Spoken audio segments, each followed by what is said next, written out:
All right. Oh, no problem. We can do it in that amount of time.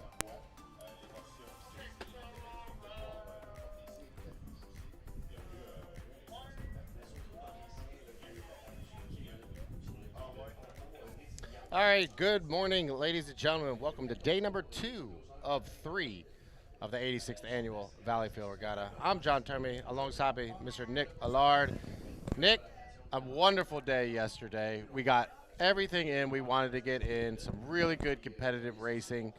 So we're going to take a little bit of time to recap day number 1 and what we saw in the water. Nick, I'm going to let you start. Let's start with the novice guys. They ran twice yesterday. Talk to us about the winners in the novice category yesterday.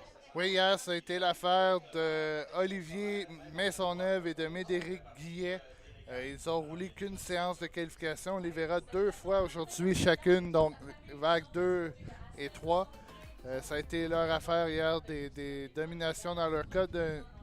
Olivier Maisonneuve a le temps le plus rapide avec 2 minutes 19.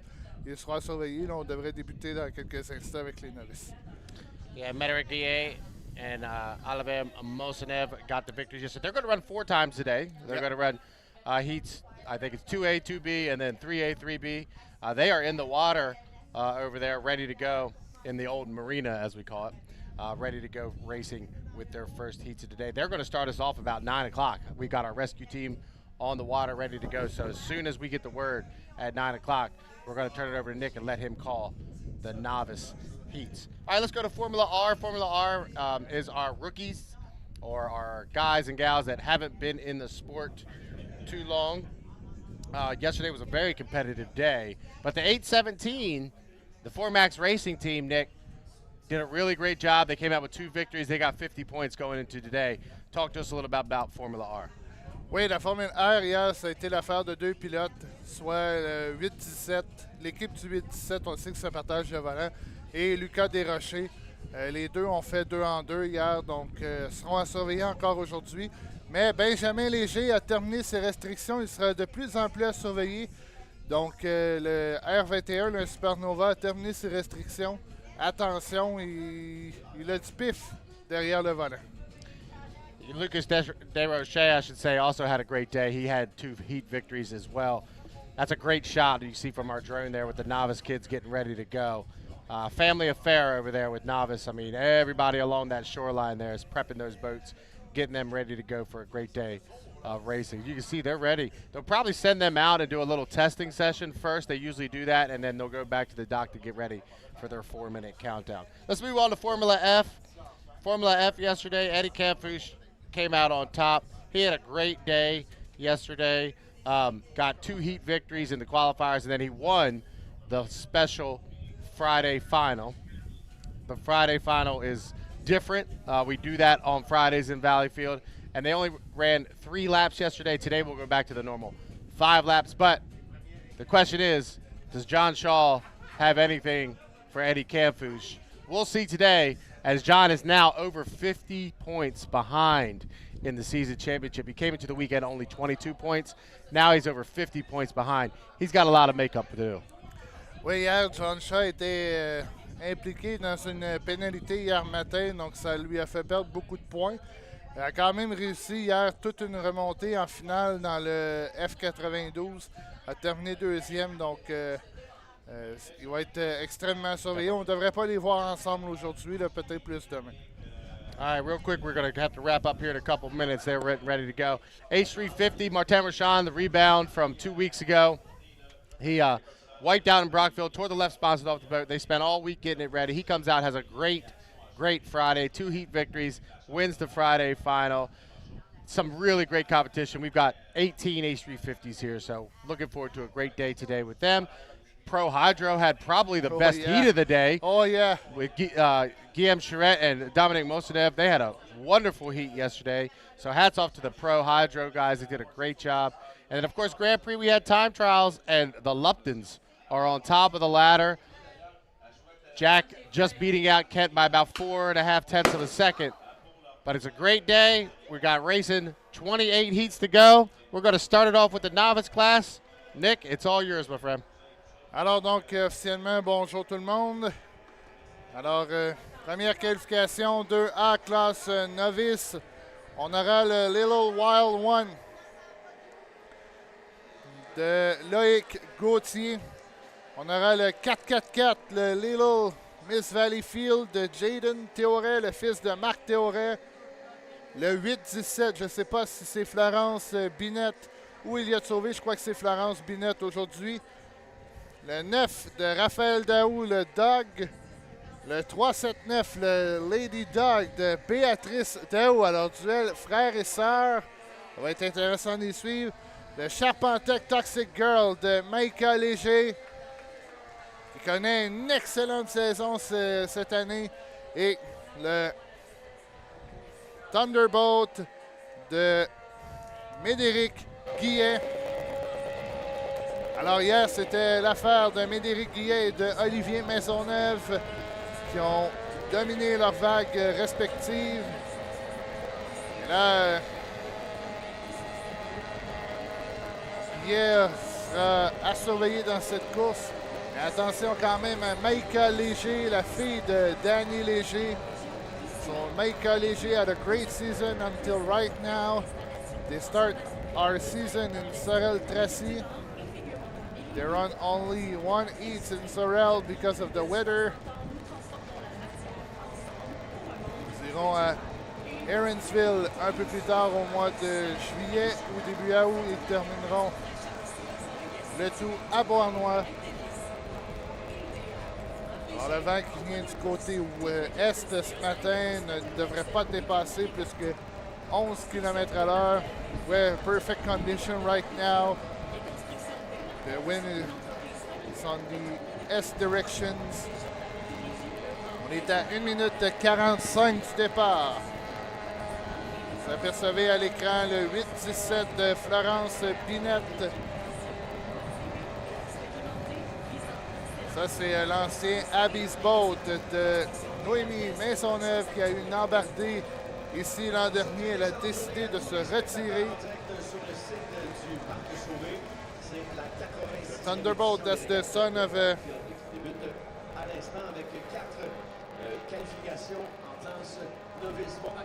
Jean-Pierre Guillet. On est à 1 minute 10 du départ. On aura la confrontation frères et sœurs.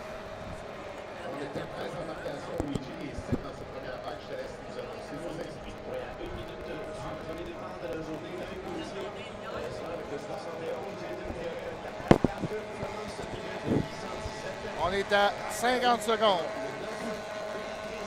There's no assigned lanes for the novice class. Oh, là, Théoret qui est arrêté en plein milieu du parcours. Problem for Jaden Théoret. Est-ce qu'on devra reprendre la course? So,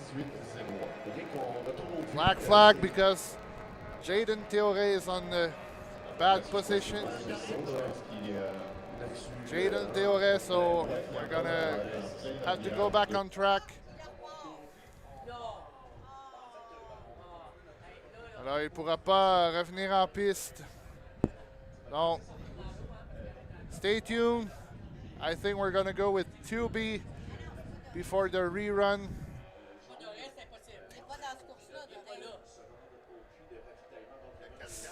Le 4-4-4. Donc, dans quelques instants, reprise de la qualification 2A, classe novice.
Alors, qualification 2B classe novice. On aura le N83 de Florence Mayou, le N519 de Colin Henderson, le N37 d'Antoine Mayou, la parenté, le N32 C'est la vie de Clovis Doré, le N80 de Zach Parent, est-ce qu'il a quitté les puits? Le Wild Thing, oui, il est de l'autre côté. Et le N109 d'Olivier Maisonneuve. So actually the lead by Médéric Guillet is only 4 points in front of Olivier Maisonneuve with l'angle d'attaque. Yeah, Maisonneuve a remporté sa qualification de façon dominante, mais là, attention à Zach Parent dans le Wild Thing qui, lui, se retirera à la fin de la saison en novice. Et là, on a de la difficulté à embarquer sur la plane pour Clovis Doré. Le N37 d'Antoine Mayou piloterait contre sa sœur Florence, qui l'an dernier se partageait le N1CE de Flying Eagle, le tout premier bateau que conduisait l'arbitre en chef Jonathan Abbott. On est à 1 minute 56 avant le départ. 1:54 away to the start. We have 30 races to go today. It will be a buzzy day.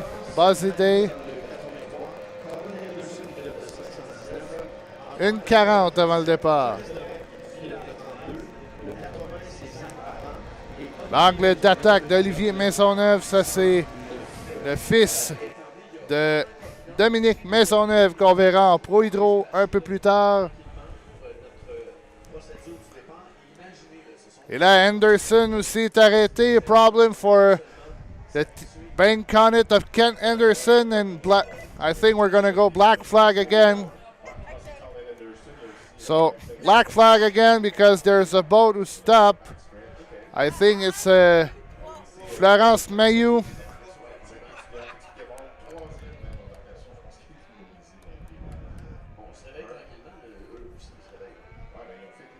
So Doré, I think, will be okay to go back on track. Same for Anderson. I think it's for the 83 boat of Florence Mayou because she's on a bad position right now. So stay tuned. We're going to go with a 2A, I think, novice class here in Valleyfield.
première place, 3 présences en finale.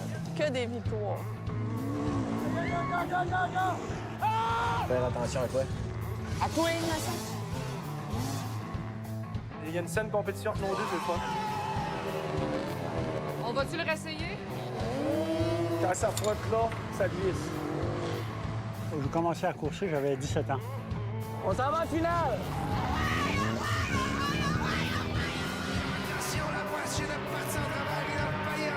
Ça fait partie de la game, puis on fait juste embarquer puis on continue après.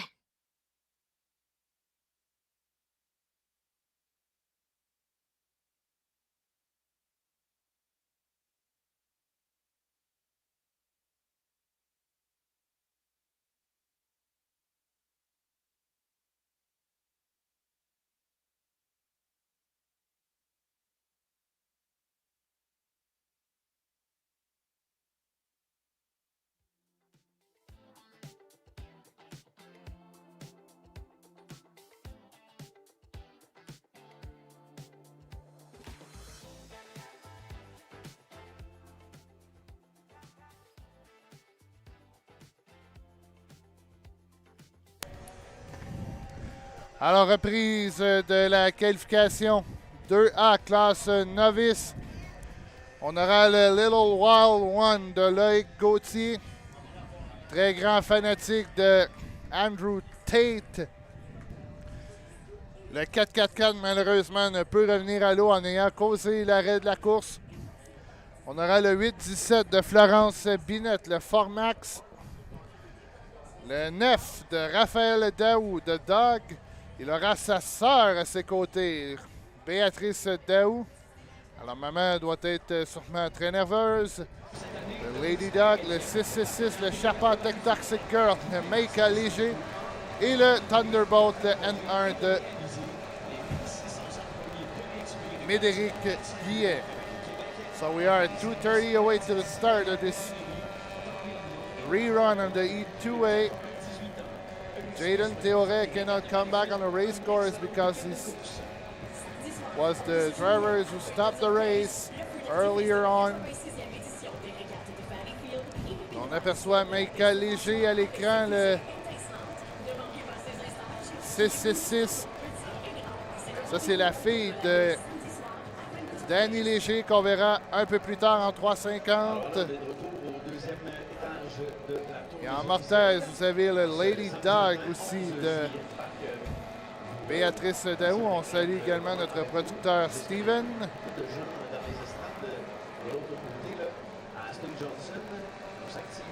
On est à 1 minute 40. 1 minute 40 away to the start of this E2A. On rappelle qu'il n'y a pas de couloir prédéterminé pour les novices. On se bat pour les corridors et on peut couper tout partout sur le plan d'eau. Ce sont des conditions plus qu'idéales. Presque pas de vent. Florence Binette qui pilote l'ancien Abby's Boat de Noémie Maisonneuve. Loïc Gauthier, le Wild One. Il va passer devant nous et que vous allez voir à l'écran très bientôt. Pilote l'ancien Lucky 13 d'Aliscar. On est à 50 secondes. Et là, on est en tour de show, 45 secondes avant le départ. Donc, Loïc Gauthier, Jaden Theoret. Alors, Théoret, lui, doit attendre son tour. Et on voit complètement en haut de l'écran, là, le Lady Dog. Circuit de tiers de mille. 300 pieds. On est à 20 secondes. Alors, Gauthier, lui, va faire un autre carrousel. Et là, c'est Guillet qui semble à l'intérieur. On est à 8 secondes. Oh, Guillet, lui, va connaître le meilleur départ. On est à 3 secondes. Et ce sera un excellent départ pour Maïka Léger, la première à la ligne d'arrivée. Alors, qui sera à l'intérieur au virage? C'est Médéric Guillet, le Thunderbolt, mais Micah Léger qui est dans sa queue d'eau. Third, we have, I think, Raphaël Daou in the dog. And his sister is fighting with Florence Binet. So the two girls are fourth and fifth. And the other girl is second position with Micah Léger. Malheureusement pour Gauthier, on a raté son départ. Alors, Guillet complète un premier tour. Vise 2 en 2 ce week-end. Micah Léger, troisième. Daou se fait pas chasser par sa sœur, Béatrice. Oh, pour avoir une belle bagarre entre les frères et sœurs. Béatrice, le devant vert. Et Raphaël, le bateau jaune. Et Guillet, lui, on n'en parle pas. Il est loin en avant. Same thing for Micah Léger, who had a great season this year. Et là, Béatrice se rapproche de Raphaël. Oh, maman doit être très heureuse dans les puits de voir ses deux enfants se battre. Et quelle bagarre! Raphaël à l'intérieur, Béatrice à ses côtés. Oh, Béatrice est allée tourner un peu large. Et ça va aider Raphaël avec un tour à faire. One more lap to go. Mais Béatrice se rapproche. Oh, Béatrice Daou is closer to his brother. The dog and the lady dog.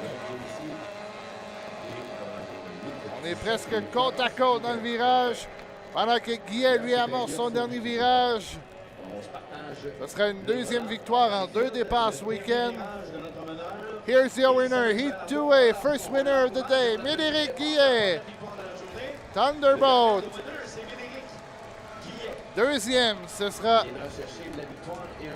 Micah Léger, qui se place déjà très bien en vue de la finale. Mais qui va finir troisième entre les deux? Daou.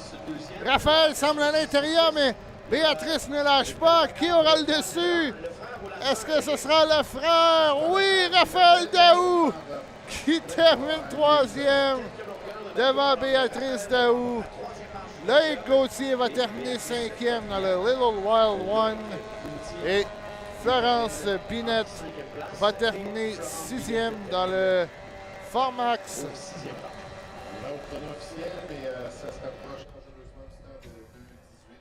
So great win by Médéric Guillet, but what a great battle between the brother and the sister.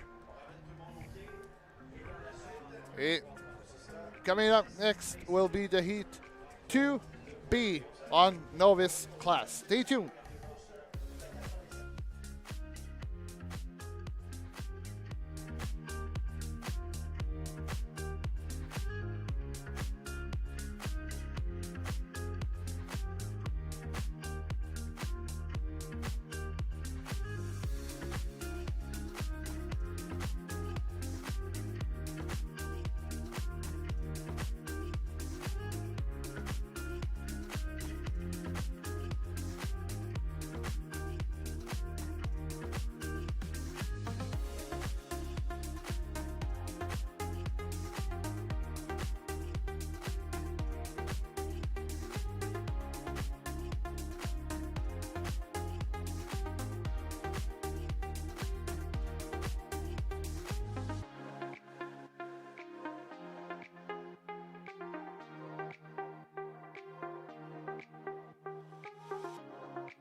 de tour de chauffe. En novice, c'est 4 minutes, mais dans les classes plutôt inboard, c'est 5 minutes de tour de chauffe. Voilà. Ce sera le groupe B. On va vous présenter les pilotes inscrits dans cette course dans les prochaines minutes. Juste avant, c'est... À la reprise de la qualification 2B, the Heat 2B rerun of the novice class. After there will be a short delay to calculate who will be the Heat 3A and 3B. So sadly for Florence Mayou, she cannot come back on the race course because she stopped the race. So we're gonna have the 83. It's scratched. We're going to have the 519 of Colin Henderson with a Payne Connett Team Toban. The 37 of Antoine Mayou de la Parenté. Le N32 de Clovis Doré qui a réussi cette fois à embarquer sur la plane. Le N80, le Wild Thing de Zach Parent. Et le N109, l'angle d'attaque d'Olivier Maisonneuve. Alors, on aperçoit à l'écran là, le N37 de Antoine Mayou, la parenté. Sa sœur Huskies ne peut revenir sur le plan d'eau puisqu'elle a causé l'arrêt de la course. C'est un moteur, c'est un trop par-dessus, 15 HP de 4 temps. Ce sont des moteurs de 15 HP. On peut We are 2:07 away to the start. So, the 519. 519. That's the son of Kent Anderson. Anderson aura double emploi aujourd'hui, son père, puisqu'il pilote le 5-19 en 350 et le Canada Boy en classe Grand Prix. Zach Parent qui a déjà annoncé qu'il se retirerait à la fin de la saison, puisqu'il aurait l'âge maximum pour la classe novice. On est à 1 minute 26 du départ. On voit les pilotes là, couper. C'est Henderson qu'on vient de voir. On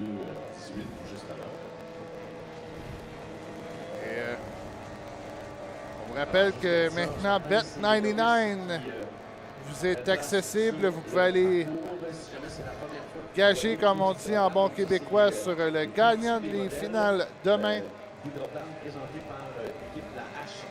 pour la classe Grand Prix. We are 52 seconds away to the start. Alors, les deux pilotes à surveiller sont Zach Parent et Olivier Maisonneuve. Parent de Saint-Zotique et Maisonneuve de Ormstown. Alors, vous avez en Mortaise le N32 qu'on aperçoit, on est à 22 secondes et Clovis Doré est un peu en retard. Et je crois que du côté de Parent et Maisonneuve, on sera correct au départ. On est à 12 secondes. Oh, Parent est allé tourner large, on est à 8 secondes. Et le départ sera bon, on est à 4 secondes. 3, 2, 1. Ben, c'est quand même Parent là, qui a connu la meilleure vitesse au départ, mais Maisonneuve est à l'intérieur.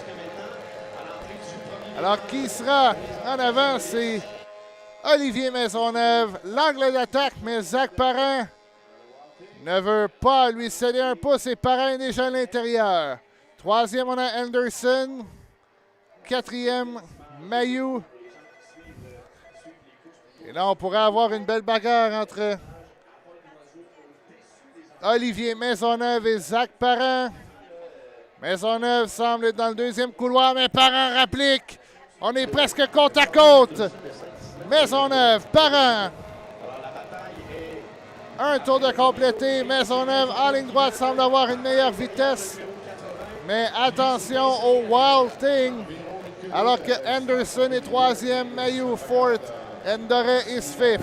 Mais là, quelle bagarre entre Olivier Maisonneuve, Zach Parent. On est côte à côte. dans le virage. Oh, battle between the 109 and the 80, but Maisonneuve have a lot of power in the backstretch, but Parent is inside with a wild thing.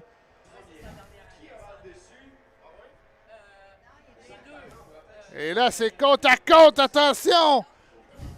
Et Parent là, qui vient de prendre les devants, mais Maisonneuve réplique. Un tour à faire dans cette qualification novice. Et Henderson est toujours troisième, mais quelle bagarre qui finit plus. Entre le Wild Thing et l'angle d'attaque. Maisonneuve qui se pointe encore, mais Parent réplique. Quelle bagarre entre les deux jeunes de 15 ans qui ont été longtemps dans les modeleurs marins du Québec. Mais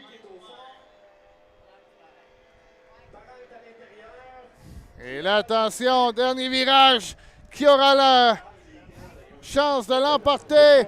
C'est côte à côte. Et je crois que Parent va résister, mais Maisonneuve s'amène. Et qui va l'emporter? Ce sera Zach Parent, tout juste devant Olivier Maisonneuve. Et l'angle d'attaque. Il a vu l'ouverture à la fin du premier virage et a su prendre cet avantage. Colin Henderson is third with the team Toban. Ben Connet. Clovis Doré will be fourth with the Sylavie. Et Florent et Antoine Mailloux sera cinquième dans le... Oh non, Mailloux va rentrer dans les puits.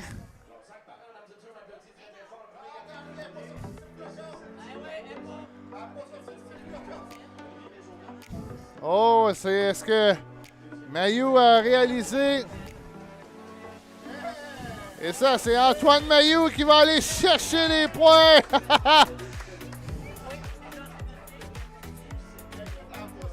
Wow, quel réflexe. Et ça, c'est Jean-Sébastien Boyer qui a dit « T'as pas terminé ta course. »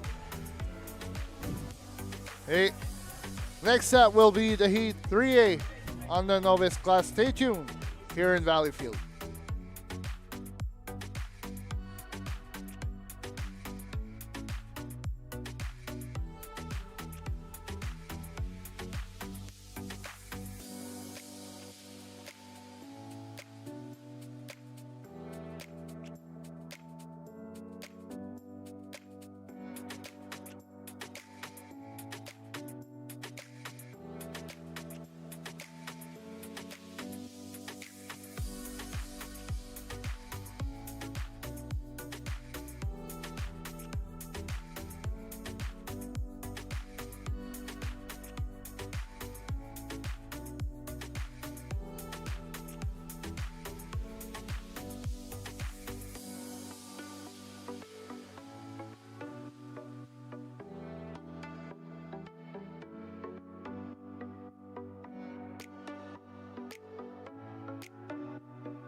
Alors, qualification 3A, classe novice.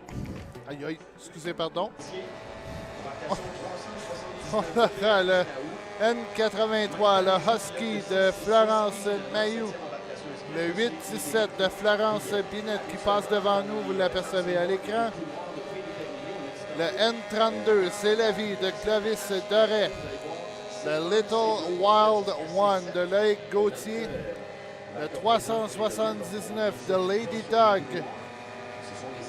de Béatrice Daou. Le N666 de Maïka Léger. Et le N1 de Médéric Guillet. On est à 3 minutes avant le départ.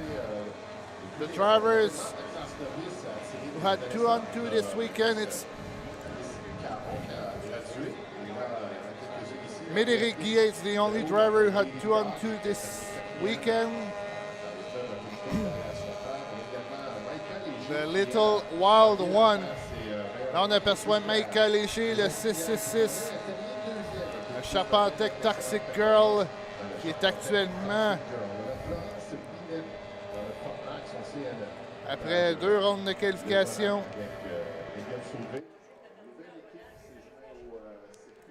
est actuellement 4e avec 39 points, donc une 2e et une 3e.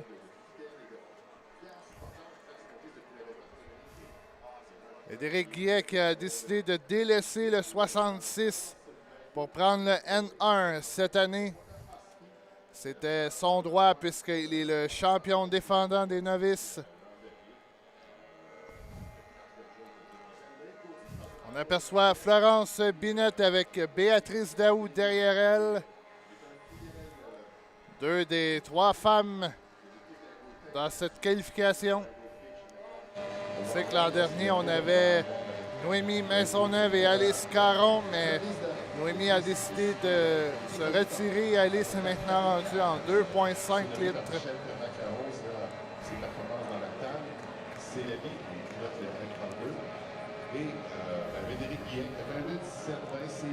On est à 1 minute 18 du départ. Le numéro 1, c'est un droit qu'il a mérité, le champion en titre qui a posé le numéro 1 sur sa tête. On aperçoit Florence Mayou dans le Huskies.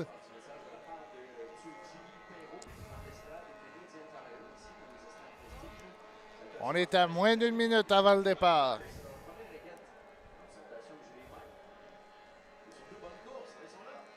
The N32, that's the son of Sylvain Doré, who has drove a lot of year in the H32 Octane Stratégie. C'est la vie.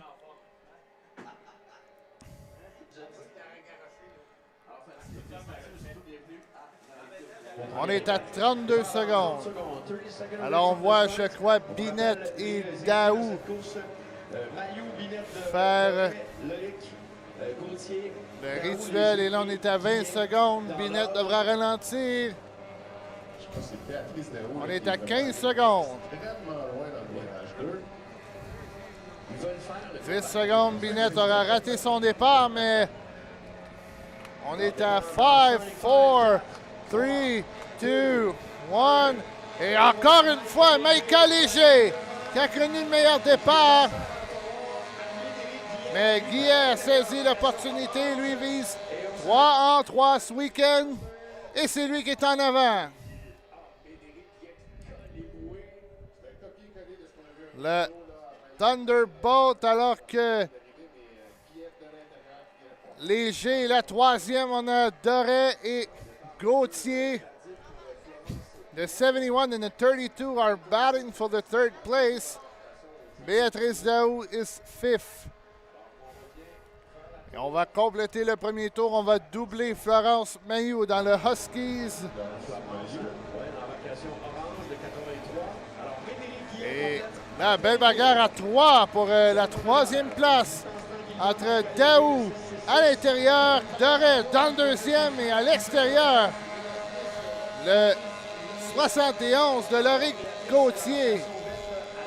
Mais Daou à l'intérieur devrait se sauver en 3e place, pendant que Binette, elle, est bonne 6e. On devrait voir Elliott sauver demain au volant. Et on va déjà montrer le drapeau blanc de cette qualification 3B, 3A, mes excuses. Et Médéric Guillet vise rien de moins qu'une journée parfaite.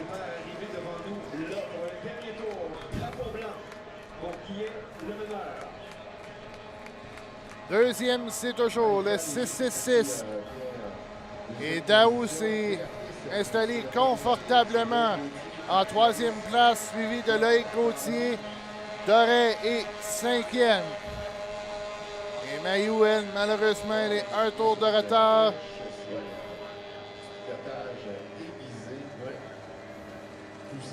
So, last turn for the leader. He will still perfect since the beginning of the weekend. Ce sera une troisième victoire en 3 départs pour Médéric Guillet, le Thunderbolt. Deuxième, encore une fois, une très belle performance de la jeune fille Maïka Léger.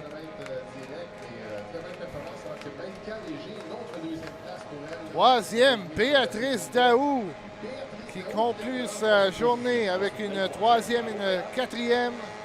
Gauthier quatrième, suivi de Clovis Doré, alors que Mayuel doit compléter son tour. So that's it for the Heat 3A for the novice class. Still one more heat to do the novice program. Stay tuned. Next race will be the Heat 3B.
Alors, dernière qualification, classe novice de la journée avant de passer au programme inboard. On aura dans le N37 l'apparenté Antoine Mailloux. Le N444 de Jaden Théoret. Le N9 de Raphaël Daou. Le 519 de Colin Henderson. Le N80 de Zach Parent qui a gagné la qualification tantôt. Il réaffrontera à nouveau le N109, l'angle d'attaque d'Olivier Maisonneuve. So that's the last race for the novice program today. We're going to see them tomorrow again for the last heat and the final.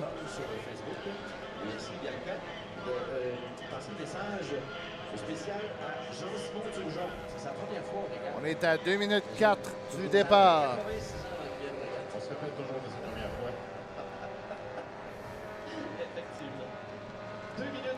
On est à 1,53 du départ. On aperçoit ce que c'est un avant-goût de ce qu'on reverra entre les deux protagonistes que vous apercevez à l'écran. Le 4-4-4, évidemment, pas besoin de vous dire que c'est le numéro fétiche de la famille Théoret. Qui porte d'ailleurs le nom circuit Robert Théoret. Jaden Théoret qui a gagné ici à la première édition des novices il y a 4 ans, en 2023.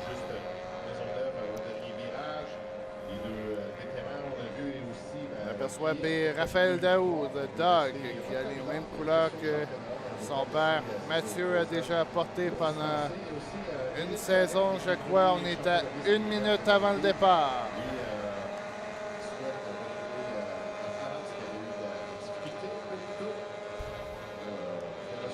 Ensuite, on passera avec les hymnes nationaux ainsi que les Formules R. Aujourd'hui, on revient au programme régulier. Programme auquel vous êtes habitués. 5 tours, 4 tours.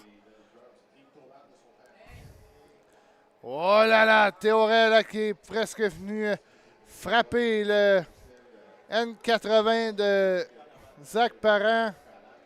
Et là, Maisonneuve va être un peu en retard, je crois. Je ne sais pas ce que vient de faire Théoret.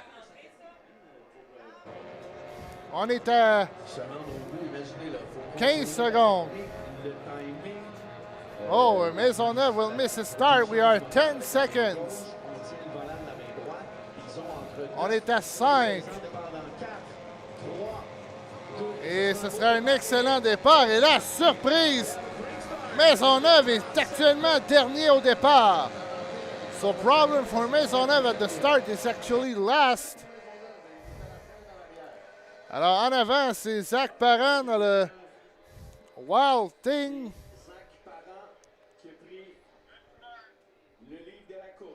Deuxième, c'est Anderson. Et là, c'est serré entre Théoret et Maisonneuve. Théoret, là, cède actuellement 2 longueurs sur l'angle d'attaque. Mais là, est-ce que Maisonneuve aura de la place pour passer entre Anderson et Daou et Théoret qui s'amène? Oh là là, on s'est presque touché entre Théoret et Maisonneuve pendant que Parent complète lui son premier tour. Et Daou est actuellement deuxième, mais Théoret et Maisonneuve s'amènent. Oh, quelle bagarre à 3 là, entre 3 grands noms du monde des hydroplanes. Raphaël Daou et Maisonneuve qui est côte à côte avec lui, mais Théoret est toujours dans le milieu. Avec un tour et demi, mais on voit Théoret là, accélérer pour tenter de revenir sur Olivier Maisonneuve. With one more lap to go.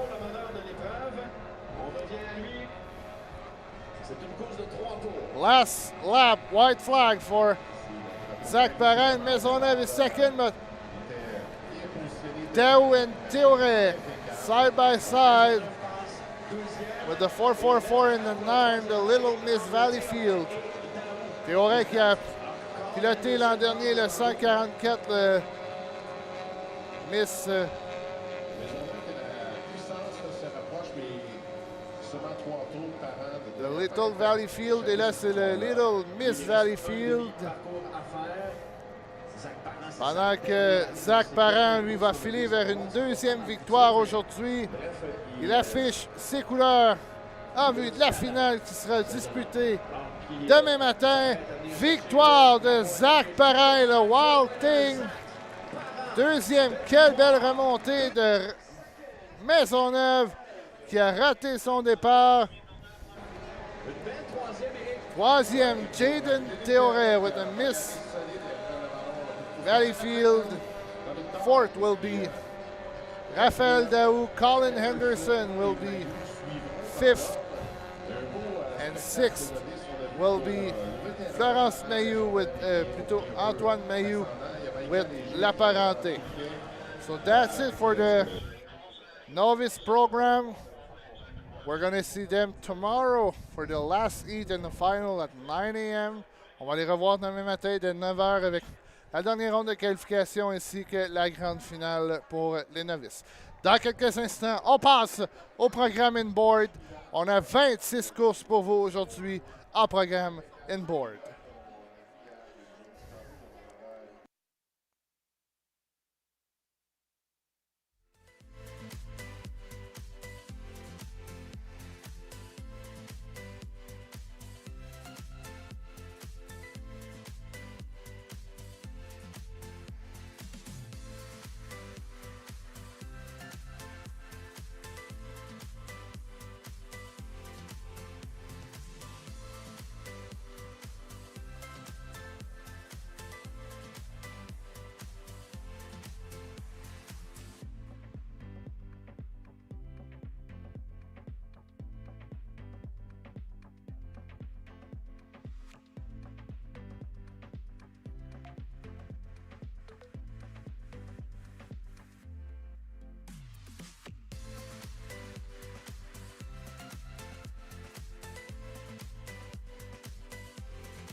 Le Journal de Montréal et le Journal de Québec. Téléchargez l'application.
All right, good morning, ladies and gentlemen. Welcome back to the 86th Annual Valleyfield Regatta. We have our national anthem just wrapping up. We want to thank the G18 and the G81, the Compulsion and the Illusion, Robert Muller and Bill Marcusian. Those are 1930 replica halls built in New Hampshire. And we also want to thank the GP17, the Midnight Miss of Patrick Obed, that vintage Lauderback Hall, beautiful GP17, the Midnight Miss. Once again, the Compulsion, the Illusion, and the Midnight Miss out for the laps to get us underway here for day number 2 of the 86th Annual Valleyfield Regatta. 28 heats set to go today. We have completed all of our novice heats. We're going to start out with the Formula R, then move to Formula F, H350, Pro Hydro, Jersey Speed Skip, and then Grand Prix.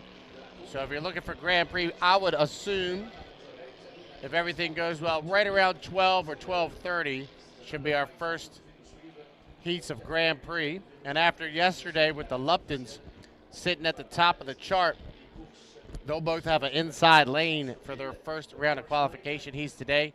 Heat 1A will have Jack Lupton, Kent Henderson, and Bobby King. Heat 1B will have Ken Lupton, Brandon Kennedy, Kevin Egret, and Josh Culver. And Heat 1C will have John Shaw, Andrew Tate, Gisele Marcoux, and Eric Langevin. It's going to be a great day of racing here at the 86th Annual Valleyfield Regatta. My name is John Toby. Nicholas Allard will be alongside with us all day long. I want to thank Steven down producing for us, down 2 floors below. Jared's on top of the tower, and his brother Tate's down in turn number 2.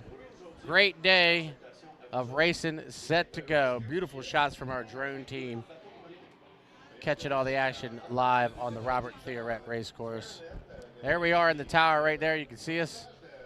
We're on floor number 3, a beautiful sight for us. Great sight lines to see everything going on here on the Robert Theoret Racecourse. It's a wonderful day. We can't wait to get started.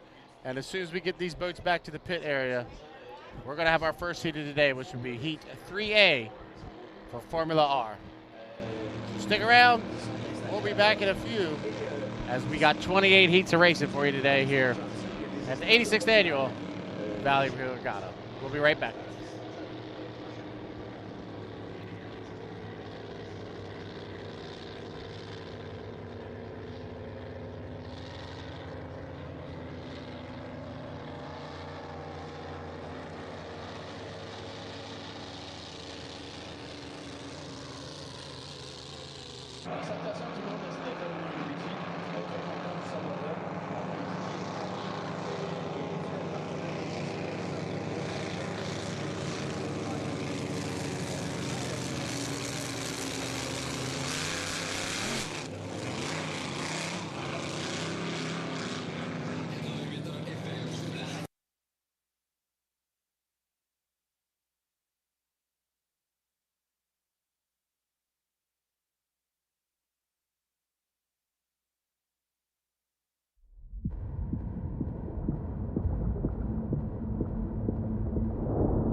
Love hockey? Check out bet99.net.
All right, here we go. First race of the day, making their way out onto the 5th race course. It'll be Formula R Heat 3A. We should have 6 of them make the call. We're back to the traditional 5 laps today, Nicholas. Yesterday we ran 3 laps with the modified Friday format, but ready to go with all classes, running 5 laps. GP, Jersey Speed Skiff Pro Hydro will only run 4 laps, but everybody else will run 5.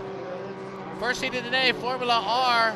Great day yesterday for the 104 and the 817. We'll see if they can replicate that today here on a Saturday morning. Wonderful conditions for racing here at the 86th Annual Valleyfield Regatta. First boat you see on your screen, that's the 86 JPGA. JP had a rough Brockville. Hopefully he can get it sorted out today. The 910 Hope Racing, Justin L'Esperance coming by. Remy Beauvoyer coming through turn number 2 right now. The 113, Marcel Descote, and if you've been with us the last couple weeks, that kid is driving the heck out of that boat. The 11, driven this weekend by Garrett Huff out of Brockville, Ontario, and there is your points leader coming into the day. The 817, Francis Suave doing the driving. Nicholas, we're 3:15 from the start, our first heat of 24 on the water. Oui, première course de 28, je crois, aujourd'hui. À surveiller, évidemment, c'est le 8-17, c'est Francis Sauvé. C'est Renaud Simard, plutôt, qui est au volant. Marcel Descoteaux, hier, qui a connu une excellente journée dans le Another One, qui était piloté jusqu'à l'an dernier par Samuel Tremblay. Justin L'Espérance, lui, partira dans le 3e couloir, le Hope Racing Team. Mais il aura à ses côtés Rémi Beauvillain, qui ne connaît pas jusqu'à maintenant sa meilleure fin de semaine dans le Karma. Et Garrett Huff en remplacement de Bennett Armstrong dans le Totally Chaotic sera évidemment à surveiller. On est à 2 minutes 25 du départ de cette première qualification Formule R de la journée. On les verra à 2 reprises aujourd'hui. 2:14 from the start.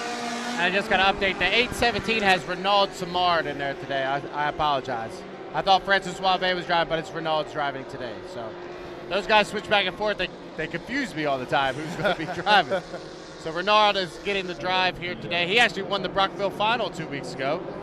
So his first final victory a couple weeks ago. 150 from the start. So if you just tuning in, or this is the first time you've watched an inboard race, hopefully it isn't, and hopefully you continue to watch, but this is the 5-minute warm-up period. And during this 5 minutes, the boats come out on the race course. They'll do a couple warm-up laps, get themselves situated of where they need to be on this Robert Theoret race course. And then they'll get into their predetermined lanes. Lanes are determined based off the points that they've accrued throughout the season.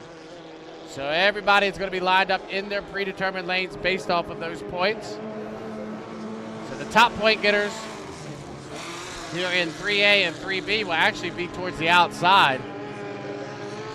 A little bit later on when we get back to Formula F, the 1A and 1B, the top point getters will be on the inside. 1 minute to the start, 1 minute away, and as they go down the backstretch, we'll get them lined up for you. As we get our drones starting to make their way out to the race course so we can get a little bit closer. But lane number 1 here in 3A, Nicholas, will be JP Guillet. Lane number 2 will be Remy Beauvillain. Lane number 3 will be the 910 of Justin L'Esperance, the Hope Racing. The 11 of Garrett Huff will be in lane number 4. Lane number 5 will be the 817 of Renaud Simard. And on the outside in the 113, up a little bit early, will be Marcel Descote. We're 22 seconds from the start. First heat of 28 here on Saturday. That's a great shot coming through turn number 2 that Tate Meyer got for us as we're 13 seconds from the start. Everybody's in a pretty good position as they'll come flying down as we're 7, 6, 5, 4, 3, 2, 1. Mark. Tight start on the outside. That lane's going away for the 817. He rode the tail. His lane went away. They'll have to look at that on the drone shopping as they go through turn number 1. On the inside, it's Remy Beauvillain in the 91. The Karma, your leader, but he's got company on the outside. Alors, qui est à ses côtés, je crois que c'est l'Espérance. Il y a Garrett Huff aussi qui est là. Et qu'est-ce qui s'est passé avec Renaud Simard? Alors, l'Espérance des Coteaux est actuellement 4e. Mais la bagarre est entre Garrett Huff et l'Espérance, pendant que Beauvillain, lui, commence à s'éloigner. Et lui, il a besoin de points pour éviter la consolation. On va compléter le premier tour. Remy Beauvillain will come around and complete lap number 1. Remember, we go 5 times around today. So lap number 1 of 5, and Remy Beauvillain is your leader in the Karma. Garrett Huff move up into the 2nd position. Marcel Descote on the outside of the 113. On his inside, the 910 Hope Racing, the JPGA, and the 817 of Renault Savard is back in 6th position.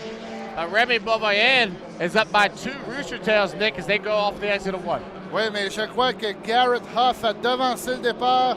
Le 11 a devancé le départ, donc l'Espérance est 2e et Descoteaux serait 3e, puisque Huff a devancé. En 4e, on aurait Jean-Pierre Guillet, pourchassé par Renaud Simard. Et Beauvillain, lui, on n'en parle pas. Il va compléter un 2e tour. Remy Beauvillain will come off of turn number 2. We're just getting word from the officials that we had 2 gun jumpers. The 11 and the 113 jumped the gun. So it's Remy in 1st position and the 910 running in 2nd. So unfortunately for Garrett Huff, he jumped the start, currently running in 2nd. Them both running really well, but he was a little bit early at the start. But it's all Remy Beauvillain off the exit of turn number 1 here on lap number 3. Nick, we're about halfway through and Remy's looking really good. Remy Beauvillain là, qui s'éloigne pendant que Simard est incapable de dépasser Jean-Pierre Guillet pour la 4e place. Et ça, c'est coûteux pour le championnat puisque Desrochers n'était qu'à 8 points avant le début de la journée. Mais Beauvillain, lui, on n'en parle pas. Il est loin en avant. Il va compléter un 3e tour de piste en tête. Remy Beauvillain comes up the exit of turn number 2 to come around and complete lap number 3. So 3 down, 2 to go. This will be a really exciting finish as Remy is able to hold on to this. They put a lot of work into that 91 team. I know Bert Henderson was over there helping them yesterday, so hopefully they'll be able to finish this one out as Remy goes down into turn number 1 with a comfortable advantage. So it's Remy Beauvillain, the Karma, still your leader off the exit of 1. Et c'est malheureux là, pour Garrett Huff puisqu'il a devancé le départ. Il est actuellement 2e sur le plan d'eau. Et Descoteaux là est même à 2 longueurs là, derrière l'Espérance. Pendant que Simard, lui, se contente de la 4e place. Mais est-ce que Descoteaux était dans son couloir au départ? Le drapeau blanc, un tour à faire pour Remy Beauvillain.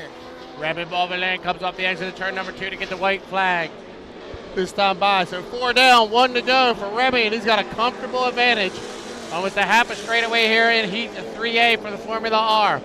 Justin Lesperance in the 910, currently running in 2nd position as he comes through turn off the start-finish line. But up in turn number 1, Remy Beauvillain, that boat is looking really good off the drone shot. Nick, bring him back. Alors, l'Espérance qui voit toujours Descoteaux le s'amener. Et Beauvillain lui file vers une victoire tellement importante pour lui. Après une journée un peu plus difficile hier, le pilote de France s'était arrêté l'an dernier à quelques mètres de l'arrivée avec un incendie. Dernier droit. Et ce sera la victoire de Remy Beauvillain dans le Karma. On sera certainement heureux des résultats. Victoire de Remy Beauvillain.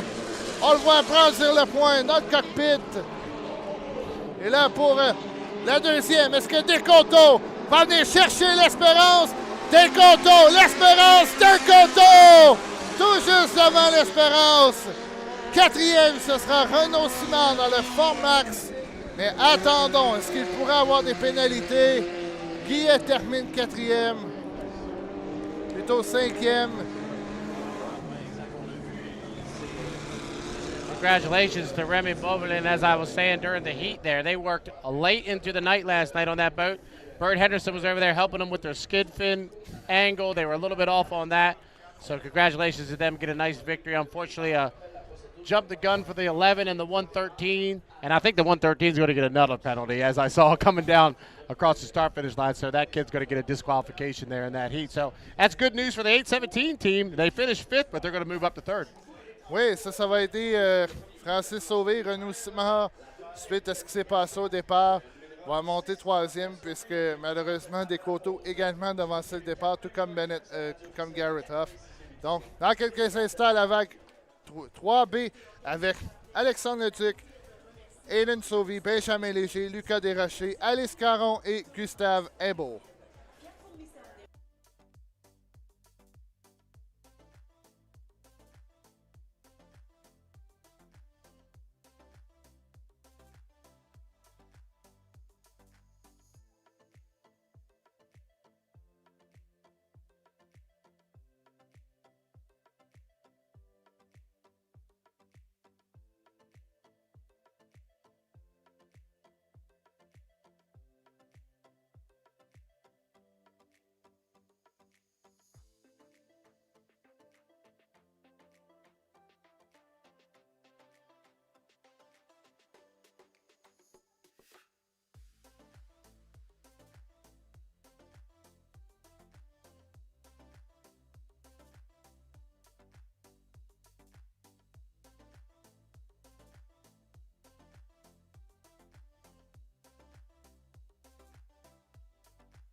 Trois premières places, 3 présences en finale.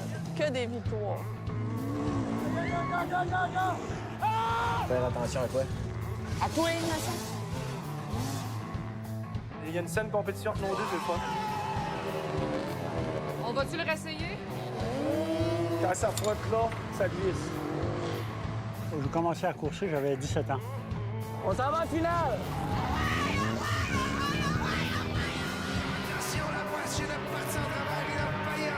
Ça fait partie de la game, puis on fait juste embarquer pour continuer après.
All right, welcome back. Here we have the 5-minute gun for Heat 3B Formula R.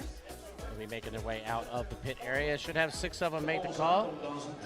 Congratulations, Remy Beauvalin. He is the official winner of Heat 3A. I'm not sure, but that might be his first Valleyfield win, I think, in a heat. I know he's had a couple wins elsewhere, but good to see him get a win here in Valleyfield. Remy, so 6 boats start making their way out. Nicholas, why don't you introduce them to us as you see them on the screen there, as the boats start making their way out. Oui, alors à l'intérieur, ce sera le Fat Boy Alexandre Leduc, le F88, le R88, mes excuses. Il aura à ses côtés Aiden Sauvy dans le R50. Benjamin Léger, qui a terminé ses restrictions dans le Supernova, sera dans le 3e couloir. Lucas Desrochers, qui peut être maintenant le seul 3 en 3 ce week-end dans le 104. Paysagement des Rochers sera dans le 4e couloir. Alice Caron, le Lucky 13, sera dans le 5e couloir. Et à l'extérieur, Gustave Imbeau, dans le My Way, sera dans le 6e couloir. Et là, le Duc est arrêté, mais réussit à repartir. Alex Leduc has been having some issues in that Fat Boy 88 racing. He's going to bring it back around through the race course. Looks like he just cut it hard down there in turn number 2. Hooked it around. So as Nicholas said, that is the 88 Fat Boy Racing on the race course. We also have young Ben Leger, who's coming across our finish line right now. We'll get him on the camera screen for you in a second. But he's had a great weekend so far, as the 21 has been looking really good. Here's the 104 D-Rock Racing coming way wide in turn number 2. Down here to start finish, that's Lucas Desrochers.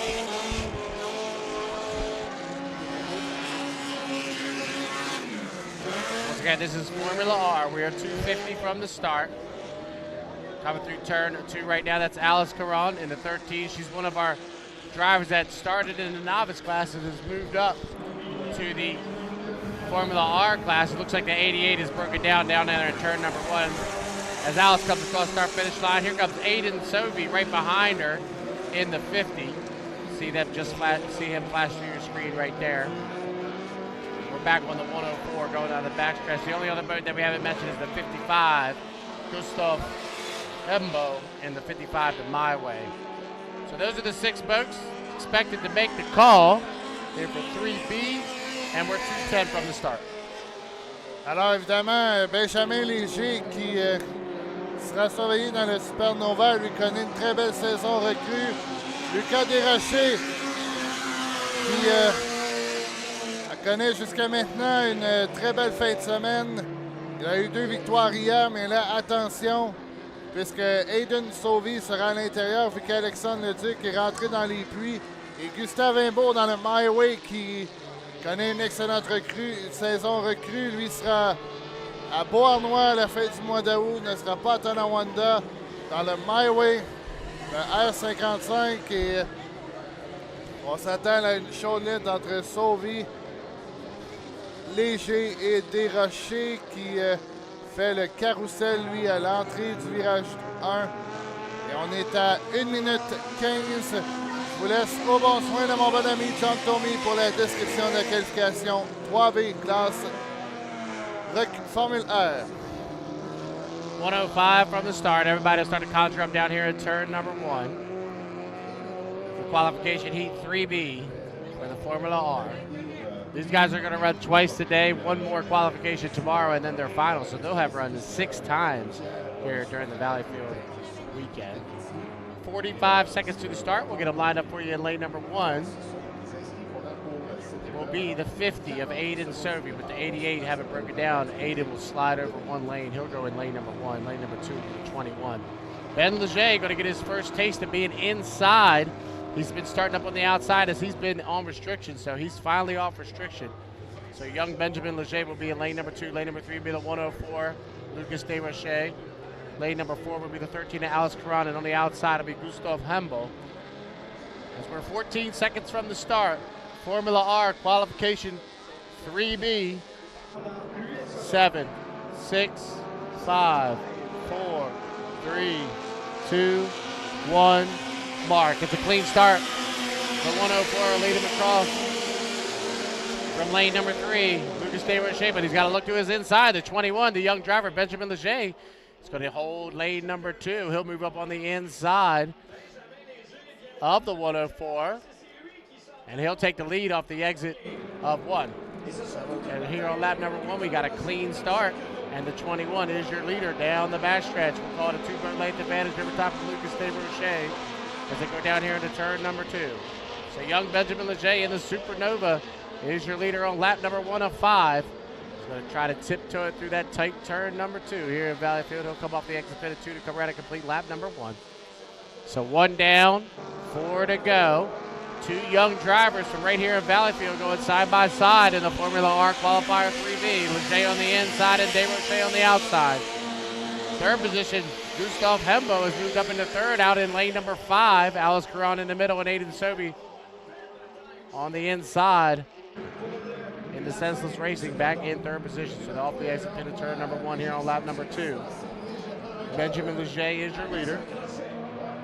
Lucas Desrochers still runs in second. Aiden Sobey has been able to move up to third position as he's gone to the buoy row in that 50. But the 2 leaders heading down into turn number 2. Leger on the inside and Desrochers on the outside. Young Benjamin Leger tiptoes through that tight turn. He'll come off the exit pin, still holding on to about a 2 boat length advantage, but Desrochers is right there on his outside. So a good boat race for these 2 here in 3B. With Benjamin Leger on the inside and Lucas Desrochers on the outside as they head down into turn number 1 here on lap number 3. Great shot from our drone as they head right at you down here into turn number 1. So Leger on the inside, Desrochers on the outside, side by side for the lead as they come through the apex of turn number 1 here on lap number 3. Battles all over the course. You got a battle for the lead, you got a battle for third between Aiden Sobey and Gustav Hembo running back in third and fourth. So halfway through qualifier 3B, and it's Benjamin Leger, your leader, by 3 boat lengths over top of Lucas Desrochers, Aiden Sobey and Gustav Hembo going side by side for third and fourth. So Benjamin Leger off the exit of turn number 2, still holding on to the advantage over top of Lucas Desrochers to come around and complete lap number 3. 3 down, 2 to go. Benjamin Leger trying to open it up, but Lucas is able to make up a little bit of ground as they head down into turn number 1. We'll call it 3 boat lengths here in Heat 3B. Leger leads, Desrochers runs in second, Aiden Sobey and Gustav Hembo for third and fourth. Off the exit of 1 here on lap number 4. 3.5 in, 1.5 to go here in 3B for the Formula R. And Leger's opened it up with full rooster tail now. We'll call it about 5 boat lengths. And Lucas Desrochers is going to send it hard down into turn number 2. Made up a lot of ground that time, did Lucas, as they come through the apex of 2. Great shot from Tate Myers as they come off the exit 2 to come around. It'll be the white flag this time by. So 1 more lap around here in Heat 3B for Benjamin Leger, your leader in the R21. Aiden Sobey spun it out down in turn number 2. Unfortunately, he got it up, back and running. See if he can get it back up and running. He needs the points. But right now, and Lucas Desrochers has gone dead in the water in turn number 1. So Benjamin Leger can walk away from the field now as he's opened it up by half a straightaway. So Leger leads, and now Gustav Hembo has moved up in to second position. So what a story this would be. The young Valleyfield native, the son of Yannick Leger, will come through turn number 2. And the 21, Supernova, with his dad's old colors, will come off the exit of 2. It'll be the checkered flag this time by, and the young Valleyfield rider will get a victory here in Heat 3B. Your winner, Benjamin Leger. Second place, we'll go to the My Way, the 55, Gustav Hembo. Looks like Aiden Sobey got it back up and running. He'll come around and get third. But a great run for Benjamin Leger. Your winner of Heat 3B. Coming up next, we'll step it up a little bit, go to the Formula F class, Heats 1A, 1B. Just a reminder, yesterday they ran a completely different schedule in Formula F. Today we'll run 1A, 1B, 2A, 2B. So basically, it's a normal weekend now for the Formula F and the H350. Coming up next, Formula F Heat 1A.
All right.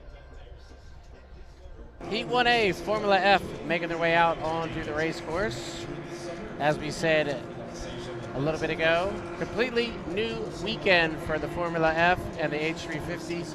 Yesterday was a completely different day of racing for them. The points still count towards the season-ending championship, but just a different 3-lap heats and all that. Different point structure and everything for yesterday, but today back to normal, just like a brand new weekend of racing here on Saturday. First boat you see coming off of turn number 2, that's Kevin Smith in the 26th Dreamweaver out of Peabody, Massachusetts. Kevin is the lone remaining Ford in F racing. Matisse Gabriel Chason, the boat on the inside, Adam Carruthers, the boat on the outside, and here's your winner from yesterday, Eddie Kempfusch in the 16, the Viper, out of Grand Isle, New York. Formula F this weekend sponsored by Honda Valleyfield. Proud sponsor of the Formula F class this weekend here at the 86th Annual Valleyfield Regatta. 3 minutes, 15 seconds from the start. Formula F, they run a Honda K20. Everybody but Kevin, the boat you see on your screen there, he's still got the old 2300 Ford. And obviously, it's noticeable once we get up at racing that Kevin is down on power, but Kevin finishes his heats. Very reliable. He's off the pace by a few seconds, but he finishes heats, and that keeps him in the points battle. As he'll have a start from lane number 2 here in Heat 1A. Matisse Gabriel Chason, there's Eddie Campus on your screen. Down in turn number 2 right now. Eddie trying to get lined up on a timing run. After yesterday's results, I'm gonna pull it up here so I can tell you exactly where Eddie stands now over top of John Shaw. Yeah, he opened it up to a 43-point advantage. So almost 2 full qualification heats. John unfortunately had a penalty yesterday, resulting in only 8 points instead of 25, and that really put him in a big hole. So 43 points is over 1 full heat of racing. So Eddie's looking pretty good here in the 4th stop of 6 on the Hydroplane Racing League Series. 1:35 to the start. Formula F Heat 1A. And as you can tell here on Saturdays and Sundays, the tower starts to get a little bit more congested as people start making their way up to visit the tower. It does cause a little bit of headache for everybody, but gotta let the dignitaries have their spot in the sunlight, I guess. 1:11 from the start, 1:11 away. They'll all start to conjure up down here into turn number 1 to get ready to go, as the lanes are assigned based off of the point standings coming into today. So all of yesterday's points have been tabulated and are on that HRL app. If you haven't done so and you want to keep up with what we're doing here, please download that HRL app. It gives you the lane assignments, the schedule. We're on our 3rd heat of 28 today. It's got a long way to go. Nick and I are going to be switching back and forth a little bit today to try to rest up and make sure we have something left for Sunday. Here in Heat 1A, Eddie Campus will have lane number 1. Lane number 2 will be Kevin Smith. Lane number 3 will be Matisse Gabriel Chason. And lane number 4 will be the 38 of Adam Carruthers. That's how they'll line up inside out.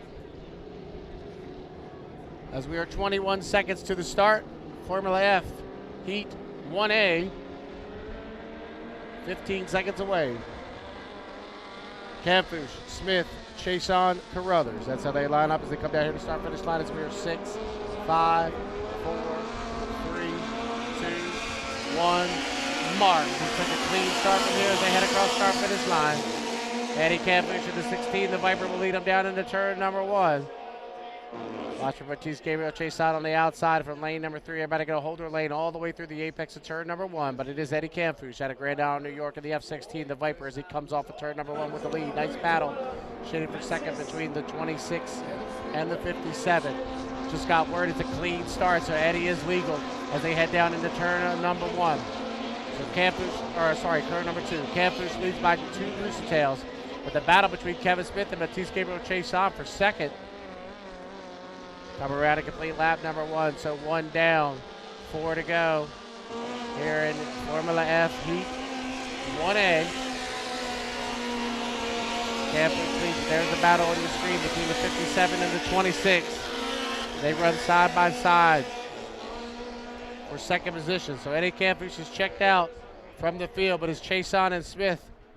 Smith going to use that inside lane to his advantage. You can see Adam Carruthers running back in 4th position. Adam's going to the buoy rail, but coming off the exit of 1. Nice battle between the 57 and the 26, as you see there on your screen, heading down the backstretch. So Campus is your leader. We'll call it half a straightaway.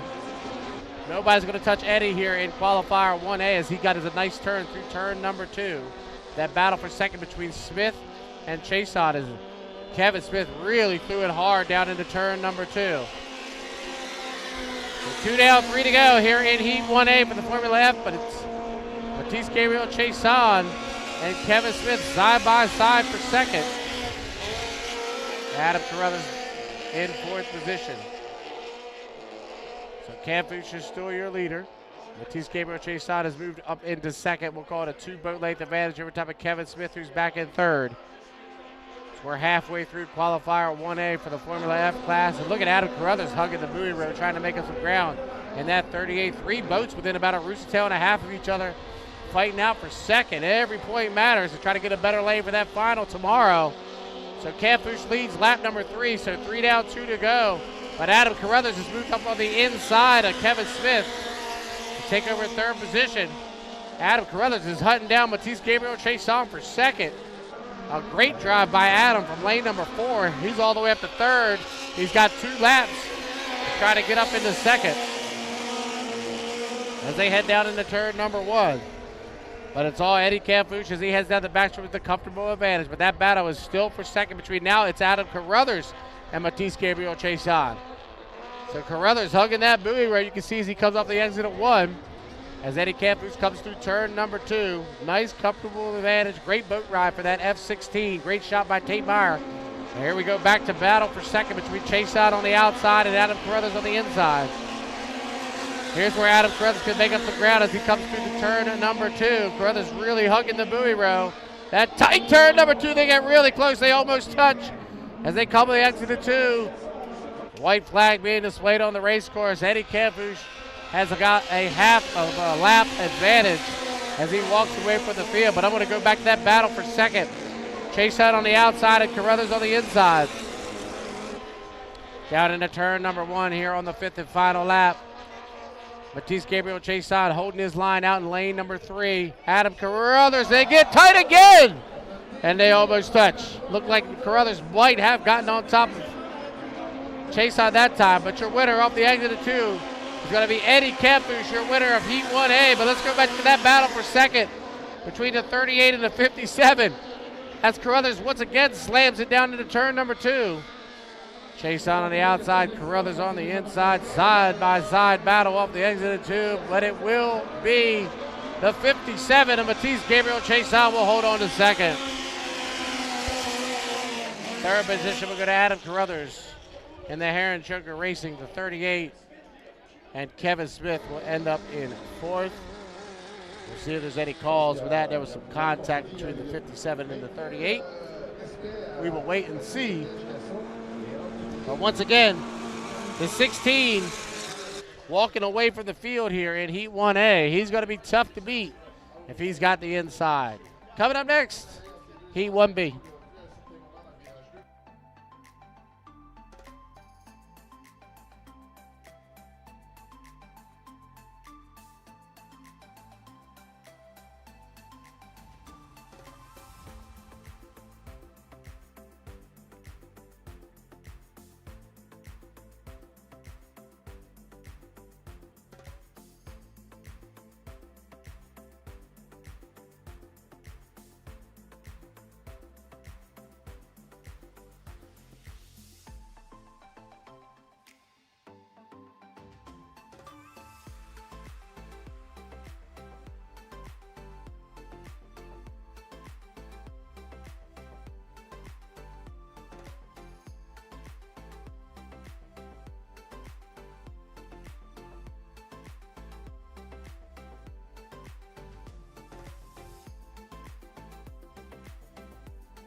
le Journal de Montréal et le Journal de Québec. Téléchargez l'application.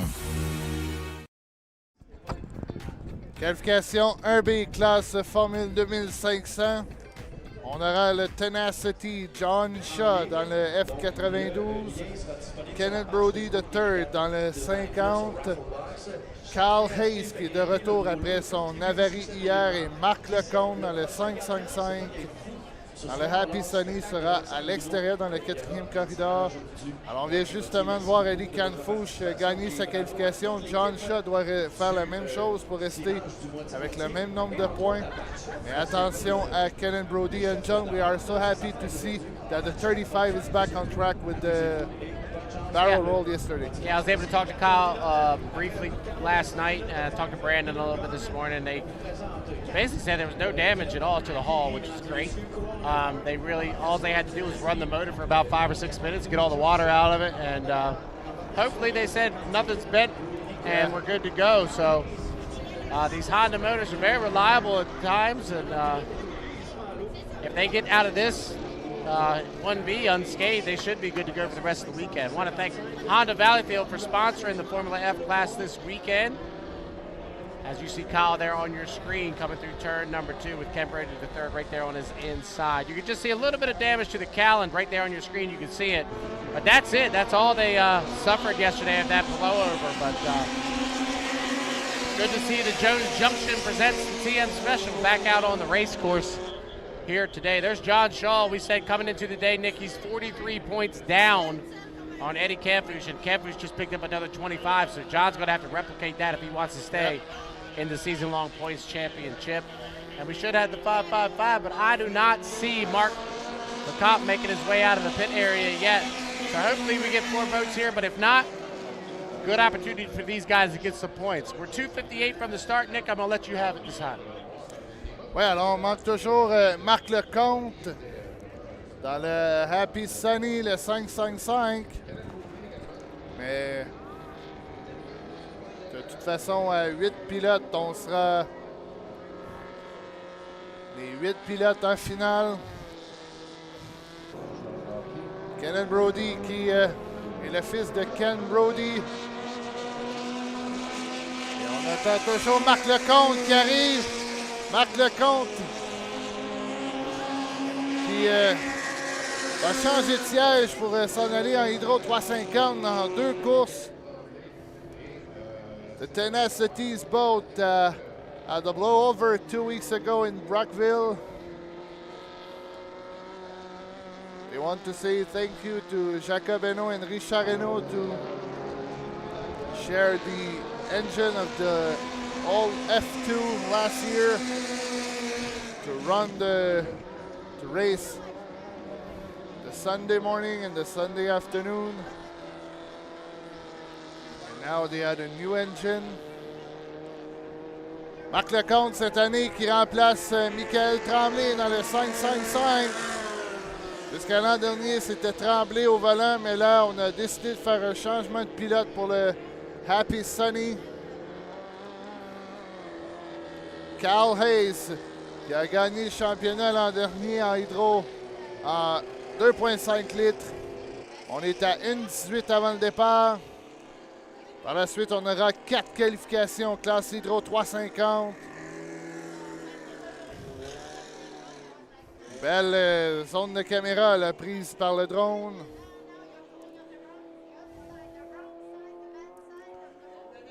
So I'm going to do the lineup for you. On the inside will be the 92 of John Shaw, the orange boat. At his side will be Kenneth Brody III with a 50, with a beautiful design. Kyle Hayes, the 35, will be in the lane number 3. And the yellow boat of Marc Lecomte will be at the outside. 39 seconds away to the start. So 3 American drivers and 1 Quebecers drivers. Samuel Tremblay n'est pas au rendez-vous cette fin de semaine avec le Falcon One. On a eu un avarie au Pont La Roque. Mardi, on est à 18 secondes avant le départ. À l'intérieur, John Shaw. On est à 10, 9, 8, 7, 6, 5, 4, 3, 2, 1. Marc Lecomte a connu l'excellent départ à l'extérieur. Marc Lecomte a a great start on the outside. Et John Shaw semble déjà avoir une bonne priorité. Et c'est lui qui est en tête. Tenacity. Oh là, c'est Brody qui a, je crois, levé dangereusement. Mais en deuxième, on a Carl Hayes. Marc Lecomte est troisième. Et on confirme que c'est un bon départ. Personne n'a devancé. Alors John Shaw qui sent la pression pour remonter au championnat sur Eddie Canfouche. Mais la bagarre est pour la deuxième entre Marc Lecomte et Carl Hayes. Et attention à Brody là, qui n'a pas de son dernier mot. Après un tour, Brody qui est maintenant à l'intérieur de Carl Hayes. Voyons voir au virage. Marc Lecomte dans le sillon de Carl Hayes pour la deuxième place. Et Lecomte se pointe toujours côte à côte, mais Hayes ne lâche pas, qui reprend une légère priorité dans le droit. Et Shaw, lui, est parti à l'avant, mais Marc Lecomte qui s'amène. Oh, Hayes et Marc Lecomte, côte à côte. Side by side, between Carl Hayes and Marc Lecomte. Deux vétérans qui se font la lutte. Mais Hayes dans le droit qui reprend une légère priorité. Et Brody qui tente de remonter alors qu'on arrive à la mi-course. Hayes à l'intérieur, Lecomte dans son sillon. Et Lecomte là qui tente de remonter dans l'ancien 24 shots de Jim Benson. Et là, Hayes a augmenté un peu son écart. Et Shaw va compléter un troisième tour. Third lap down, 2 to go here for the qualification 1B in Formula F. And Hayes is increasing his lead in front of Sébastien Lezuc's boat. That is Marc Lecomte who drove the boat. On entend un son pas 100% impeccable du côté du Happy Sunny. But way in front is John Shaw. He needs this win to keep the gap at 43 points behind Eddie Canfouche. Il faudra voir s'il y a des pénalités au départ, à savoir si tout le monde était dans leur corridor respectif. But the white flag is up. One more lap for John Shaw in the Tenacity. Et Brody, lui, qui tente de se rapprocher sur Marc Lecomte. Hayes is second, way in front of Marc Lecomte. But Lecomte has to watch Brody. Un quart de parcours court pour John Shaw. Et un demi-parcours encore à faire. Il amorcera son week-end comme il le souhaitait. A connu hier une pénalité au départ pour avoir fermé, mais se reprend de plus belle en ce samedi matin. Victoire, your winner, Heat 1B, John Shaw, Tenacity. Deuxième, second, Carl Hayes with a TM special.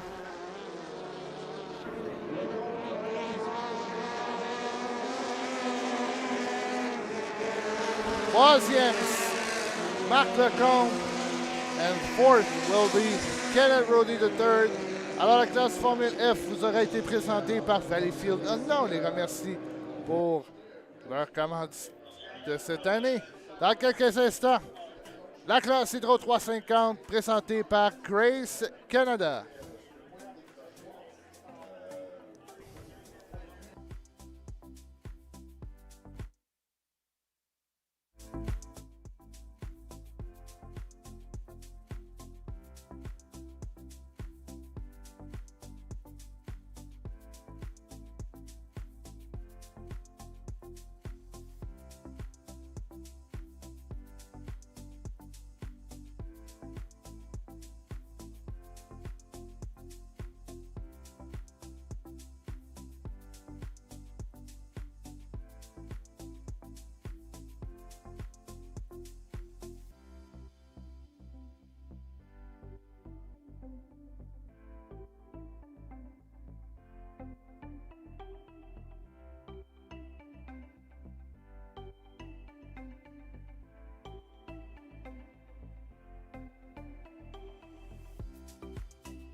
All right, welcome back here to the 86th Annual Valleyfield Regatta. It's time for H350 qualification heats 1A, 1B, 1C, 1D, sponsored by Grace Canada.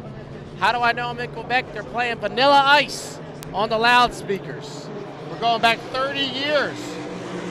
30 years to Vanilla Ice.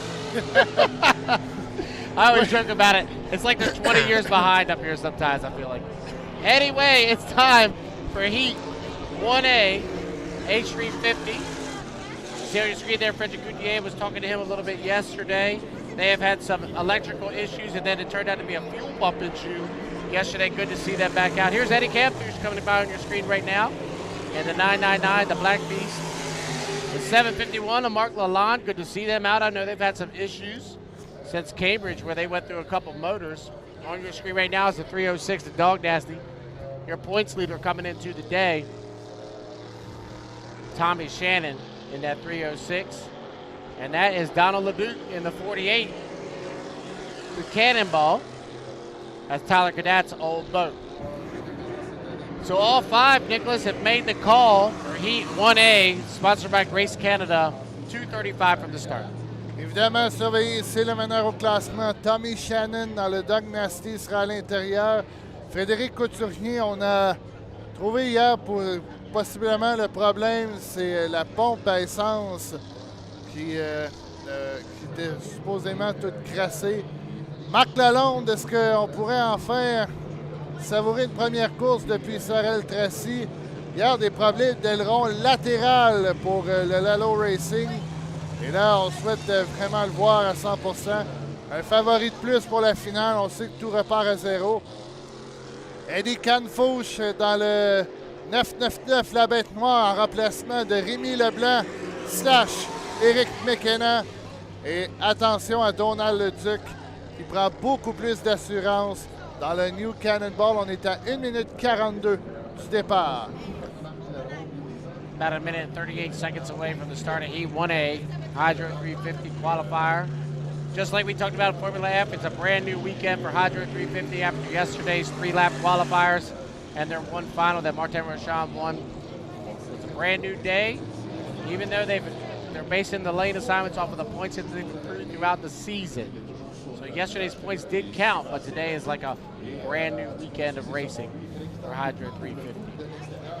110 from the start, 110 away. We'll get them lined up. Lane number 1 will be your points leader coming into today, the 306, Tommy Shannon. He'll have lane number 1, lane number 2 will be the 14 of Frederick Gutierrez. Hopefully they got that fuel pump issue sorted out. Fred stuffed a lot of money into the boat in the last couple weeks. Hopefully they're ready to go here in that H14 Legacy 1. To his outside will be the Cannonball. Donald LeDuc will be in lane number 3. Lane number 4 will be the 751 of Mark Lalonde, the Lolo Racing. And on the outside, still on restriction, will be Eddie Campouche in the 999. Unfortunately, Eddie's still on restriction due to the fact that he jumped the gun yesterday. If he hadn't done that, he'd have been down and ready to go. But he's got to stay up on the outside because he jumped the start yesterday. 25 seconds to the start. Everybody's up a little bit early as they head down there into turn number 2. Great shot coming through turn number 2 right now. You can see them now start to pick up the pace a little bit. The rooster tails starting to fly as we're 12 seconds away. Heat 1A, sponsored by Grace Canada, is 6, 5, 4, 3, 2, 1. Mark, it looks like a clean start from here. We'll have to wait and see as Eddie Campus will lead him across the line. Watch for the boats on the inside. Everybody to hold their lane all the way through the apex of 1 as they head down in there. It is Tommy Shannon is your leader. The 306 Dog Nasty comes off the exit at turn number 1. And Mark Lalonde is really flying hard as they come off the exit of 1. Oh, Marc Lalonde, et attention à Donald Leduc. On est à 3, mesdames, messieurs, pour la première place. Shannon, Lalonde et Leduc. Canfouche est à l'extérieur et Couturier lui semble pas avoir eu de place. Attention à Marc Lalonde qui s'amène face à Tommy Shannon. They come off the exit pit at turn number 2. We're just getting word that it was a clean start, so everybody is legal. Tommy Shannon is your leader across start-finish line after lap number 1. Mark Lalonde out and about lane number 3, running in second position. Eddie Campus is up to third. Over top of Donald LeDuc running in 4th, and then Frederick Gutierrez back in 5th. Through the apex at turn number 1 here on lap number 2. Remember, we go 5 times around. It's still Tommy Shannon, your leader. Shannon doit se méfier de Lalonde et bagarre à 3 pour la 3e place. Eddie Canfouche Donald Leduc et Frédéric Couturier qui tentent de remonter dans le Legacy One. Et Canfouche, là, ne cesse d'impressionner dans la bête noire. Et là, Shannon lui s'éloigne de plus en plus. Voyons voir au virage. Coming radically, lap number 2, 2 down, 3 to go for Tommy Shannon. Mark Lalonde runs in second. The battle is for third. Canfouche on the outside, Leduc in the middle, and Frenchie Coutier on the inside. They come across the start-finish line to complete their second lap. But it's all Tommy Shannon down into turn number 1 here on lap number 3. Nick, we're halfway through, and Tommy Shannon running really good. L'écart qui s'est beaucoup plus allongé pendant que Couturier là, est bon, troisième. Mais Eddie Canfouche s'amène à l'extérieur. La bête noire qui s'amène. On est côte à côte. Et vous le voyez à l'écran. Quelle bagarre entre le 14 et le 999. Pendant que Shannon lui va compléter un troisième tour. Tommy Shannon coming around to complete lap number 3. 3 down, 2 to go for the Dog Nasty 306 coming across start finish line. Mark Lalonde having a great run. How about Frederick Coutier? He figured out his issues from yesterday, running in third position, running really well. Eddie Canfouche still having to stay out wide in that 999, the Black Beast. He cannot move over because he's still on restriction. That's why you see him running out in about lane number 5, and Donald Leduc is back to 5th. Et là, les écarts se sont beaucoup stabilisés. Tommy Shannon dans le Dog Nasty file loin en tête. Il va pour l'instant creuser l'écart sur Nicolas Rousse avec un tour à faire.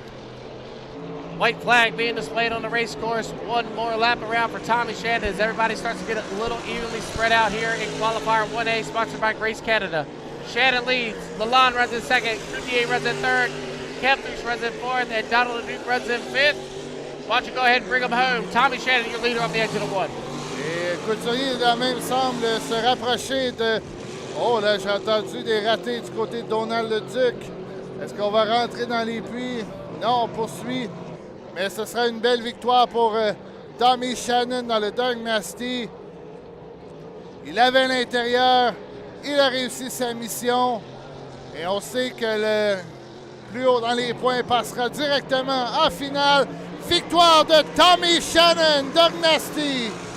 Deuxième, et que ça va lui faire du bien après toutes les difficultés. Marc Lalonde, qui est de retour en piste. Troisième, Frédéric Couturier.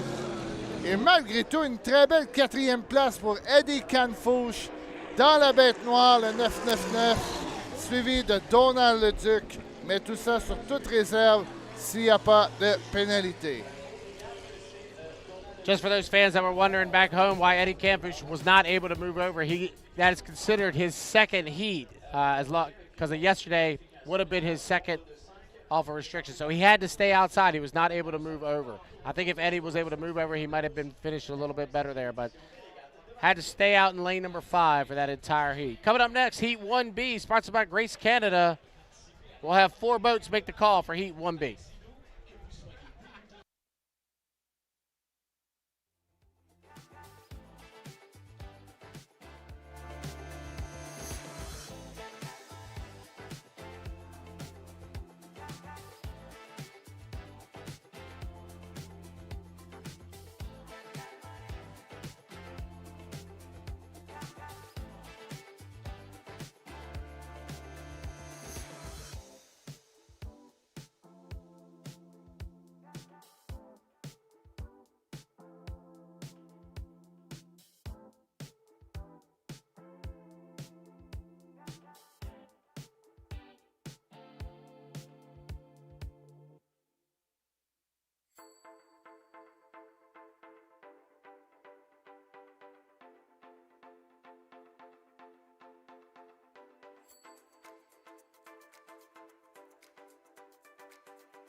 All right, 5-minute gun has sounded. We are 3:40 away from the start of Heat 1B for Hydro 350, sponsored by Grace County. You can see on your screen, Grant Liddycoat still on restriction, having to start on the outside for a couple more heats.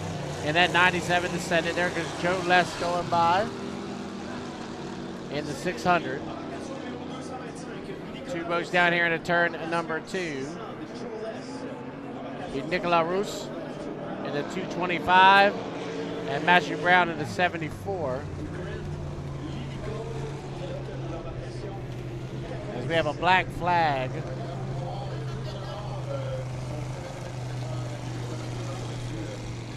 So black flag on the race course because we had ducks at the start-finish line. I think we're going to eat ducks tonight, John. I mean...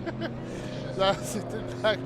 Mais si vous demandez pourquoi drapeau noir, c'est... C'est que les canards, ce week-end, c'est incroyable comment il y en a. Earlier this morning, there was, I think, 20 ducks on the water. I said, holy crap, we're not in the Valleyfield Regatta, we are in Ducks Regatta. Alors, dans quelques instants, on va sûrement y aller avec la qualification.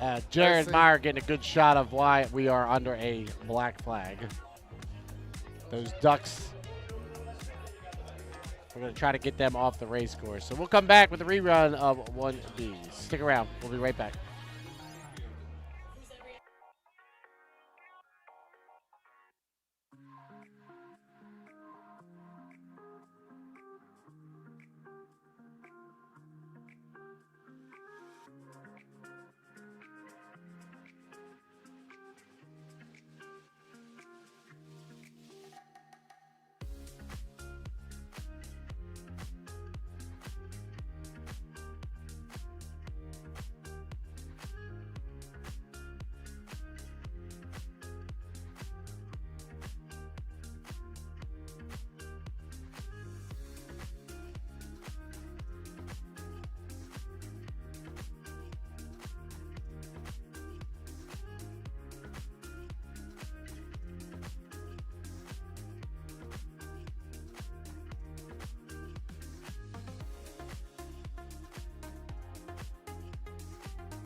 All right, And we got the Ducks off the race course, so they're going to go with Heat 1C. They're going to go with 1C, and then come back and do 1B. So they should have Jacob Haynu, Ken Henderson, Michael LeBoeuf, and Bert Henderson out in 1C. After H350, sponsored by Grace Canada, we'll go Pro Hydro Racing, which had some of the best races of the day yesterday, to be honest. Jersey Speed Skip, and then it'll be Grand Prix Hydro. So if you're tuning in for Grand Prix, we're about 5 heats away from Grand Prix, sponsored by Journal de Montreal. Got 3 heats lined up for you today. 11 boats here this weekend for Grand Prix Hydro. Should be a great show coming up. So stick around. We'll be back with 1C.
All right, Heat 1C on the water. Race Canada is presenting sponsor of H350 this weekend here at the 86th Annual Valleyfield Regatta. Good shot on your screen there. Jacob Haynu on the inside and Michael LeBoeuf on the outside.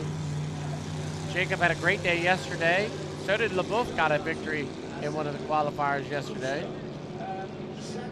Next 2 boats are the brothers. Ken Henderson on the inside and his brother Bert on the outside. Bert was dealing with some mechanical issues in that H8 last minute again yesterday. Talked to some of the team this morning, and they seem a little bit more confident today than they were yesterday. So hopefully that H8 last minute again is ready to go. Great shot of Jacob Haynu. You can look closely at that left spot so you can see a patch on that left spot, so where they had to repair yesterday. A little bit of contact with Danny Leger yesterday. You can see him coming through that turn there. Tate Meyer. It looks like they got him all fixed up, ready to go here for qualifying today. Here comes Michael LeBoeuf across start-finish line. Picture of Bert Henderson on your screen right now out of Brockville, Ontario. Drives the H8 last minute again. He's going to go way wide down there in turn number 2. His brother Kent on his inside. The Team Tow Band sponsored. Bank on it. 519 of Kent Henderson. Good shot of Jacob Haynu going down the backstretch down into turn number 2. And that H2, the Nova Racing out of Bullhorn, Quebec, Canada. Heat 1C on the water. 2 minutes to the start. Remember, here in our qualifiers, we do 5 laps. H350 qualifications. Here in Heat 1C. Good. Mikel LaBouffe coming on a timing run. Got out of shape a little bit down there in turn number 2. He comes across start-finish line on a timing run. 130 from the start, 130 away. H350 Heat 1C, sponsored by Grace Canada. Once again, boats will line up in their designated lanes based off of points they've accrued throughout the 2026 season. This is Heat 1C. We will come back with a rerun of 1B, then 1D. Then we'll go to Pro Hydro, Jersey Speed Skiff, and Grand Prix. And that'll be almost the midway point of our racing program here on Saturday. 28 heats of racing for you today, including the vintage. So a lot of racing left to go. We are only on heat number 5. Heat number 6, I should say. 38 seconds to the start. Let's get them lined up for you. Lane number 1 will be the H2, the Nova Racing of Jacob Haynu. Lane number 2 will be the 519, the Bank on it for Ken Henderson. Lane number 3 will be the 155. Mikel LaBouffe, and on the outside will be Bert Henderson in the H8, the last minute again. So we're 24 seconds to the start. H350 qualifier, Heat 1C. Haynu, Henderson, LaBouffe, Henderson. That's how they line up through turn number 2. They come down here to start finish line is your 7, 6, 5, 4, 3, 2, 1, mark. It's a clean start. Bert Henderson will lead him off. Cross start finish line from lane number 4, but everybody will hold their lane all the way through the apex of 1. Henderson way up on the outside, but Jacob Hayden will use that inside to his advantage through the apex of turn number 1. He's your leader, but he's got a company right down his outside hit. It's Kent Henderson. So Jacob Hayden on the inside and Kent Henderson on the outside, side by side for the lead as they head down here into turn number 2. Scott Word, it was a clean start, so everybody legal as they head down here into turn number 2. So it's Haynu on the inside and Henderson on the outside. 2 boats side by side as they come up the exit of 1 to come around to complete lap number 1. So 1 down, 4 to go. Jacob Haynu leads over top of Ken Henderson, running back in second position. Mikel LaBouffe in third and Bert Henderson in 4th. Head down into turn number 1 here on lap number 2 of 5.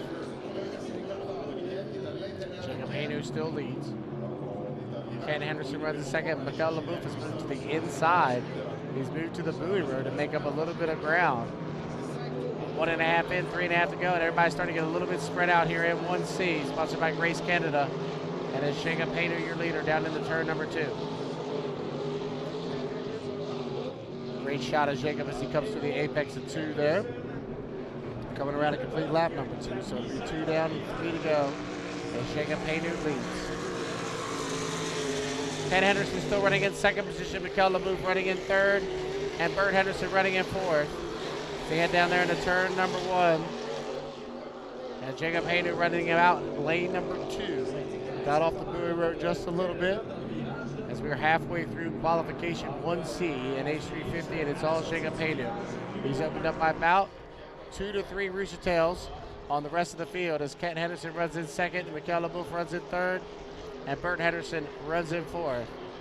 Down through turn number 2, it's all Jacob Haynu. Great picture there from Tate Meyer as he comes up the exit pit to come around and complete lap number 3. So it'll be 3 down, 2 to go.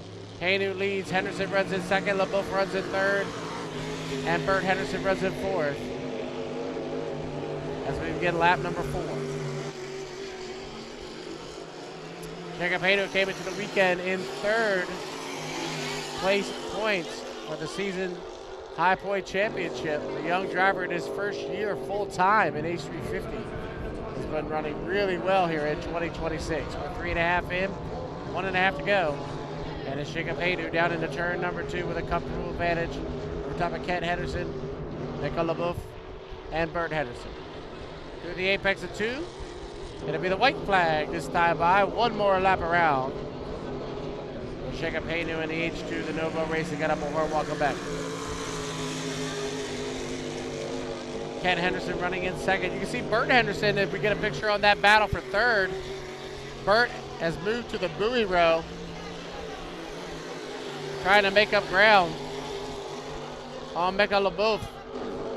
tries to move up into third position, but it's all Jacob Haynu off the exit of turn number 1, down the backstretch here on lap number 5 of 5. But you can see that battle in the upper right-hand part of your screen. Oh, they got really tight coming off of turn number 1. Wow, Henderson had to get out of it as him and LaBouffe probably made contact. But up at the bottom of the race course off of turn number 2, your unofficial winner of Heat 1C, we're going to Jacob Haynu in the H2 de Novo Racing. Second place, we're going to Kent Henderson. Bert Henderson is still charging hard on the inside, trying to make up ground on the 155, but it'll be Mikel LaBouffe getting third place and Bert Henderson getting fourth.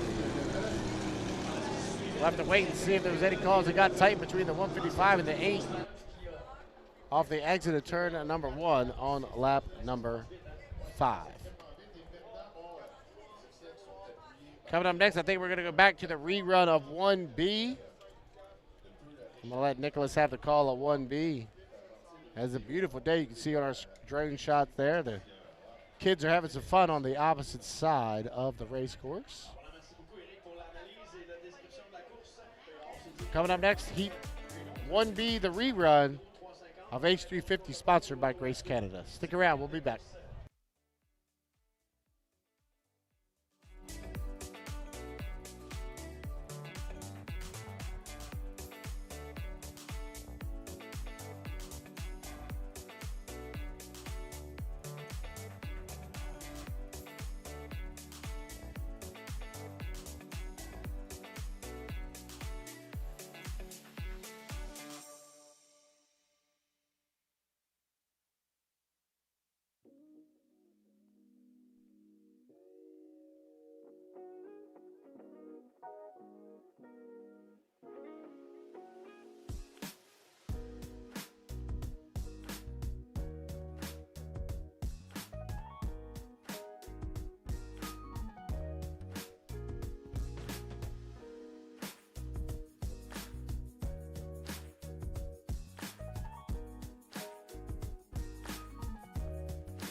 Alors, reprise de la qualification.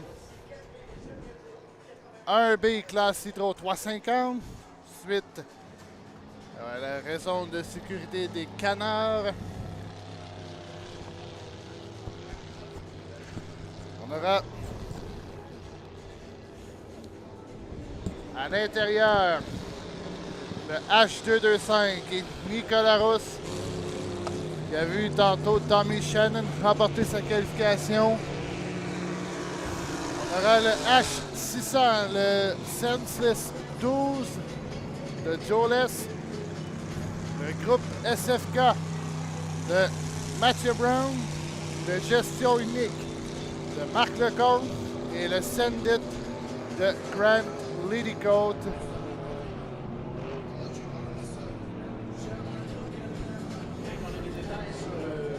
So Marc Lecomte is not on the track right now. We're still. waiting for him, and bad news for Michael Leboeuf in the last lead. He had the penalties.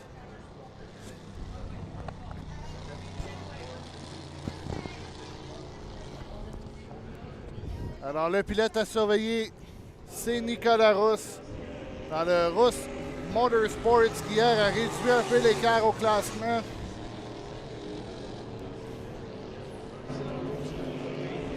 Jolet, c'est le H600. Sera à surveiller également. Et toujours pas de nouvelles de Marc Lecomte. On est à 2 minutes 8. I think Marc Lecomte will not be able to come here.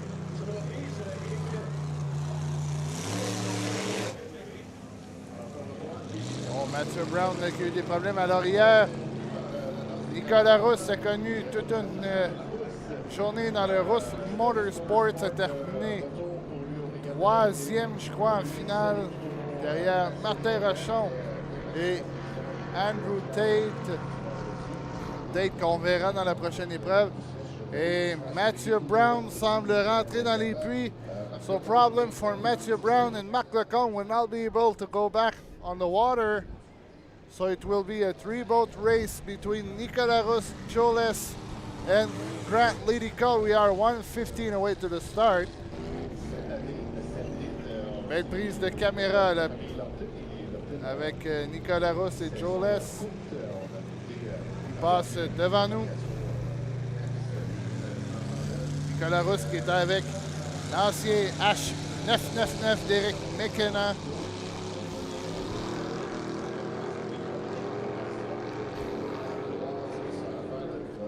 Ensuite, il restera une vague de qualification Hydro 350, Pro Hydro, GSS et les Grands Prix. Et j'aurai le privilège de vous faire le 1C. We are 30 seconds away to the start. Alors, il ne faut pas devancer le départ. On a un maximum de 18 points qu'on peut récolter. Un minimum, pardon, de 18 points qu'on peut récolter. On est à 15 secondes. À l'intérieur, Nicolas Rousse. On est à 5 secondes. 3, 2, 1. Excellent départ pour tout le monde. Et Rousse a déclenché le cadran dans le Rousse Motorsports. On sort du virage. C'est le H225. Les et Lady Coat.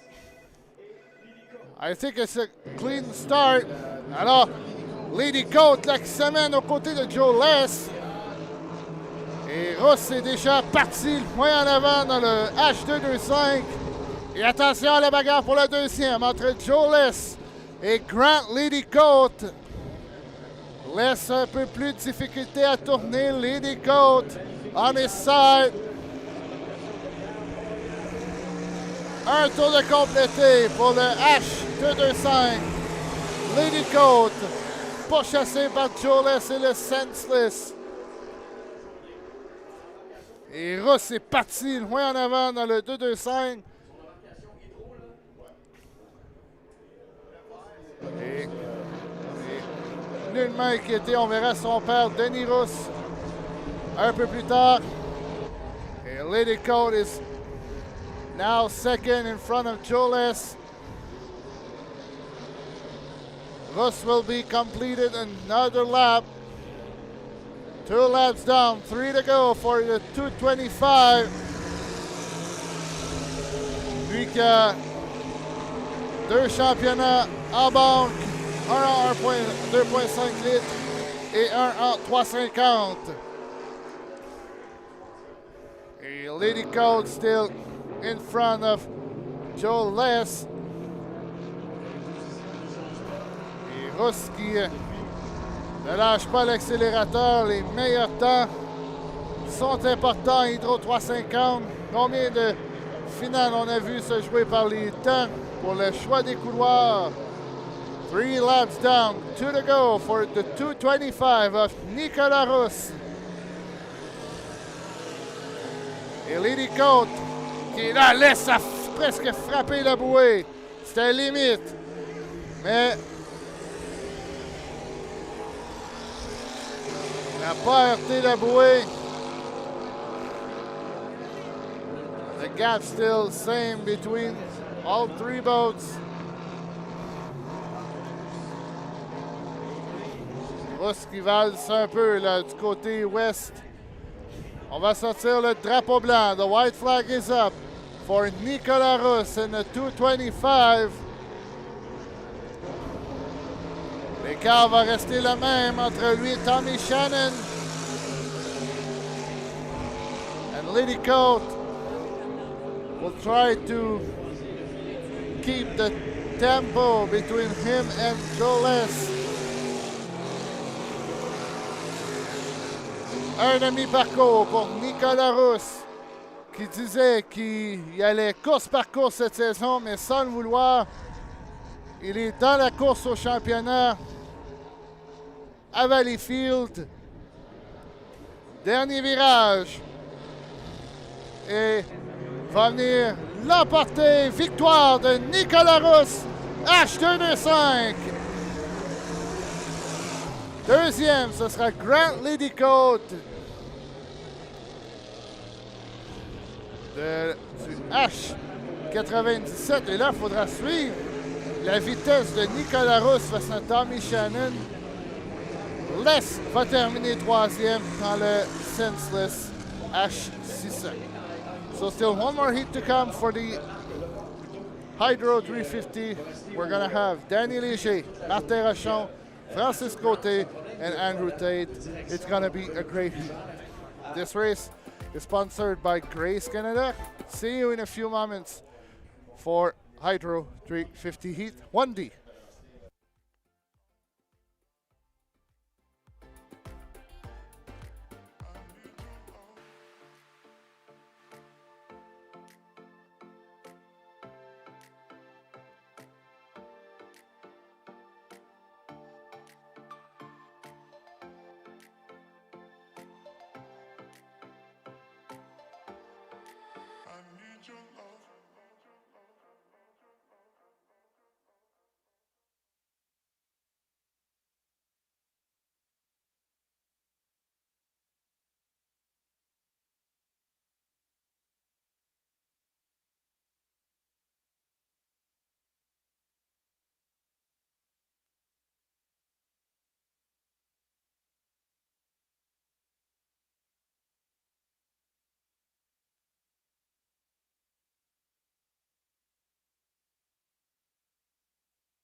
All right, here we go. Final first round of qualifying heat for 350, sponsored by Grace Canada Heat 1D. Coming out, it should be a good one. Danny Leger, Martin Rochon, Francis Cote, and Andrew Tate will be the four boats that'll make the call here for qualifier 1D, sponsored by Grace Canada.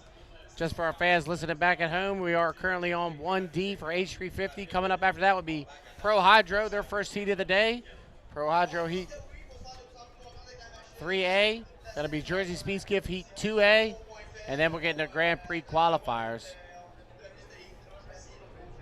So we're getting into it today as we get ready to get to the top of the hour. But the boats come out on the race course. It looks like, Nicholas, all four have made the call. Francis Cote, Andrew Tate, Martin Rochon, and Danny Leger. Should be a good battle. This is probably shaped to be one of the better of the qualifiers here in the first round.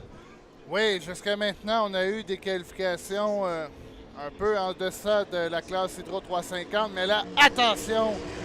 Danny Léger, Martin Rochon, le vainqueur de la finale du vendredi hier, et Andrew Tate qui sera surveillé dans le pencil. Il ne faut pas négliger Francis Côté dans le Yellow Torpedo qui est capable de surprendre le H23.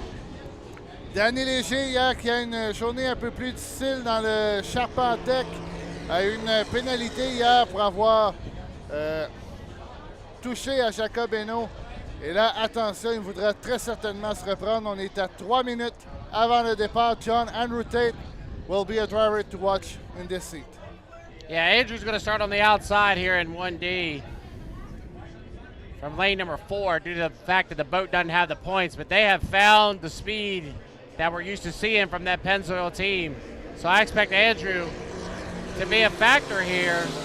The problem is starting at lane number 4, and he's got 3 really fast hydroplanes to his inside, including the one you see on your screen right now, the 773 of Martin Rochon, who had a great Friday. We talked about it a little bit into our lead up to the start of the day. Rochon was perfect 2 for 2 in the qualifiers, and then he got lane number 1 for the final, and he won the final wire to wire. So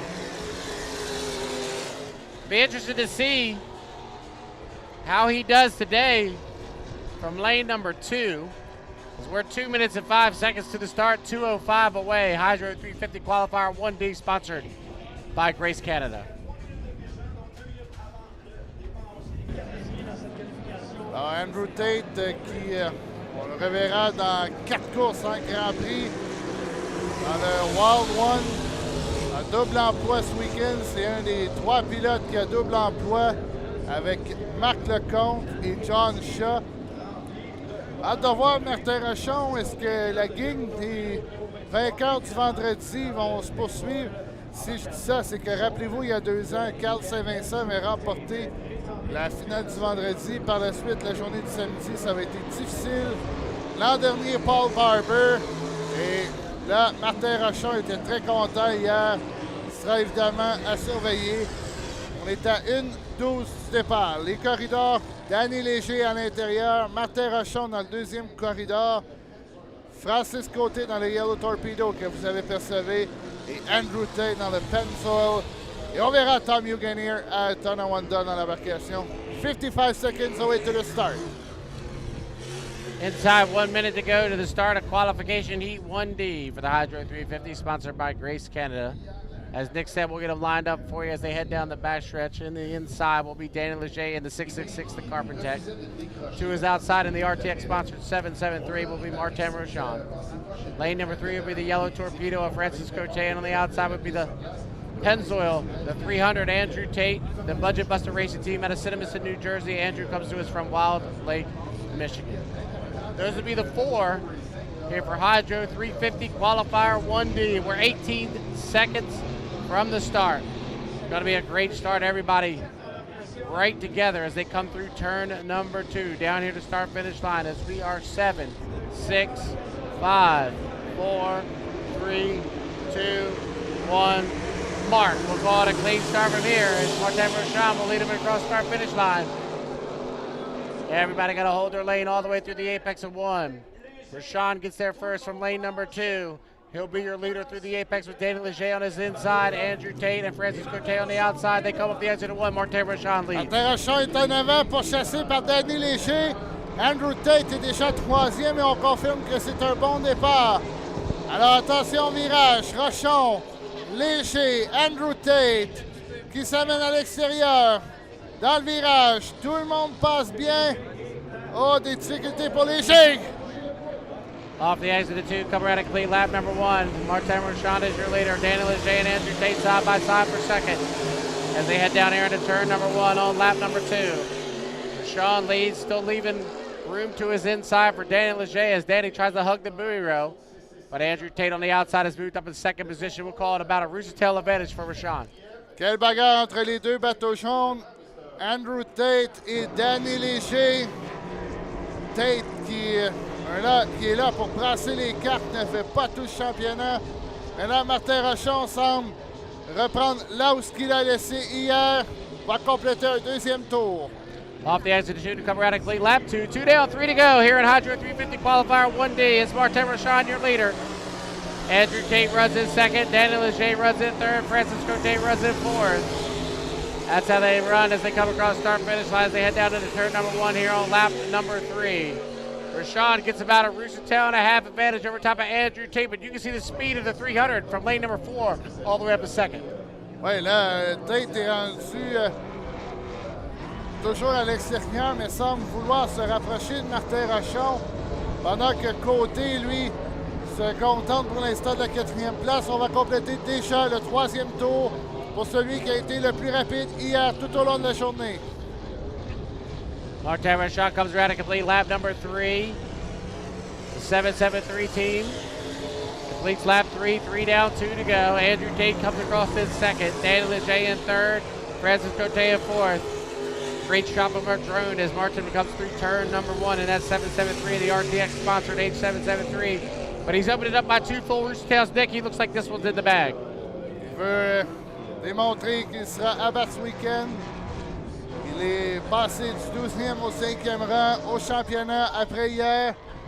Et Tate, lui, se contente de la 2e place dans le Pennzoil, sachant qu'il aura un couloir plus favorable un peu plus tard. Drapeau blanc. Coming around, get the white flag this time by. One more lap around the Robert Theoret race course for Martin Rochon in the 773. Andrew Tate is going to the outside in the pencil of the 300. Danny Leger coming across in third position, and fourth is Francis Cote. So off the exit of turn number 1, it's all Martin Rochon. Alors, 3 quarts de parcours à faire pour Martin Rochon et le RTX Wheels qui file vers une 4e victoire ce week-end pour le pilote de Saint-Zotique. Dernier droit. Et ce sera une 4e victoire ce week-end pour Martin Rochon et le RTX Wheels. 2e, Andrew Tate, Pennzoil, H300. Third will be Daniel Leger with a 666 Chapatec. And fourth will be Francis Cote with a yellow torpedo.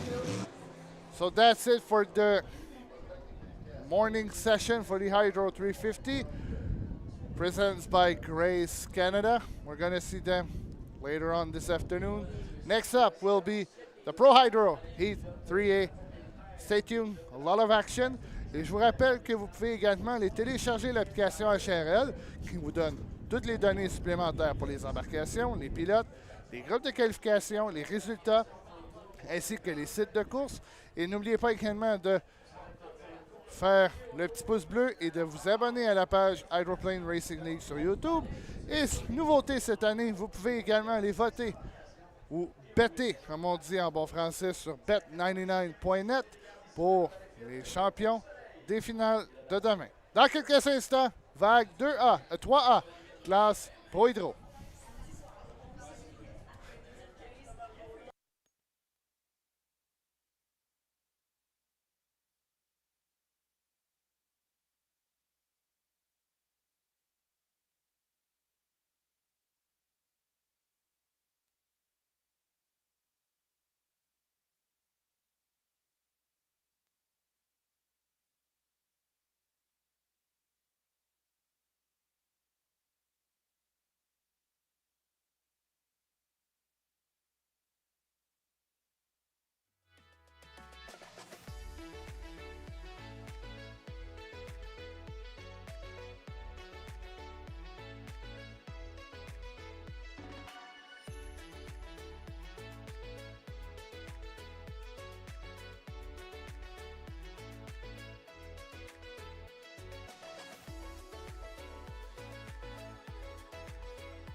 Alors, qualification 3A, classe Pro Hydro. On vient d'apprendre que Derek Anderson ne sera pas de retour aujourd'hui avec le V76.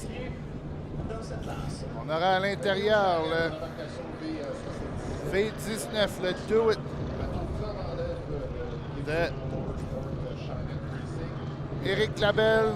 Le V110, l'Oiseau Bleu de Denis Rousse sera dans le deuxième couloir. Dominique Maisonneuve sera dans le troisième corridor avec le Formax. Le V77 de Guillaume Charette, le Salvatore F-Sens 1 sera dans le quatrième corridor. Et Derek Smith dans le Adrenaline Rush sera dans le cinquième couloir. Alors, belle caméra dans le deuxième virage. On aperçoit Guillaume Charette, gagnant des deux épreuves hier dans le V77. Nouvelle embarcation pour le pilote de Valleyfield. Hâte de voir ce qu'Éric Labelle peut nous réserver dans le Do It V19. Champion qui a connu tellement de succès en 5 litres.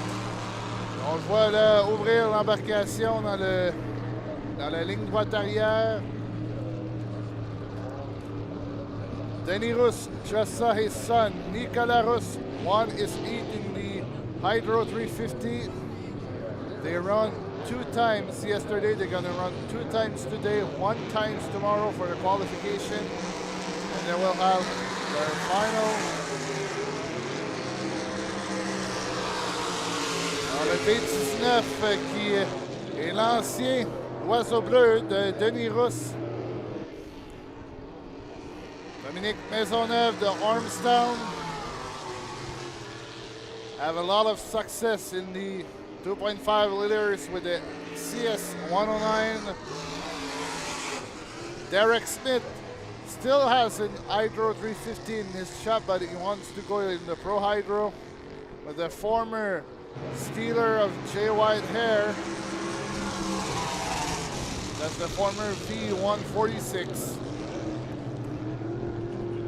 Belle caméra du haut de la tour.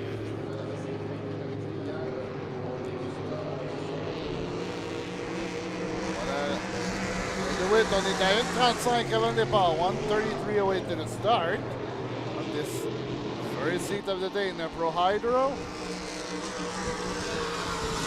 Denis Rousse qu'on voit arriver là, avec le trône. Ça, c'est l'ancien GP25 de Brendan Kennedy qui a connu tellement de succès ici à Valleyfield en remportant la finale en 2018.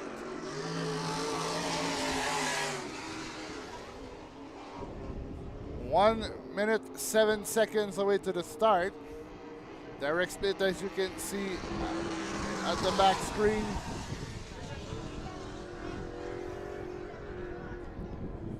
So I'm going to do the lineup for you, and inside will be the V19 of Éric Labelle. Second lane, we have 110, the Oiseau Bleu of Denis Rousse. Third will be Dominique Maisonneuve with the 109. Fourth will be Derek Anderson with the Essence 1, the 77. And the 13 on the outside with Derek Smith in the Adrenaline Rush. So Éric Labelle inside with the white ball. We are 22 seconds away to the start. Denis Rousse will be in the second lane. We are 15 seconds. Labelle, Rousse, Maisonneuve, Charette, Smith. On est à 7 secondes. Oh, l'Oiseau Bleu là qui a été très large. 2, 1. Quel départ pour Maisonneuve. Oh, là, on entend des ratés qui sort du virage. C'est Éric Labelle. Do it. Labelle is on the lead. At the outside. Oh, Smith has some problem. It's Rousse and Maisonneuve. Charette is actually fourth. Oh, et là, Derek Smith est sorti très large. Et le départ est bon. Clean start for everyone. Et Labelle qui a failli l'échapper. Mais voilà Denis Rousse Et Maisonneuve qui se pointe très large à l'extérieur. Et Charrette doit revenir tout près là pour éviter la bouée blanche. Un tour de complété. Oh, la belle. Derek Smith is fourth. Et on voit Maisonneuve se rapprocher de l'Oiseau Bleu. Et Rousse qui conserve sa deuxième place. Et Charrette tente de se serrer à l'intérieur. Et encore la belle qui se soulève, tout comme Maisonneuve. Oh, voilà Éric Labelle des Beaux-Jours à la limite de l'adhérence. Halfway in the course. Still, Éric Labelle. But Denis Ross and Maisonneuve are coming back. 2 tours à faire. Il y a 3 bateaux tout près. Charrette doit se contenter de la 4e place. Et Derek Smith est actuellement 5e. Maisonneuve se rapproche de l'Oiseau Bleu. Et Rousse qui tente de remonter face à la belle. Oh là! La belle qui a failli l'échapper encore une fois. Toujours au même endroit. Oh là là, Éric Labelle. Et voilà Maisonneuve aux côtés de Denis Rousse. Qui tente, lui, de se trouver un chemin avec un tour à faire. Maisonneuve est actuellement 2e dans le format. J'ai hâte de voir si au même endroit Labelle va avoir beaucoup d'air sur l'embarcation. Maisonneuve, Denis Rousse, côte à côte. Et Rousse qui tente de conserver, mais Maisonneuve qui rapplique. Voyons voir si Labelle va garder. Oui, là, beaucoup moins d'air, mais c'est Denis Rousse cette fois qui se soulève dangereusement. Et Maisonneuve à son tour, mais dernier virage. Oh, la Rousse qui a perdu un peu de vitesse. Et l'Oiseau Bleu qui s'arrête. Incroyable. L'Oiseau Bleu. Mais ce sera la victoire d'Éric Labelle dans le Do It. 2e, Dominique Maisonneuve dans le Fort Max. 3e, Derek Anderson. Pas Derek Anderson, Guillaume Charrette. Et Derek Smith va terminer 4e. Et qu'est-ce qui a pu se passer avec Denis Rousse dans l'Oiseau Bleu? Il avait potentiel. 3e place pour revenir.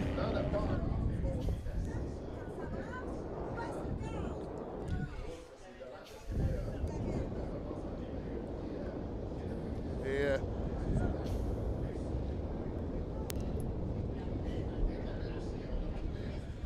on va faire un petit rappel de ce qui s'est passé jusqu'à maintenant vers la qualification Jersey Speed Skiff et les classes Grand Prix. Yep. We can go now or we can wait. Whatever you want to do.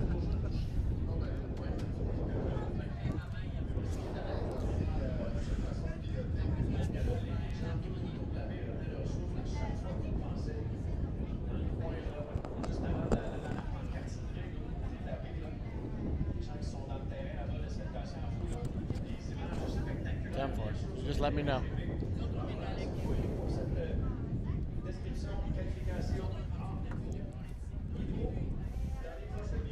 Alors, dans quelques instants, qualification 3A, classe Jersey Speed Skiff avec 7 embarcations.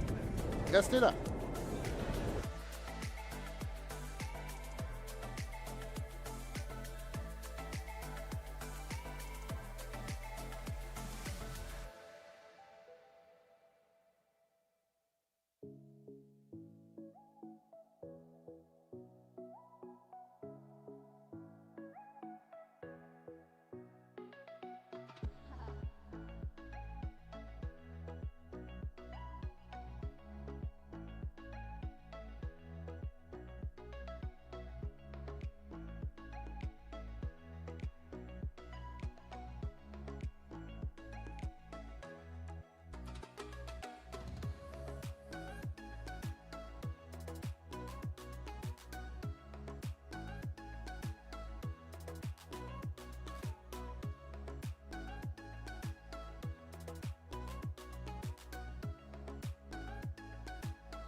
All right, 5-minute gun has sounded. Jersey Speed Skiffs, their first qualifier of the day. This is Heat 2A for them for the weekend.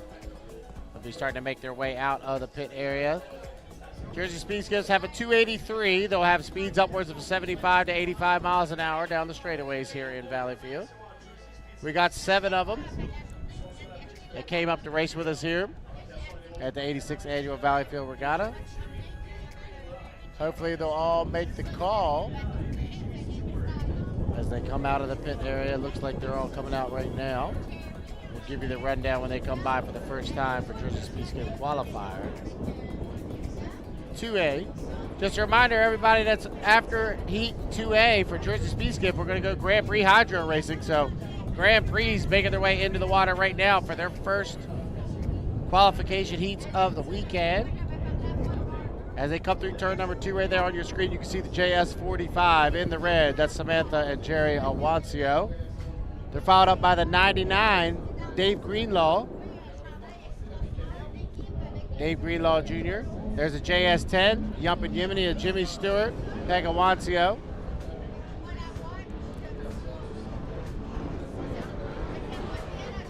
Jimmy coming on a timing run down here to start-finish line. Behind them, you see the 113, another one, Louis Bourdain. Good to see Louis back. And this is the 181. This is a brand new boat to me. Craig Braun is doing the driving. He's got Mikel Tremblay riding along with him this weekend in that boat. And then the final boat on the race course coming through turn 2 right now should be Abigail Langford. There she is in the 41. And I forgot to mention Courtney Truelove is out there in the 721. She's got Rob Schiller with her. We're 2:33 from the start. Jersey Speed Skiff qualifier 2A, Nick. Oui, à surveiller évidemment, c'est Jamie Stewart dans le Yumpin Yemenai qui partira à l'intérieur. Dans le deuxième couloir, c'est Alexandre Deroy qui est aux commandes du Very Cherry, le JS 99. Craig Brent, ça c'est l'ancien Dennis Dream de la famille Tremblay. Les excuses. Oh là, Deroy qui est immobilisé dans le ligne droite arrière. Dallas Courtney Truelove qui a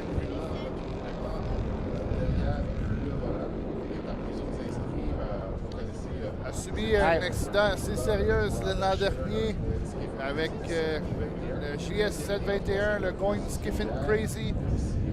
Et là, on est de retour. On est à 1 minute 32 du départ de cette première qualification de la journée en classe Jersey Speed Skiff.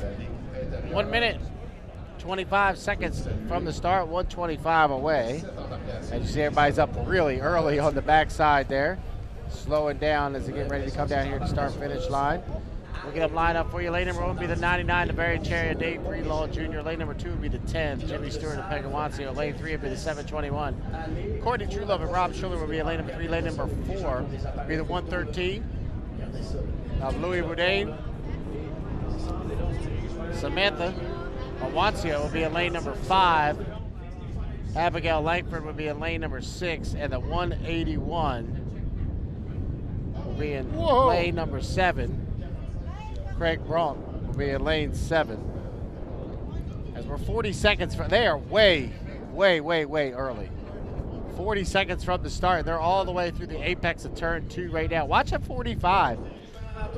If Samantha could get through there in that 45, she might be in the best spot to come flying down here to start-finish lines. We're 24 seconds from the start. You can see how early Louis Bourdain is at the 113. Watch for Dave Greenlaw on the inside. We're 15 seconds away. They got to go now. We're too fast, John. We are 10, 9, 8, 7, 6, 5, 4, 3, 2, 1.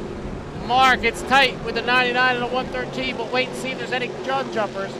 Go ahead down here into turn number 1. The Very Cherry and Dave Greenlaw Jr. is your leader down into turn number 1 with Jimmy Stewart running right there in second position. It was tight on the start. We'll wait for the official word from the judges stand, but right now it's Dave Greenlaw Jr. followed up by Jimmy Stewart and Samantha Awancio. Alors c'est Greenlaw pourchassé par Stewart. et par Ewancio. Et on confirme que le départ est bon. En quatrième, on a Courtney Truelove, Baudouin, Brandt et Langford. Et là, le Very Cherry est très large à l'extérieur. Stewart va-t-il en profiter dans le Yumpin Yemenai? Il est dans un corridor qui lui est habitué pour lui, mais là, il doit retourner large à l'extérieur. Un tour de complété. Alex DeRoy comes off the exit bit of turn number 2. We just got word that it was a clean start, so your leader is the 99 as he comes across start-finish line. Alex DeRoy is your leader in the Very Cherry. Jimmy Stewart and Megan Watsio running in second. Samantha Watsio running in third. Courtney Truelove running in fourth. Louis Boudin, Louis Boudin having issues in the 113. I thought he was going to come over on the 181. Good job of staying in his lane, but the 113 having some mechanical issues in the 41 of Abigail Langford. Back to your leader, it's the 99. Et là, Baudouin a eu des difficultés. Je pense qu'il va rentrer dans les puits.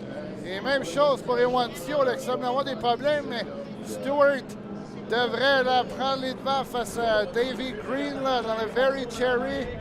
Green là, semble être complètement à l'extérieur. Stewart qui bondit dangereusement. On a vu hier Ewancio bondir dangereusement, mais on est côte à côte. Jimmy Stewart, Davy Green là, qui sort extrêmement large et ça vient d'ouvrir la porte à Stewart. Coming around, it could be lap number 2 is Jimmy Stewart on the inside and Alex DeWall on the outside. Alex staying way out wide in that 999, the Very Cherry. 2 down, 2 to go here at Jersey Speed Qualifier 2A. Stewart and DeWall side by side down in the turn number 1 on the lap number 2. Wow, Jimmy really got loose down there in the turn number 1. He had to get out of it just a little bit as the 113 and Louis Boudin is headed back to the pit area, but now it's about 7 or 8 boat lengths for Jimmy Stewart. Stewart s'éloigne. Est-ce que Wancio pourrait aller chercher la deuxième place?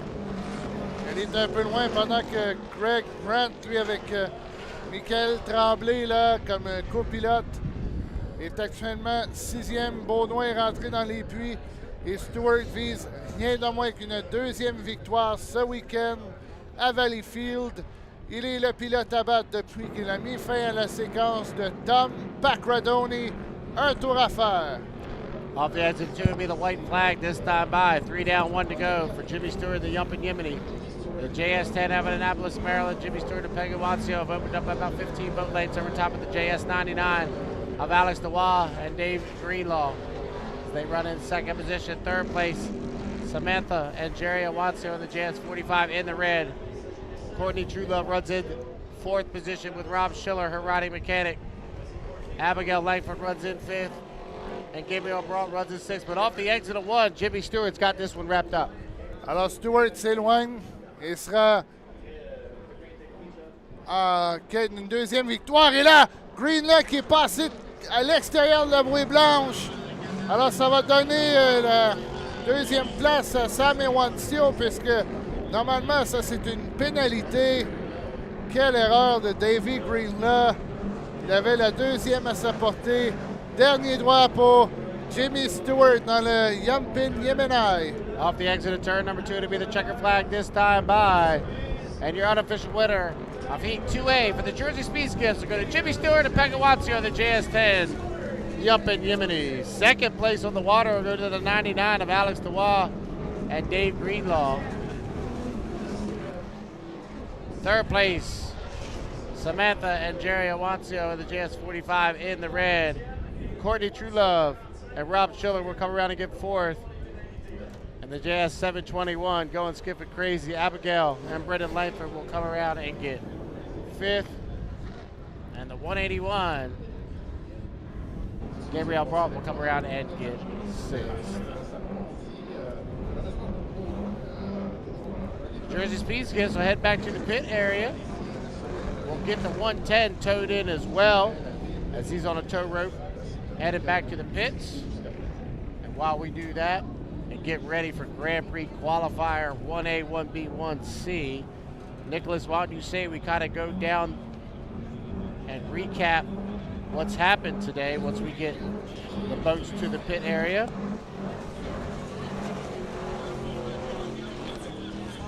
It's been a great day so far of racing here at the 86th Annual Valleyfield Regatta. Once again, my name is John Tomey, alongside me Mr. Nicholas Allard. We're here to bring you coverage all weekend long. We are on day number 2 of 3, and we're just about the midway point of our day with Jersey Speed Skiffs ending up, and then Grand Prix Hydros 1A, 1B, 1C. So, Nick, why don't we go back and start with the novice class? Novice ran 2 qualifiers early today. The boys and girls got to come out twice. Why don't you wrap up what happened in novice around 9 o'clock this morning? Ça a été l'affaire de 2 pilotes, soit de Médéric Guillet dans le Thunderbolt, qui est pratiquement 3-3 depuis le début de la fin de semaine, et Zach Parent qui a gagné les 2 qualifications. On a eu une belle lutte tantôt aussi entre les 2 frères et sœurs Daou, Raphaël et Béatrice. Raphaël a le dessus, mais un beau message de sa sœur sur Facebook. Félicitations à elle et à son frère pour la belle bagarre. Donc, on les reverra demain matin dès 9h pour leur dernière ronde de qualification et leur finale. Yeah, so far it's been the Thunderbolt of Médéric Guillet. His day has been great. His weekend has been great. He's gotten 3 heat victories so far, and he's a perfect 3 for 3, 75 points as well. Thank you. Lunchtime. Got to get my lunch. We'll move on to Formula R.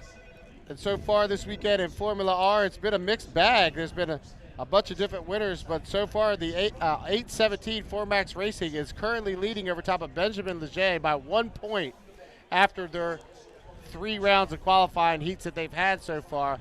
But that is the story to me, is the 21 of Benjamin Leger. He has had a great weekend. Oui, jusqu'à maintenant, Benjamin Léger, c'est l'étoile de la fin de semaine en classe Formule R. Malheureusement, pour Lucas Desrochers, un problème électrique l'a empêché de voir la ligne d'arrivée. On travaille fort pour revenir pour la prochaine ronde de qualification dans le 104. C'est tellement malheureux, il connaissait tout un week-end jusqu'à maintenant, mais ce n'est que partie remise. Et l'équipe du 4MAX, encore une fois, en haut du classement, mais par un seul petit point devant Benjamin Léger. Ça va être intéressant de les suivre tantôt. Formula F, it's been John Shaw and Eddie Campouche. They've won both qualifiers today, and based off of time, John Shaw actually ran a faster qualifier than Eddie Campouche earlier today. But it's been Eddie Campouche's weekend. He was a perfect 3 for 3 yesterday. He got the victory in that 3-lap final. It'll be interesting to see how it works out if they're side by side later on tomorrow afternoon and we go 5 times around. Oui, on a hâte de demain après-midi pour la finale. Ce serait possiblement la seule fois qu'on les verrait côte à côte en finale. Là, les deux seront à l'extérieur dans la prochaine vague de qualification. Ça va être extrêmement les surveiller. C'est l'histoire de la fin de semaine entre les deux. Eddie Campouche est 4-4 depuis le début de la fin de semaine. So, what a weekend by Eddie Campouche, John. Yeah. He's looking really good. We'll see how that all shakes out. They got to run one more time today. They'll run one more tomorrow, and then the final Sunday afternoon as well. H350 today started a brand new weekend. The winners today so far, Jacob Haynu, Nicholas Roos, Martin Rochon, Tommy Shannon. The top 4 really coming into the weekend won their 4 qualifiers today. Oui, jusqu'à maintenant, Martin Rochon qui est 4-4 depuis le début de la fin de semaine. Mais c'est Jacob Haynu qui a eu le meilleur temps ce matin. Et Nicolas Rousse a réussi sa mission, c'est d'avoir un meilleur temps sur Tommy Shannon. Mais là, attention, un peu plus tard cet après-midi, il y aura de l'action en 350. Ça va être assez spectaculaire. Indy Pro Hydro, John, Eric Labelle. Yeah.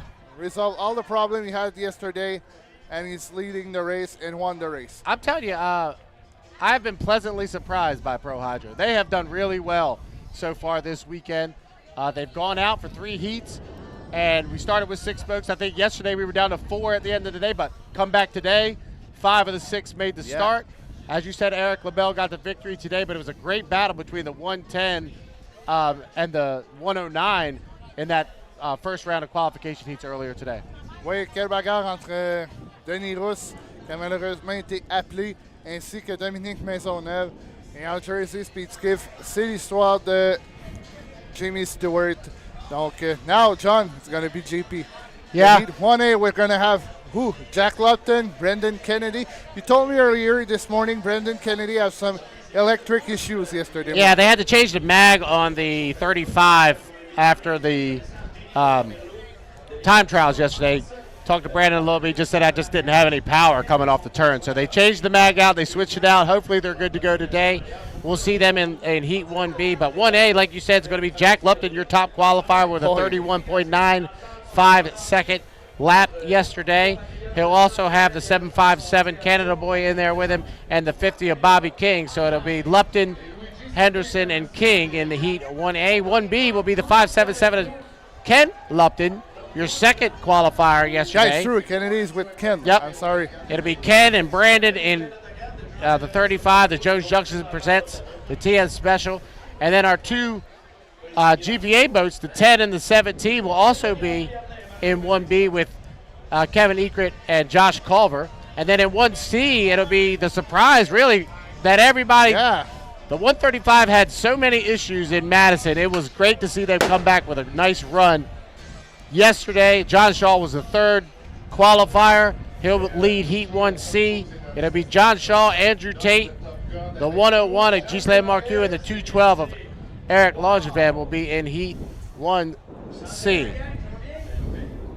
A 5-minute gun has sounded for the first qualifier of Grand Prix, sponsored by Journal de Montreal. And they should be making their way out of the pit area. Once again, Grand Prix Hydros run a 468 cubic inch blown alcohol motor. Speeds upwards of 150, 160 miles an hour. If you looked out the HRL YouTube page yesterday, they put up some videos of the time trial heats. And you could just see the top end speed. They were reaching 160 at the end of these short straightaways here in Valleyfield and slamming it into the turns. So Grand Prix are on the water. First heat of the day for the Grand Prix. Heats 1A should have Jack Lupton, Bobby King, and Kent Henderson to make their way out for the first round of qualifying for Grand Prix Hydro. As you see a good shot of Bobby King right there in the GP50 the Freedom. Bobby is out of Memphis, Michigan. He drives for the Senseless Racing Team out of Grand Isle, New York. Jack Lupton just came through your screen there in the 33, the Lupton Motorsports out of Waverley, New Zealand. And then it's the 757 Canada boy, Kent Henderson out of Breckville, Ontario, does the driving. He drives for Mario Blade from right here in Valleyfield, Quebec. 3 minutes, 18 seconds to the start. 3:18 away. Grand Prix Hydro qualification heat 1A is on the water.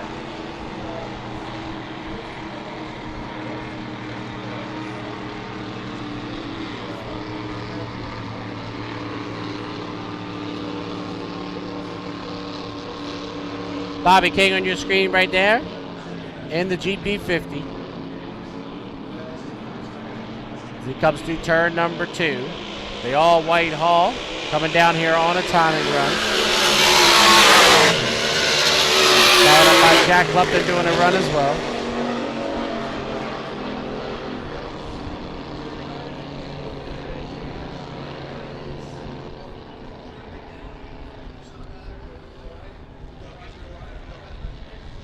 Give a shout out to everybody watching at home on our live stream. Thank you for tuning in. Tell your friends and family if they're not here in Valleyfield, please tune us on our Hydroplane Racing League YouTube page. It's time for the Grand Prix. We got 11 of them here this weekend, a stout field of Grand Prix Hydros, and we're on the water for Heat 1A.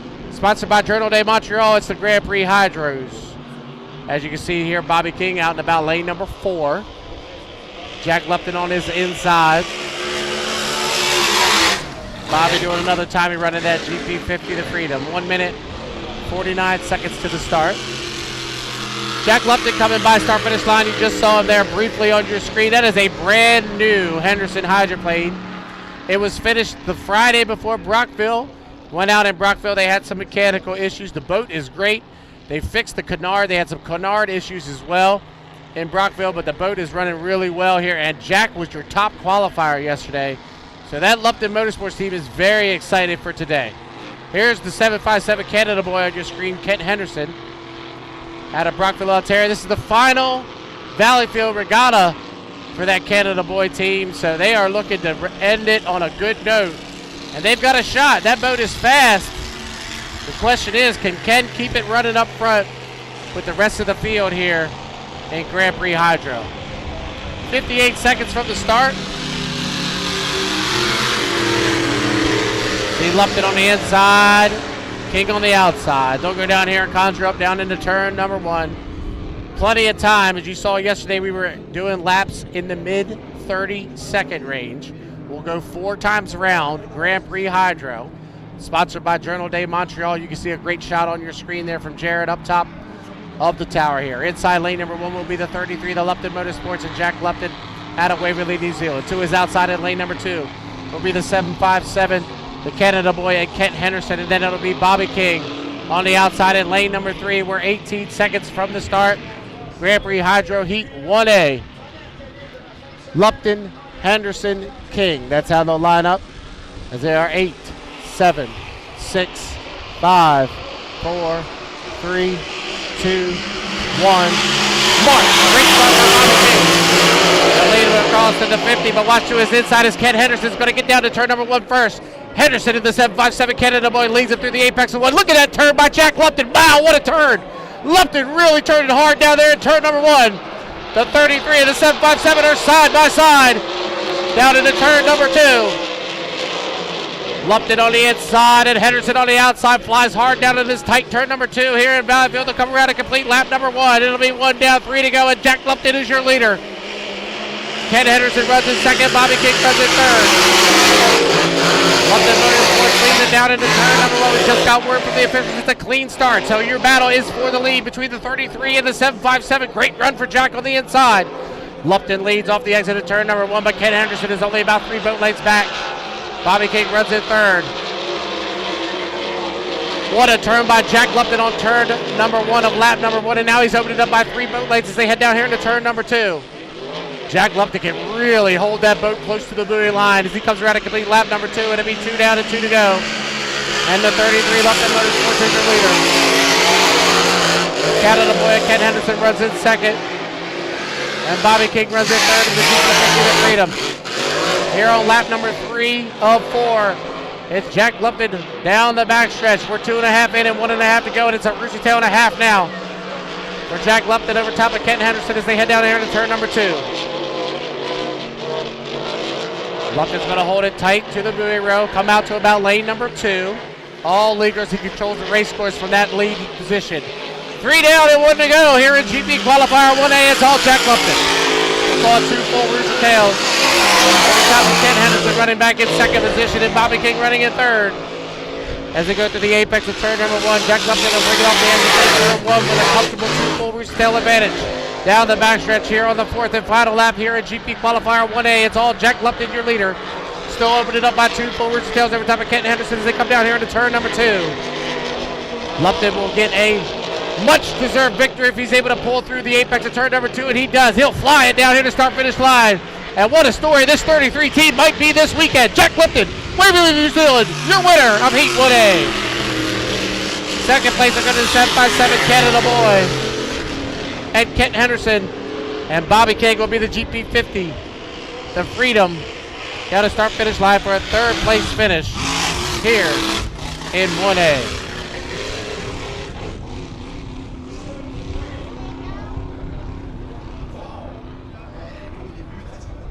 Great run for Jack Lupton, your unofficial winner of Heat 1A.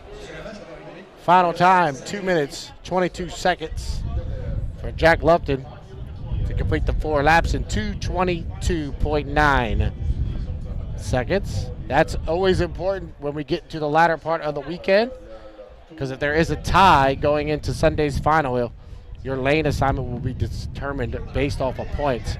And if you go back and watch the rerun of that 1A, watch turn number 1, lap number 1, and the amount of ground that Jack was able to make up.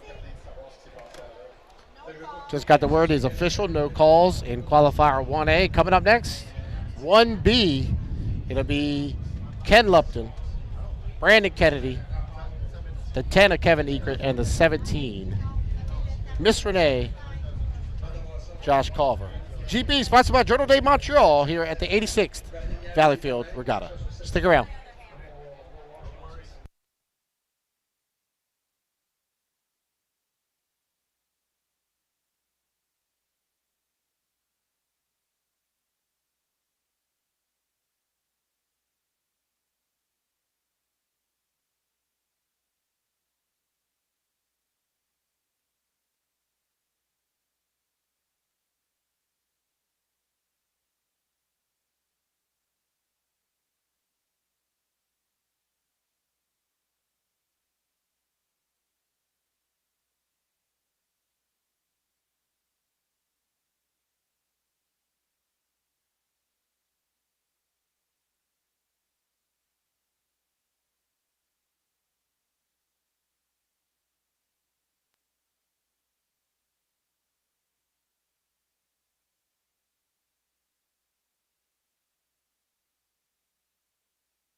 All right, welcome back.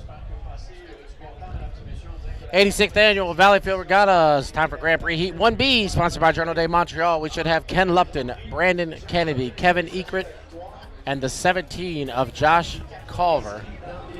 Should be the 4 boats that make the call here for Heat 1B as they start to make their way out onto the race course.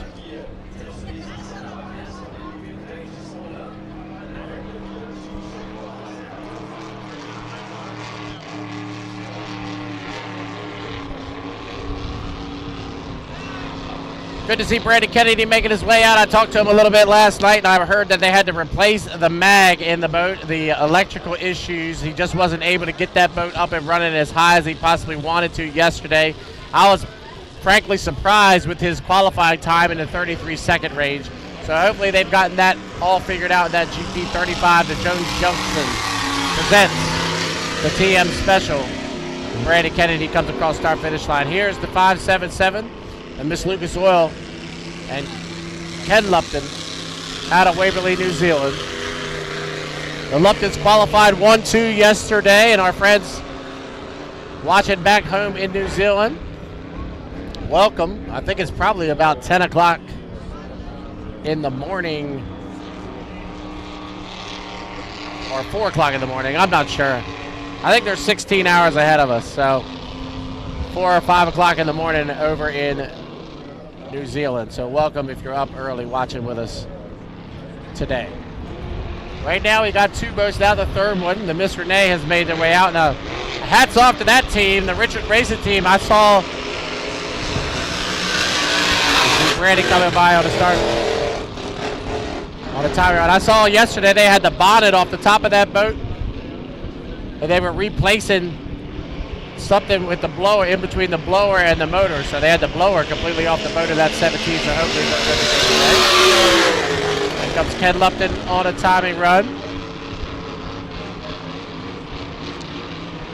Here comes Josh Culver. He comes to us all the way from Tri-Cities, Washington, coming across start-finish line in the Miss Renee. And here comes the 10. Good picture of the GP10, the Freak, and Kevin Ekert out of Edmonds, Washington. So all 4 boats have made the call here for qualifier 1B. Grand Prix Hydro, sponsored by Journal de Montreal. We are 2 minutes.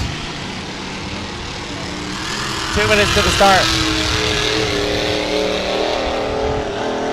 Brandon Kennedy coming across the start-finish line. Looks like Ken Lupton. Watch this. Hopefully they keep the camera on him. Maybe he does a timing run down there in the turn number 2. Ken is really slow through the apex of 2 right now. See if he picks it up and comes a timer in, or if he's all right and figured it out already. These guys that have been here for many, many years have already figured out their timing runs. You can see the 17 coming by on a timing run. Josh Culver down the start-finish line.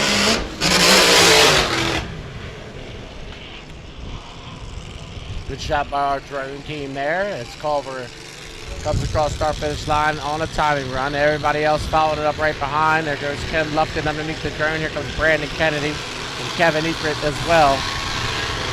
As the walls start to conjure up down into turn number 1, we're 1 minute to the start. Qualifier 1B, sponsored by Journal de Montreal here for the Grand Prix Hydros. 468 cubic inch blown alcohol motors, and it looks like, unfortunately, we've lost the 17 prior to the start, as Josh Culver is outside lane number 4 or 5. Plenty of room on the outside there, so we should be able to go racing. 38 seconds from the start. Let's get them lined up for you. In lane number 1 will be the 577, the Miss Lucas Oil, Ken Lupton, your second qualifier from yesterday. Brandon Kennedy will lead to his outside in lane number 2 into 35. The Jones Junction presents the TM Special, and Kevin Ekert out of Edmonds, Washington will be on the outside. We're 16 seconds from the start. Grand Prix qualifier Heat 1B. Everybody's in a great position as we're 8, 7, 6, 5, 4, 3, 2, 1. Mark. It's a clean start. Ekert and Lupton will lead him down into turn number 1. Kevin Ekert's got to hold his lane all the way on the outside in lane number 3. Brandon Kennedy is stuck in the middle as they go through the apex of turn number 1. It's Ken Lupton off the exit pin, your leader. Oh man, Brandon Kennedy lost it down in turn number 1, spun it out, went to the outside, so we're down to 2 boats.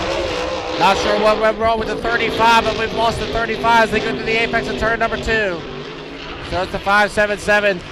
Ken Lupton, the Miss Lucas Oil, coming around to complete lap number 1. 1 down, 3 to go here at GP qualifier 1D.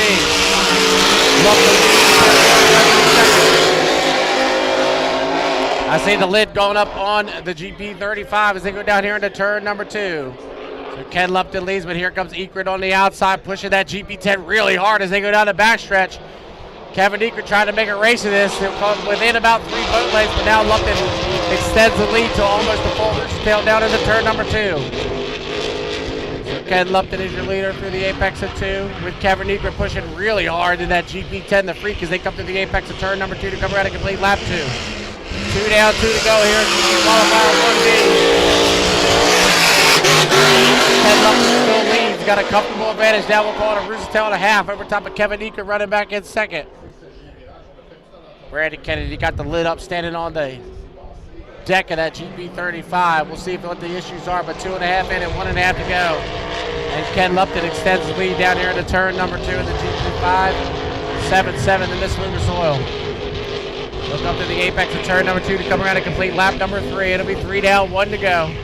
Here at GP qualifier 1B, sponsored by Journal de Montreal. Kevin Ekert having a good run back in second position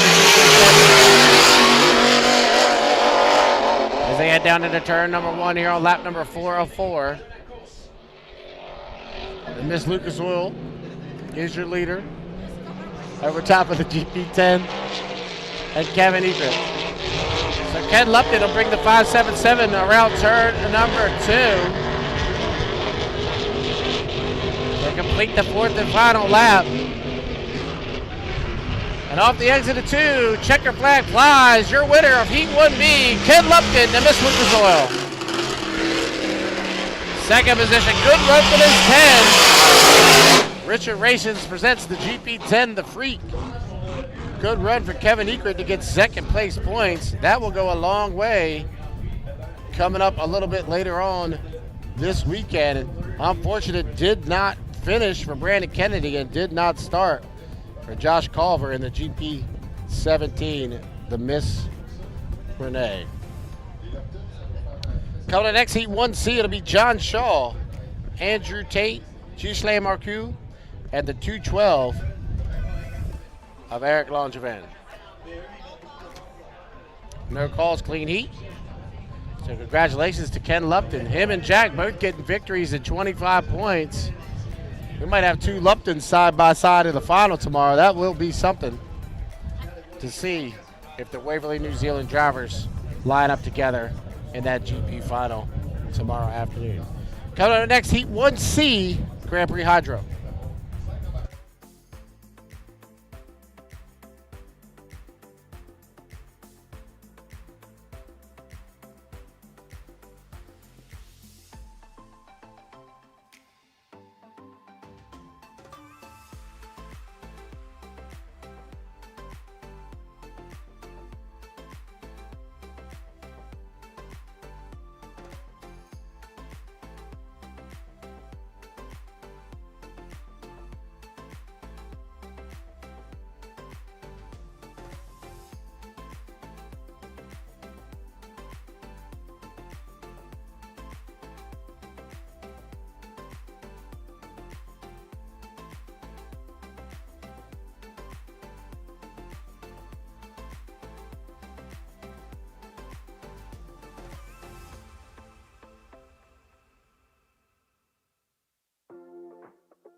All right, coming up next, Heat 1C. Nick's going to be on the call for Heat 1C coming up in just a few seconds, but I wanted to correct my time. It is 1 o'clock here in the east. And thank you to my friend Jeff Ayler. It's 5 a.m. in New Zealand, so our friends watching back home in New Zealand, welcome. And good morning, good Sunday morning to our friends in New Zealand. Your guys just went a perfect 2 for 2. Jack went in Heat 1A. Ken hit in Heat 1B. Cut up here at 1C.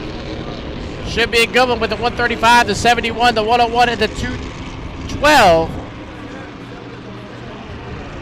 And all four have made the call. Nicholas Allard, it's all yours, bud.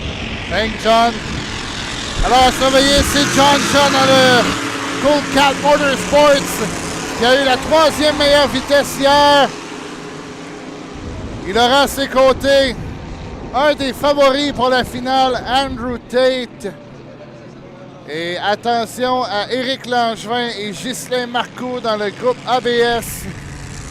Première mise à l'eau ce week-end pour Marcoux dans le GP101. Lui qui a déjà conduit en 5 litres hydro 350 avec le El Diablo. So I don't know what happened to Brendan Kennedy in the last seat, but now he has to take all the available points in the next 2 heats. Andrew Tate, the wall 1, sera dans le 2e couloir. Éric Langevin, qu'on a changé de moteur hier, puisque lors des essais chronométrés, on ne roulait que sur 7 cylindres. And the 135 is the old bad influence of Jeff Bernard and Michael Grendel. On est à 2 minutes 17 du départ. Alors, John Shaw qui devra bientôt changer de siège et s'en aller en F2500, mais là doit se concentrer sur le GP 135, le Cool Cat Motorsports. Attendez-vous à toute une bagarre entre Andrew Tate et John Shaw.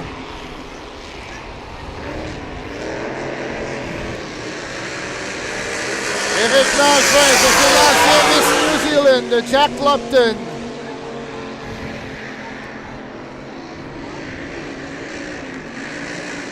Ghislain Marcoux, ça c'est l'ancien Miss Léopard de Marc Decomte.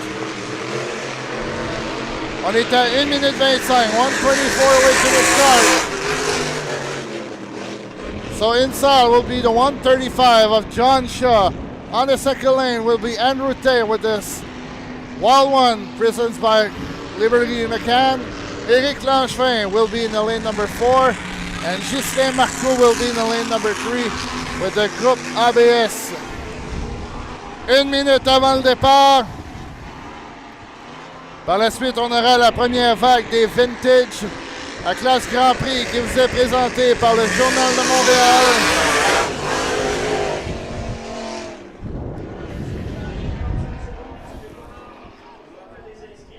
Hâte de voir John Shaw, première présence pour lui sur le circuit HRL avec le Cool Cat Motorsports. Alors Langevin sera dans le 3e et Marcoux sera à l'extérieur, puisque Marcoux est sous restriction, on est à 22 secondes. 18. Marcoux s'amène. On est à 10 secondes. Où est Langevin? Il est là. 5 secondes. 4, 3, 2, 1. Marcoux, I think, 1 qui sera premier au virage. C'est Ghislain Marcoux et John Shaw. Andrew Tate dans le milieu. Oh, Shaw qui a frappé la bouée. A presque soulevé. Oh, John Shaw sera pénalisé, mais pour l'instant, c'est Andrew Tate qui pourchasse le groupe ABS et Ghislain Marcoux.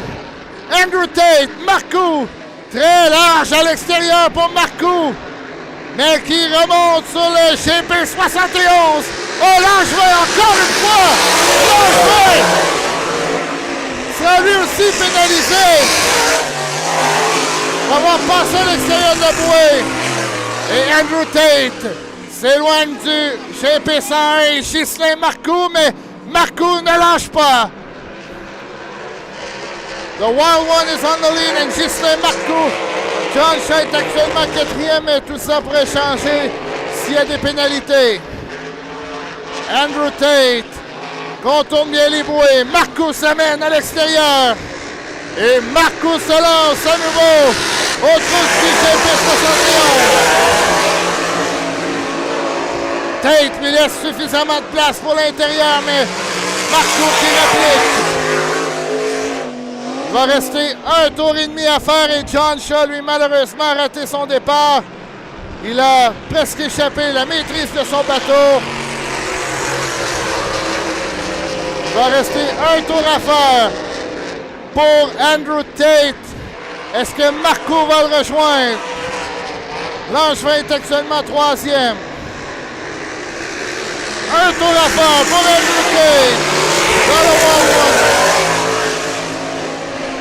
Et l'écart reste de toute évidence le même. Langevin with a Silco. And problem for John Shaw. C'est pas son habitude de connaître un départ difficile comme ça. Dernier virage pour le Wild One et Andrew Tate. Il l'emporte dans cette qualification. Victoire de Andrew Tate. Deuxième, Ghislain Marcoux. Et troisième, ce sera possiblement Éric Langevin. Dans le Silco, suivi de John Shaw dans le Cool Cat Motorsports. I don't know what happened to John Shaw after the race.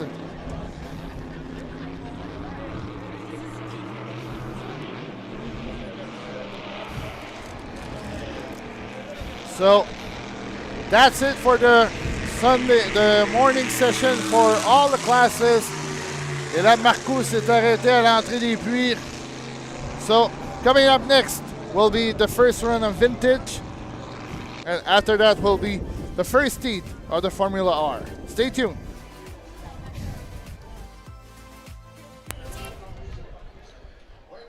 All right, just to recap real quick. Unofficially, your winner of Heat 1C, Andrew Tate, followed up by Ghislain Marcoux.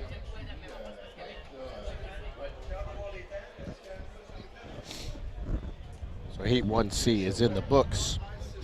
We'll have to wait and see if there's any calls. They'll obviously go to the drone footage.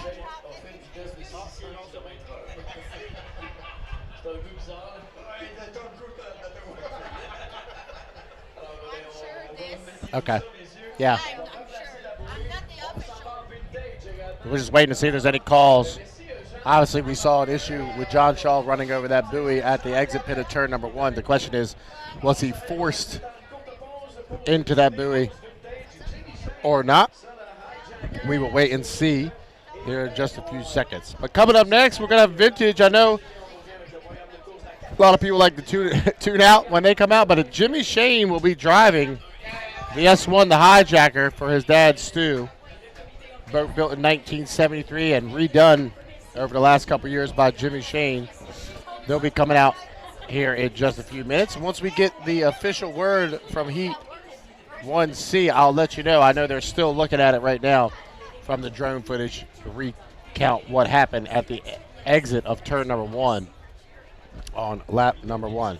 But Andrew Tate is the winner of the heat right now.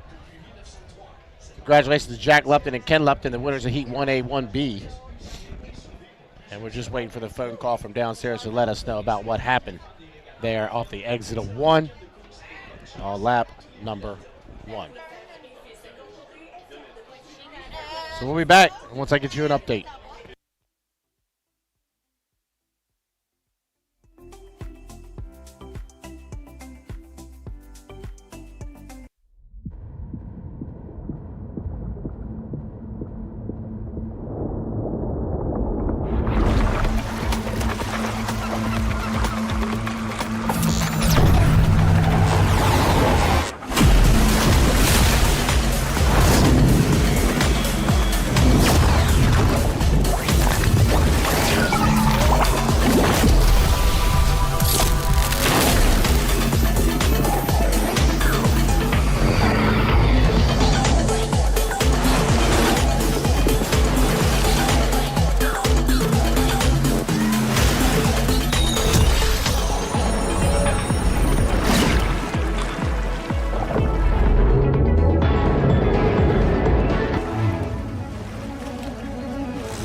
Love hockey? Check out bet99.net.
All right, that takes us to about our halfway point of the 86th Annual Valleyfield Regatta. Just an update on what happened there in 1C. You have me on? Oh, hold on.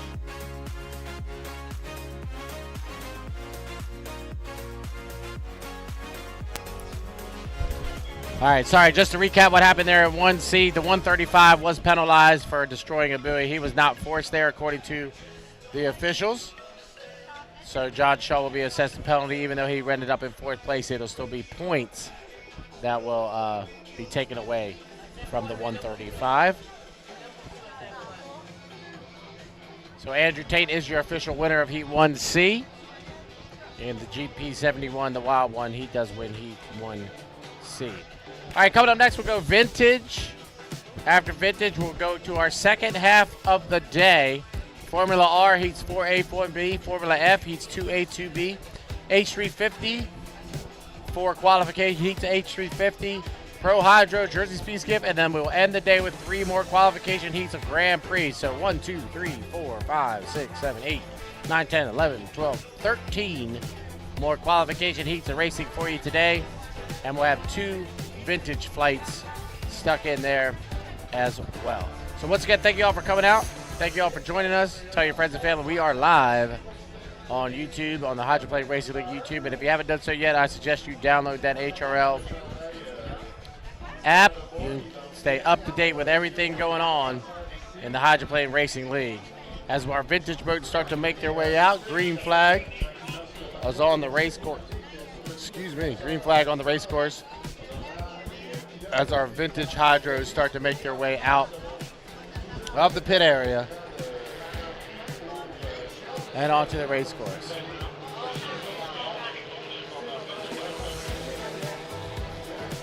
So once they come around and I can try to identify them, I will let you know who's doing the driving here in vintage.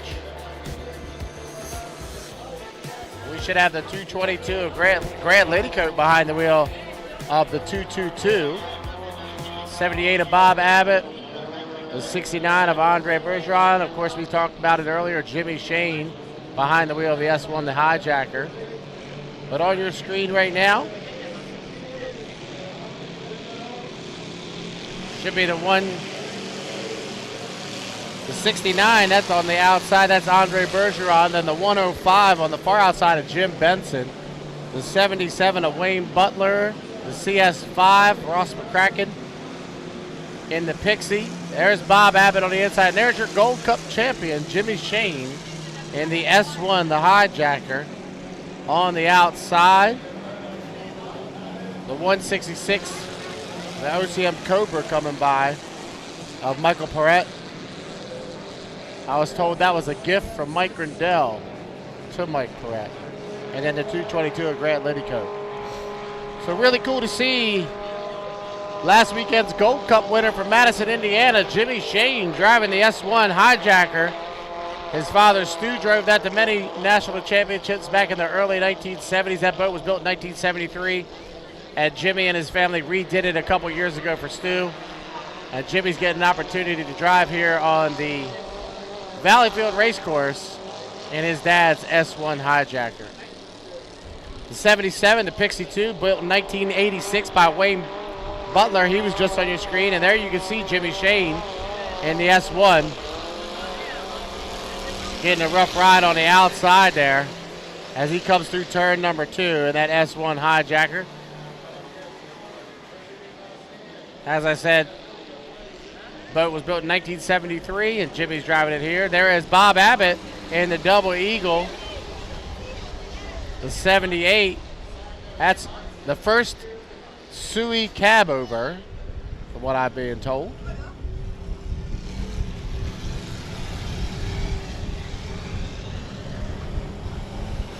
.166 coming across start finish line. That's the OMC Cobra, Mike Perrette. Good shot of the 77 Pixie 2, built in 1986 by Wayne Butler. That's a Jones Hall, just went underneath our camera. There's Jimmy Shane on the outside in the S1, the Hijacker.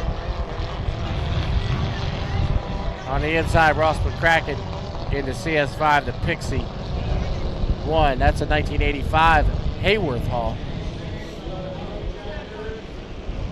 So really cool to see some of these vintage guys come out on the race course, do a couple laps. I'll go ahead and sit out and let you enjoy it. We'll be back with Formula R coming up after this.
Je vous laisse au bon soin, mon ami Eric, et son invité de marque. Eric, à toi et nous, on se retrouve un peu plus tard. Oui, merci Dick. Et oui, Claude de Bellefeuille, député de Bois-en-Bois, Salaberry-de-Valleyfield et Huntington. Bienvenue aux Régates. On l'a donné 4, si on veut, 4 éléments. C'est un gros comté que tu as, Claude. Ça va faire un été, j'imagine, occupé.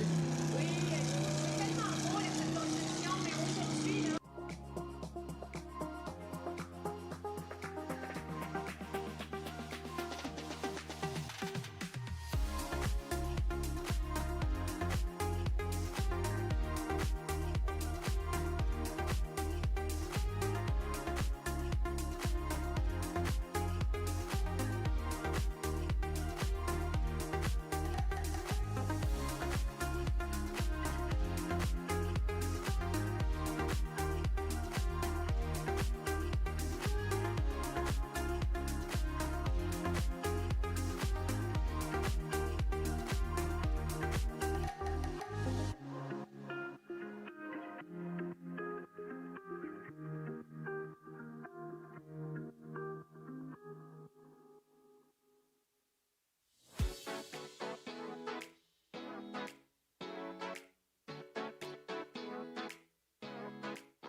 All right, Formula R back out on the race course for Heat 4A. 4A for Formula R, making their way out onto the race course here. They ran twice yesterday. This will be their second time running today. They'll run one more qualifier tomorrow, and then their final. There's 12 Formula R boats here, so we will run a consolation heat for Formula R. Garrett Huff going by there on your screen. Excuse me. Going by on your screen. There's Gustav Humble in the 55, the 817.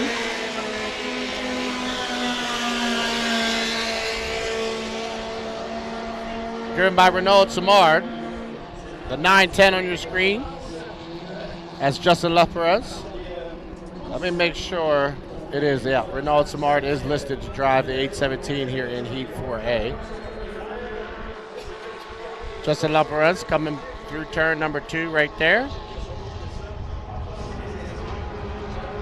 And then the 113 should be out on the race course as well. Marcel Descoteau.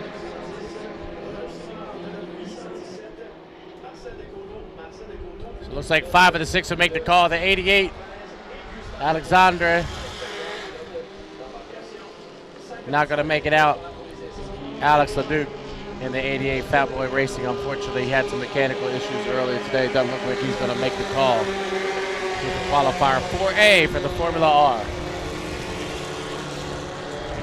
2 minutes, 15 seconds away. If you're just tuning in, welcome.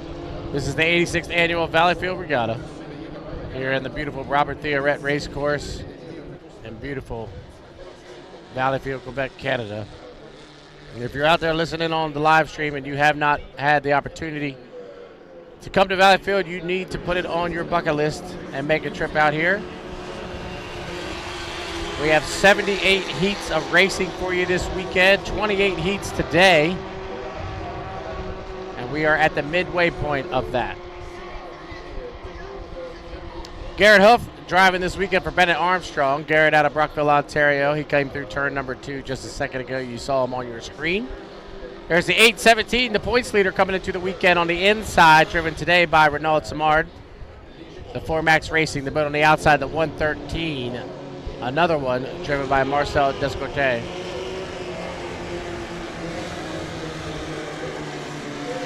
'55, the My Way, Gustav Humble. Cool story about that, they did reach out to the Weber family to make sure that it was okay, that they put the My Way colors on that 55, so that's really cool that the Weber family allowed them to do so. You'll see a boats cut the race course here. They're going to come from the back to the front, try to scrub off a little bit of time as they're up just a little early. 50 seconds to the start. A couple of the boats cut through turn number 1 to get back in line. So inside in lane number 1 should be the 11. Totally chaotic. Driven today by Garrett Huff. Lane 2 should be the 910 of Justin Lasperance in the Hope Racing. Lane 3 should be the 817 of Renaud Simard in the 4MAX Racing. On his outside should be the 113, another one, Marcel Descoteau. And then far out in lane number 5 should be the 55, the My Way of Gustav Humble. We're 14 seconds from the start. Everybody's in a pretty good position as they get ready to come down here to the start-finish line as we are 7, 6, 5, 4, 3, 2, 1, mark. It's a clean start. Everybody's going to be legal on this one as Garrett Huff will lead them down here into turn number 1 on lap number 1. Remember, we go 5 times around here in Formula R Qualifier 4A, and Garrett Huff is your leader through the apex of turn number 1. He's got the 817 and the 113 to his outside. They'll come around and complete off the exit of turn number 1 here on lap 105, and it's Garrett Huff your leader, but here comes Renaud Simard on the outside. Simard in the 817. 4MAX Racing pushing hard on the outside. But Garrett's going to dive down here into turn number 2. The R11 and Garrett Huff will come off the exit pit of turn number 1, or sorry, turn number 2 to complete lap number 1. And it'll be 1 down and 4 to go. So Huff leads, but here comes the 817 in the 4MAX Racing. They'll take the advantage across start-finish line after lap number 1. Watch the 113 out in lane number 3. He chime walks at another one down into turn number 1. So here on lap number 2, the top 3 separated by about a rooster tail, as Garrett Huff is your leader off the exit pit of turn number 1 here on lap number 2. 2 boat lanes separate first and second, as Garrett Huff in the totally chaotic out of Brookville, Ontario is your leader down into turn number 2. We'll call it 2 boat legs.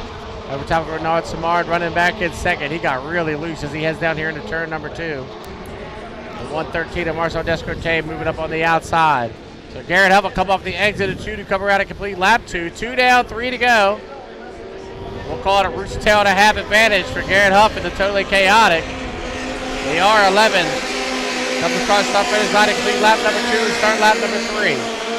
So 2 down, 3 to go here in Formula R qualifier 4A. And Garrett Huff leads over top of Renard Simard, running back in second. The 113, another one running in third. They come off the exit pit of turn number 1. Garrett Huff is opened up by 2 rooster tails here on lap number 3. Alors Garrett Huff, là, 2-3 longueurs de bateau, de queue d'eau, pardon, sur Francis Sauvé. Marcel Descoteaux, là, qui valse dangereusement à l'extérieur. Et là, attention, regardez-le valser. Marcel Descoteaux, l'Espérance est 4e, Imbeau est 5e. On va compléter le 3e tour. Oh! Huff a presque échappé le bateau. Garrett Huff will come up the exit of 2 to come around and complete lap 3. 3 down, 2 to go here in Formula R qualifier 4A. And the totally chaotic out of Brookville, Ontario, having a good run here in 4A over top of the points leader, the 817 4-match racing in Renault Simard. The 113 still running in third. 4th position to the 910 Hope Racing, and Gustav Humble runs back in 5th. The battle on the race course is going to be for 2nd position as Garrett Huff is still your leader off the exit of 1. Quelle bagarre entre le 8-17 et le 113.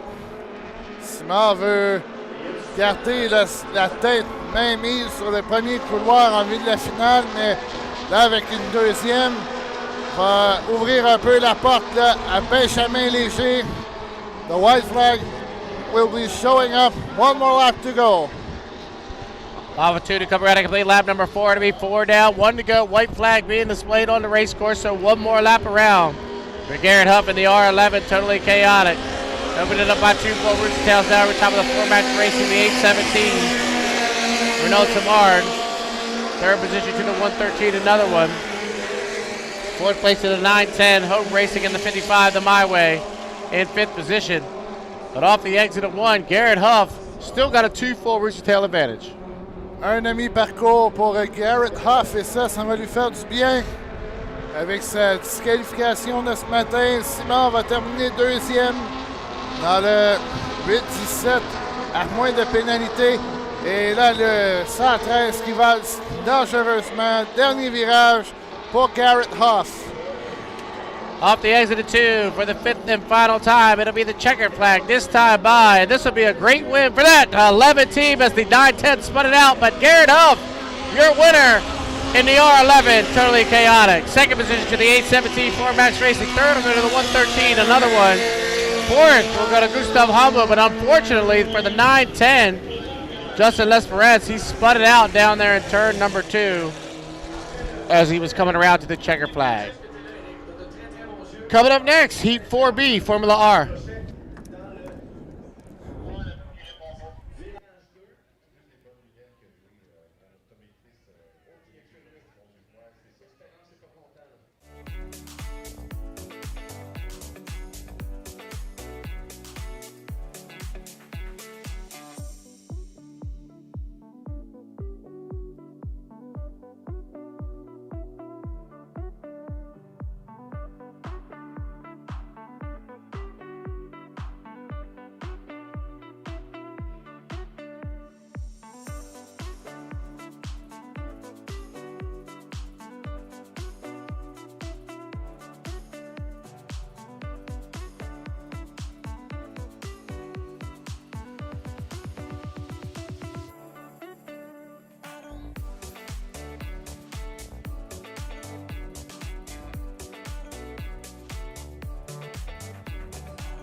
première place, 3 présences en finale. Que des victoires. Faire attention à quoi? À toi, innocent. Il y a une saine compétition entre nos deux, c'est le fun. On va-tu le réessayer? Quand ça frotte là, ça glisse. J'ai commencé à courir, j'avais 17 ans. On s'en va en finale!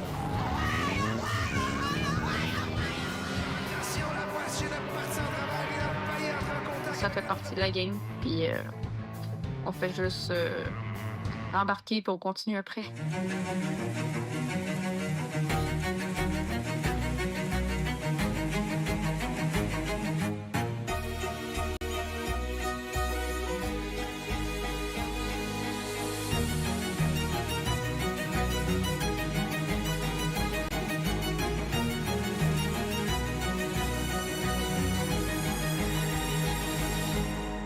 Le Journal de Montréal et le Journal de Québec. Téléchargez l'application.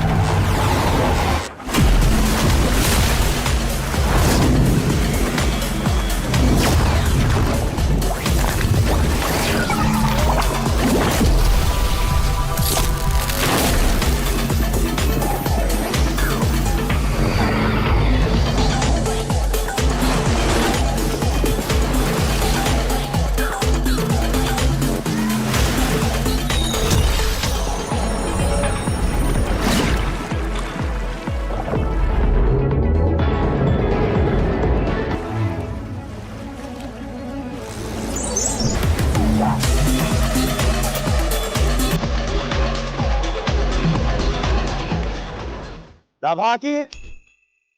Check out bet99.net.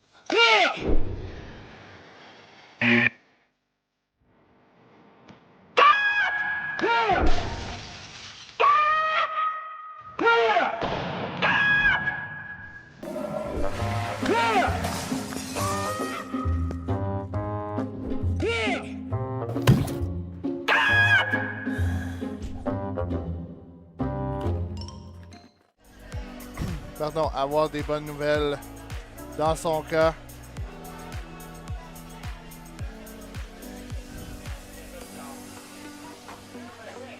So the reason of the delay is because Justin L'Espérance, the ring is hooked at an injury,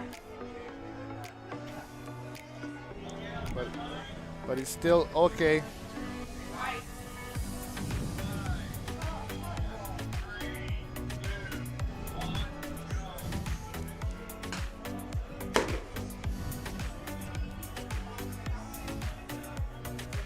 Et on va y aller avec la qualification 4B. St-Felicien s'inscrit dans la qualification 4 groupe B en Formule R. C'était reporté par Marielle Le Vieux qui est Morgan de la part de toute sa gang de filles. Alors félicitations, surtout bonne fête. Surtout bonne régate. Alors, qualification 4B, classe Formule R. On aura à l'intérieur le Thunderstruck de Jean-Pierre Guillet. Il aura à ses côtés Aiden Sauvy, le R50. Lucas Desrochers sera dans le troisième couloir dans le D-Rock Racing. Rémi Beauvillain, qui a gagné ce matin, sera dans le quatrième couloir. Il aura à ses côtés Benjamin Léger dans le Supernova et à l'extérieur, sous restriction, Alice Caron qui surprend de plus en plus, a tenu tête tantôt à Aiden Sauvy ainsi qu'à Gustave Imbeau. So the drivers to watch in this race is the 50, the 104, and the 91 and the 21. The 104 has an electric problem earlier this morning, so that's the reason Desrochers has stopped.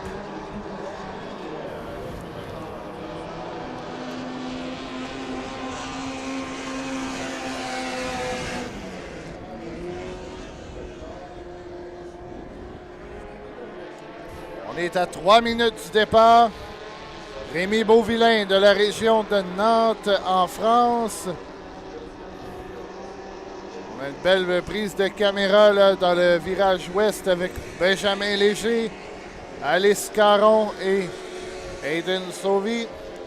As we know, there will be a consolation heat for the Formula R tomorrow.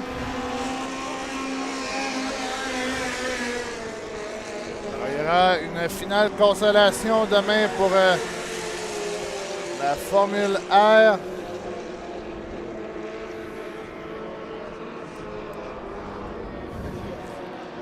The 104 of Lucas Desrochers had a perfect day yesterday, but this morning has an electric problem with his engine, and now he's back on track.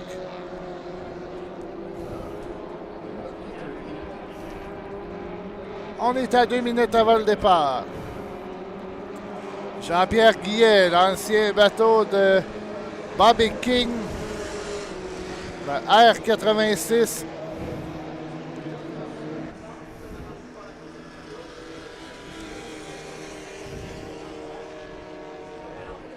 R21, c'est l'ancien groupe SFK de Mathieu Brown. Il avait jusqu'à l'an dernier. Alice Caron, ça c'est l'ancien S7 de Stéphane Racine.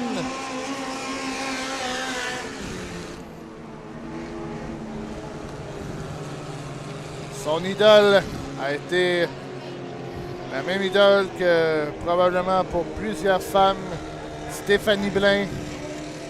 Il a gagné ici au retour des activités après la pandémie.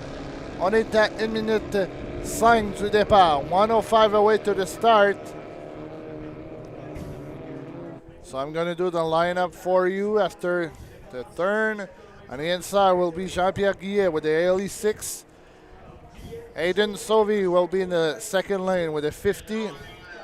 Lucas Desrochers will be in the lane number 3. With a 104, Rémi Beauvillain in the lane number 4. Benjamin Léger in the lane number 5 with a 21. And on the outside will be the rookie, Alice Caron. On est à 32 secondes.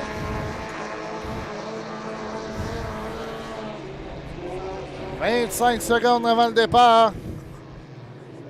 On est vraiment trop rapide. Ce ne sera pas un départ lancé. It won't be a rolling start. 15 secondes. Oh my! On est beaucoup trop vite. 10 secondes. Oh my God. We'll be too fast. 3, 2, 1. Je crois que Beauvillain a devancé le départ. Pour le reste, faudra voir. I think Beauvillain has jumped the gun, but for the rest, it's going to be tight. Qui sort du virage? C'est le R104. Lucas Desrochers. Sauvy se pointe à l'intérieur et à l'extérieur, c'est Rémi Beauvillain. Léger est actuellement 5e. Pas le départ espéré pour le Supernova. Alors en tête, c'est Lucas Desrochers. Sauvy s'amène à l'intérieur. On est côte à côte. Dans le virage, Desrochers en prend très large. Mais Sauvy se rapproche à l'intérieur de lui. Et Beauvillain s'amène dans le coup aussi. Un tour de complété. Sauvy on the inside of Lucas Desrochers. Et Desrochers là qui voit toujours Hayden Sauvy dans son sillon. Mais même Beauvillain ne lâche pas. On est côte à côte entre Lucas Desrochers et Hayden Sauvy. Un moteur Honda contre un moteur Ford. And Sauvy is dancing on his sponsors, but he's pretty fast on the inside. Desrochers qui ralentit légèrement à l'entrée du virage. Bon départ pour tous les pilotes. Et c'est presque côte à côte. Sauvy, on le perd dans la queue d'eau, mais il est toujours là face à Desrochers. Et Beauvillain s'amène dans le coup. Léger 3 et 4e. Guillet suivi de Alice Caron. Mais Sauvy ne lâche pas. On est au 3e tour. Sauvy still closer to the 104, but the 104 is pretty fast with Lucas Desrochers. Et au même endroit, on valse dangereusement pour Sauvy. On s'amène dans le virage. Sauvy à l'intérieur. Attention là, c'est touché ou presque encore une fois. Oh, ça ressemble drôlement entre Eno et Léger hier, avec 2 tours à faire. Beauvillain still waiting the mistakes of Sauvy or Desrochers. And what happened to Léger have some problem. Aiden Sauvy s'amène. Sauvy qui colle les bouées pour tenter de grappiner quelques secondes. Mais dans le droit, c'est le moteur Honda qui est plus rapide. Oh, Sauvy là, qui a ralenti. A-t-il eu une mauvaise vague? Beauvillain s'amène. The white flag will be showing up. Mais Sauvy s'amène, on est côte à côte. Les 104 et les 50, on ne se lâche pas d'1 centimètre. The 91 still third, but they're closer. Voyons voir dans l'avant-dernier virage. Sauvy qui est côte à côte. Desrochers a juste un ponton devant lui. Et attention, c'est touché. Encore une fois. Et Sauvy là qui prend les devants. Mais Desrochers avec un demi-parcours à faire. Quelle remontée de Aiden Sauvy, mais là, tout va jouer dans le dernier virage. Desrochers à l'extérieur. Sauvy à l'intérieur. Qui colle les bouées. Va déporter comme il se doit. Et qui va l'emporter. Sauvy, Desrochers. Ça sera Aiden Sauvy, tout juste devant Lucas Desrochers. Beauvillain termine 3e. Léger va terminer 4e dans le Supernova.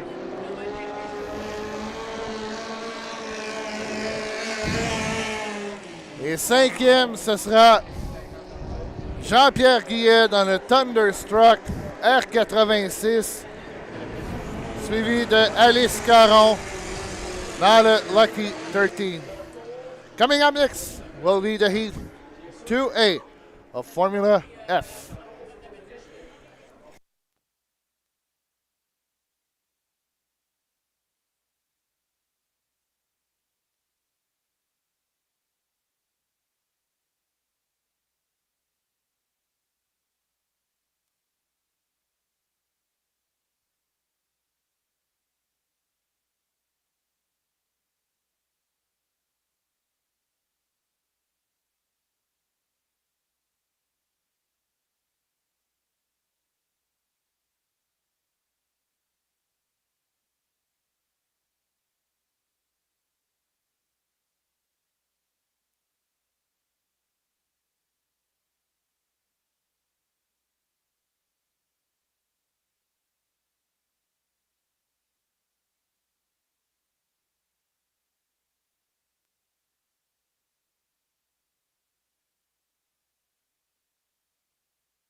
All right, welcome back to the 86th Annual Valleyfield Regatta. Beautiful shots along the shoreline of the crowds that extend all the way around the bay here on the Robert Theoret Racecourse. That drone footage you're seeing right now is from the opposite side, the backstretch side here in Valleyfield, and it is lined up from the entrance of turn number 2 all the way down the backstretch to the entrance of turn number 1. That's a great shot by our drone guys. You can see the boat starting to come out on the racecourse here for Heat 2A, Formula F.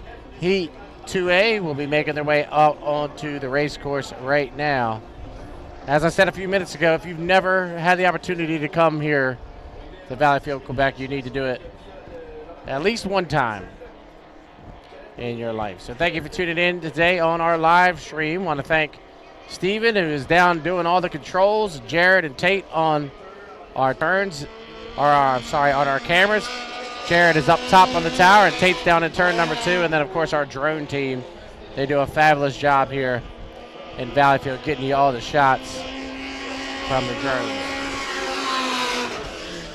Heat 2A, as we said earlier, if you were with us, today is a completely separate day of racing from what we saw yesterday. Yesterday was a 3-lap event where the boats only had to come out and do 3-lap heats. They did 2 3-lap qualifiers and a 3-lap final. Eddie Campouche was able to win that final yesterday. Today we're doing 5 laps for the Formula F and the Formula R classes. So here in 2A, the boat on your screen, that is the 16 of Eddie Campouche out of Grand Island, New York. The boat on the left side of your screen. On the right side, his teammate in the 50, Ken Brody III, as they head down into turn number 2. Matisse Gabriel Chashawn coming across start-finish line in the 57, the Howe. He's a Valleyfield native, and there are the Senseless Racing teammates, the 16 on the outside and the 50 on the inside. Here in the second round of qualifiers, the faster boats have to start on the outside. So with these Honda K20 engines, they have to reproper, figure out the gears that they want to run, especially if they're assigned an outside lane. So they'll change the gears depending on whether they're inside or outside. Boat on your screen, that's the 555. Mark Lecomte drives the 55. Happy Sunny. You can see Mark coming on a timing run from lane number 1 down to start finish.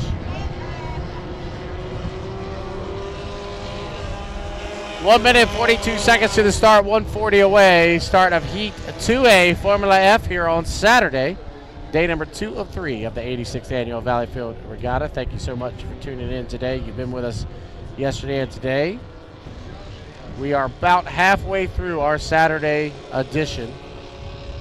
Second round of qualifiers for Formula F.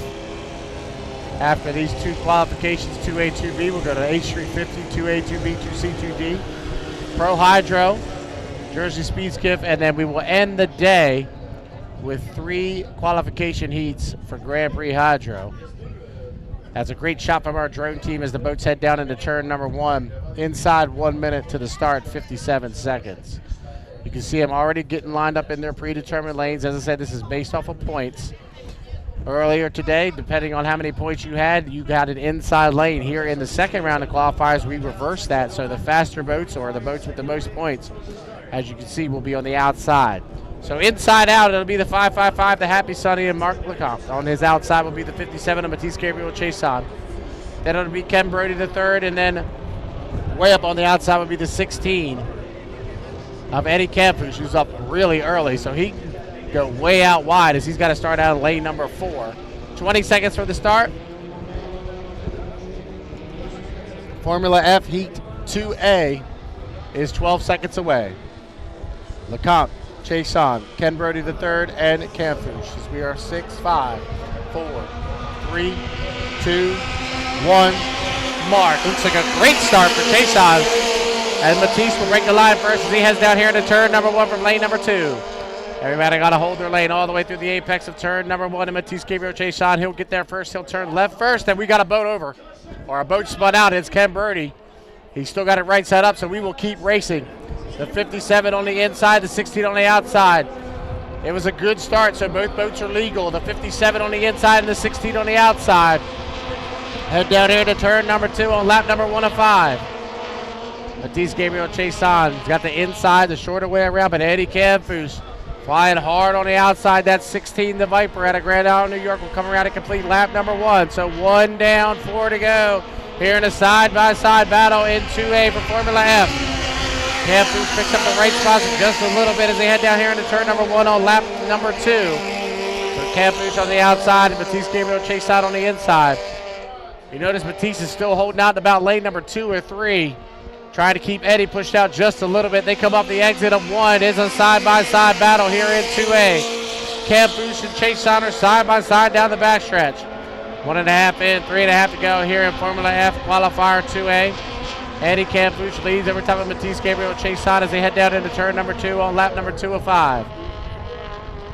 Eddie Camfus leaving plenty of room to his inside to come off the exit pit of turn number 2 to come around and complete lap number 2. It'll be 2 down, 3 to go. And Camfus getting a nice boat ride out in about lane number 5. Completes lap number 2. So Eddie Camfus leads. Matisse Gabriel chase out, runs back in second position. The 555 Happy Sunny runs in third. And the 50 of Ken Brody the third runs in fourth. But off the exit at the end of turn number 1, it's still Eddie Camfus looking to remain perfect on the weekend in the F16, the Viper. As they're halfway through, 2.5 in, 2.5 to go here in Formula F qualifier 2A. And Eddie Camfus leads. We'll call it a rooster tail and a half advantage over top of Matisse Gabriel chase out as they head down here into turn number 2.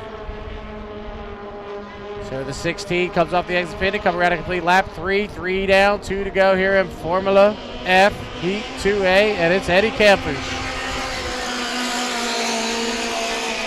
Matisse Gabriel chase out still runs in second. Third's the 555, the Happy Sunny. Fourth, the 50 of Ken Brody the third. So 3.5 in and 1.5 to go. Here in Formula F Heat 2A. And it's all Eddie Camfus. She's opened it up by half a straightaway now over top of Matisse Gabriel chase on. Here in qualifier 2A as he comes to the apex of turn number 2 to come around and complete lap number 4. It'll be the white flag this time by. So one more lap around for Eddie Camfus and the F16, the Viper.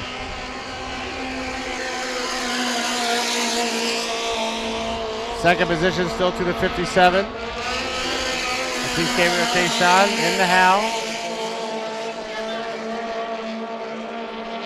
Third position to the 555, the Happy Sunny in fourth place to the 50. Ken Brody the third here on the fifth and final lap. So half a lap away for Eddie Camfus. Great shot on your screen there from Jared Meyer as he goes down the backstretch into turn number 2. The F16, the Viper, will hit the edge of spin of turn number 2 to come around. He'll be looking for the checkered flag this time by. So off the exit of turn number 2 here on lap 5 of 5. Eddie Camfus, the F16, the Viper out of Grand Island, New York, will stay perfect on the weekend. Your winner of Heat 2A.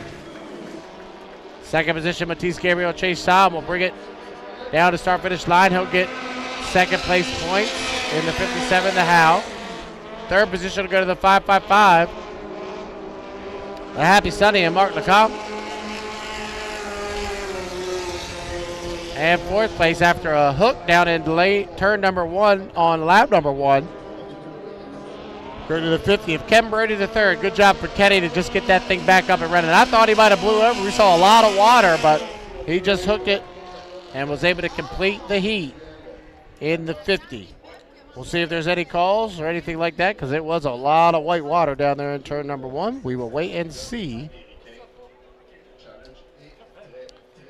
if there's any calls after that qualified heat. Coming up next, Heat 2B, Formula F.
Tu as réussi à courir le bateau. Qu'est-ce qui là, ça va mieux?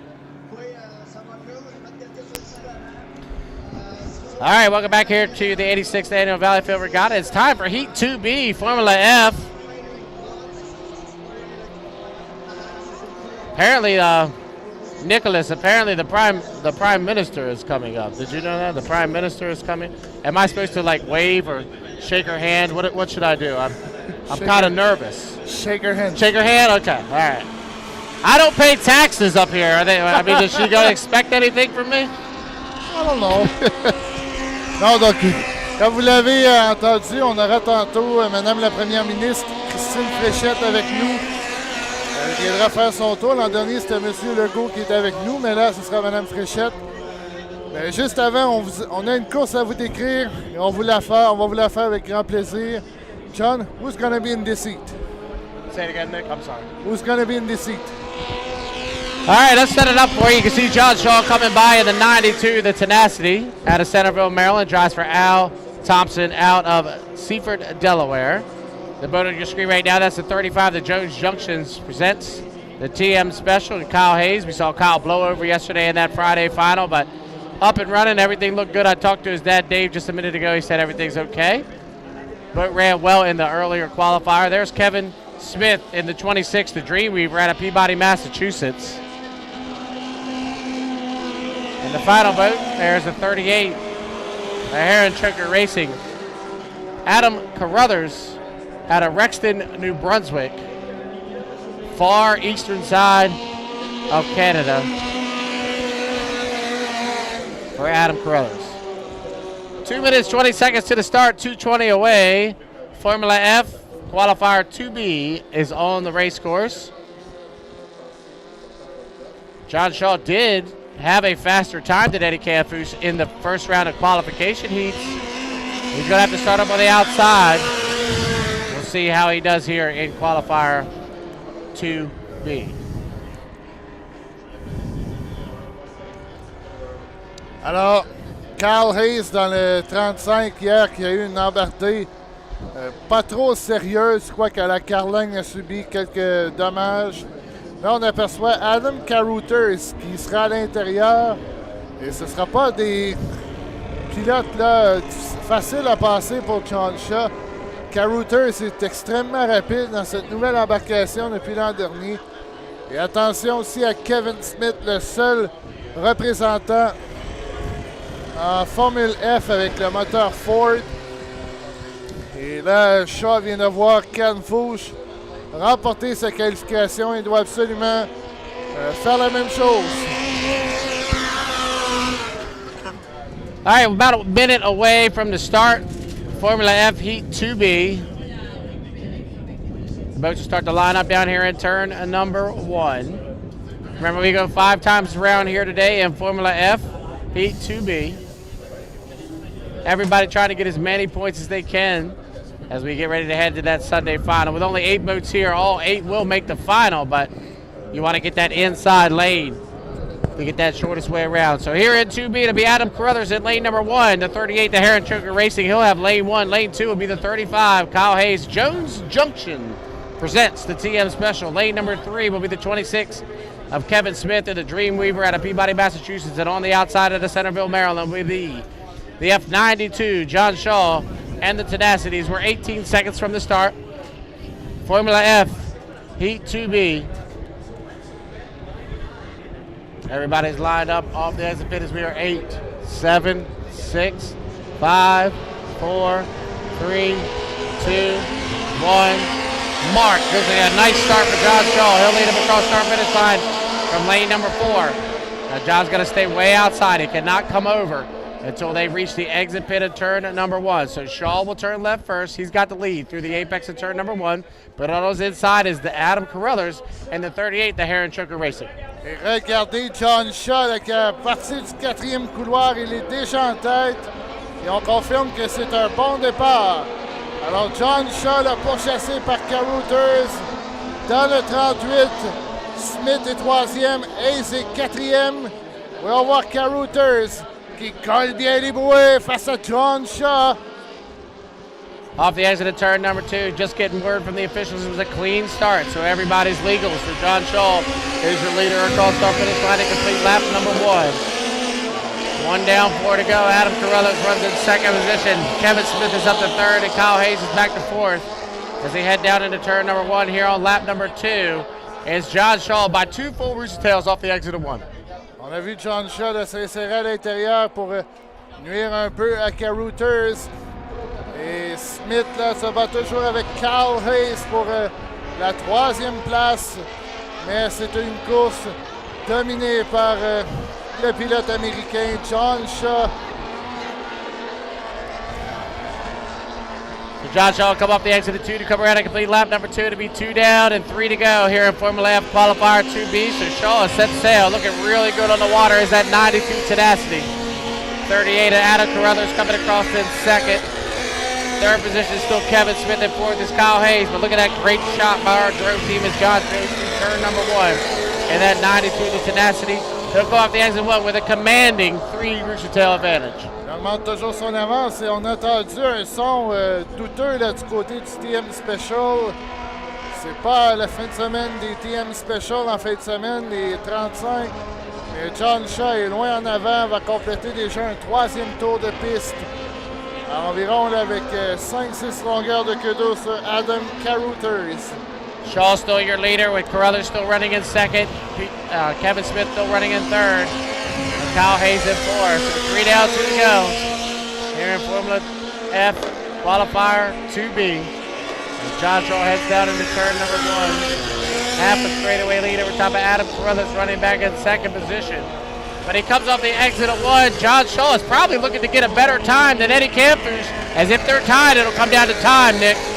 Oui, Eddie Camphers qui voit John Shaw faire des meilleurs temps que lui présentement. Mais là, on le voit ralentir un peu. On a entendu des ratés dans le moteur avant de rentrer dans le virage numéro 1. Il va s'amener pour amorcer le 5e et dernier tour. Off the exit of 2, on lap number 4, white flag being displayed. One more lap around here in Heat 2B for John Shaw and the 92 Tenacity. The 16 and the 92 have not been together so far this weekend except for the final yesterday afternoon. But we will see when they get together. But right now, the 92 John Shaw looking really good here in 2B. Et loin en avant, une course vraiment sans histoire. Et là, du côté de Kyle Hayes, est-ce qu'on tente simplement de ramener les points à la maison? On sait que de toute façon, les 8 font partie de la finale. Dernier virage pour le Tenacity qui va venir remporter une 2e victoire ce week-end. Off the exit of 2, it'll be the checker flag this time by your unofficial winner, Heat 2B, Formula F, John Shaw, the 92 Tenacity. Second place, we'll go to Adam Carruthers in the 38, the Heron Choker Racing. He'll come off the exit of 2. Come around and get the checker flag this time by. Good second place run for Adam. Third, we'll go to Kevin Smith in the 26, the Dreamweaver. And Kyle Hayes is obviously having some mechanical issues in that 35. Joe Junction presents the TM Special. So they'll get that boat back on the trailer. They've got the rest of today and tomorrow morning to work on that boat, so I'm sure they'll get that fixed up. He's just going to come around here and get the points in that 35. Joe Junction presents the TM Special. So that'll do it for the small boats today. We're done with Formula R. We're done with Formula F. Coming up next, we'll go H350 racing. That'll be followed by Pro Hydro, Jersey Speed Skip, and Grand Prix to round out your day. Real quick before we take a few-minute break, do want to give a shout-out to the Kreitzer family for providing that engine for John Shaw to run here this weekend. Really cool thing that the boat racing community does. We always seem to come together. We want to thank the Kreitzer family for helping out Al Thompson and John Shaw in that 92, getting them a motor to come run here in Valleyfield. Oui, on les remercie d'avoir aidé John Shaw à préparer le moteur pour être prêt pour ce week-end. Dans quelques instants, qualification 2A, classe Hydro 350, commandité par Grace Canada.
wanted to get a picture of you last night, and I was going to say, would Andrew, can you do this? I'm like, I don't think they would have done that.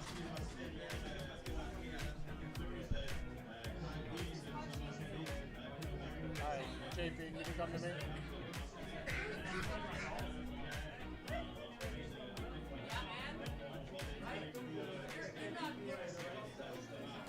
Steven, you got me? I got to interview Jimmy Shane real quick.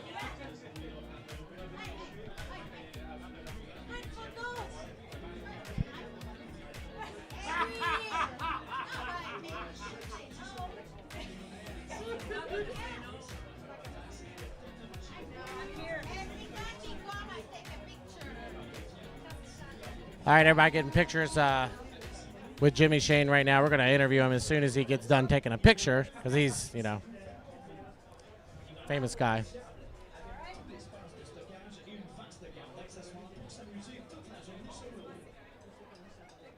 All right, buddy, come on in here. Jimmy Shane here with us this weekend at the 86th Annual Valleyfield Regatta. Jimmy, you go from winning the Gold Cup in Madison to running an old 2.5-liter stock for your dad here on the vintage circuit in Valleyfield. That's pretty cool. It's pretty cool. It was today was the first time I actually got to go in it. Yesterday, my dad was running, and he broke the boat, and so I had to fix it, and then I kicked him out for today. I said, all right, it's my turn. I want to try it. And, man, I have so much more respect for my dad. I was going pretty good out there. I hit a pretty good clip. I'm not going to say how fast I went because my dad will get mad at me, but I have a whole different perspective of what he did for how many years, year after year after year, and running that boat as hard as he did. It does not turn. It bounces, you get wet, but man, that thing goes down the straightaways. It was cool. Well, tell us a little bit about that boat, because I know you and your family had a big hand in rebuilding that thing. I think it was built in 1973 originally, but you guys did a lot of work on it recently. Yeah, we did I did a restoration on it. Not a 100% restoration, but I did a quick one to surprise him for his 70th birthday. And it's pretty cool to still see my mom and dad take the boat by themselves and go around to a couple races a year. And, you know, I did it so they could maybe get some of the memories back from the past, and I think we're making even more memories now. Man, that's pretty awesome. Well, let's backtrack a week from tomorrow. I mean, a heck of a Gold Cup final with you and Andrew. I mean, that BWR team is looking really good, and Miss Apollo, I mean, she's fast, Jimmy. It's, you know, what Bruce has been able to provide, Bruce Ratchford has been able to provide for us with the team, the equipment. I can't thank him enough. It's an honor to drive for somebody like Bruce. And yeah, the Apollo boat, it was kind of we were kept keeping it quiet with what boat we were going to run, but I knew right away what boat I was gonna pick. And there's a couple reasons why we picked it, but we're still working on it. It still has a little bit left in it, I think. And it's going to be really cool to see the next 3 races on the H1 circuit, what our team and Andrew's team can do for the rest of the season. Yeah, get ready to head to Seattle in 2 weeks. Coming off of obviously, how many, is it 6 Gold Cups, Jimmy? 6 Gold Cups. That's unbelievable. I mean, think about it. I mean, I remember you and I riding around in a van driving T-boats together, and now you've won 6 Gold Cups. I mean, you can't even put that into words. It's crazy. What the scary part is, I got to the point now where I think I'm too old to pick up the cup. I couldn't pick it up, and I'm like, it's heavy. Uh-oh, that's not a good sign. But, you know, we were able to pull it out. Like I say, the Apollo boat ran unbelievable that weekend, and there was some moments in the final, but that's what it takes to go out there and win an unlimited race. You have to get the boat right on the ragged edge, and that's going to happen. I couldn't believe I made it through turn 1 in lane 1, and I may have touched or bumped 1 or 2 buoys, but again, that's what it took to win that race. Well, if we had more time, I'd ask you about the procedures and all that, but that's too political for H1 and what we're doing here in HRL. But it's so awesome to see you back at Valleyfield, and you know, we're from the same state, so it's really good to see you again, brother, and I wish you nothing but the best for the rest of the season in H1. Thank you very much. It's wonderful to be back in Valleyfield. You know, this is the mecca of boat racing. This place is so unique, and I'm just happy to be up in the tower right now to watch a couple races. Yeah, Jimmy gets to visit us in the tower. You know, he's not like, I mean, that special or anything, but it is Jimmy Shane. So thanks so much, Jimmy. Good luck to you, brother. Good to see you again, man. That's Jimmy Shane, your 2026 Gold Cup champion in the Miss Apollo. He's going to watch some heats up here with us as we got H350s out on the water. Nick, Heat 2A is on the water, ready to go. We're about a minute 56 from the start.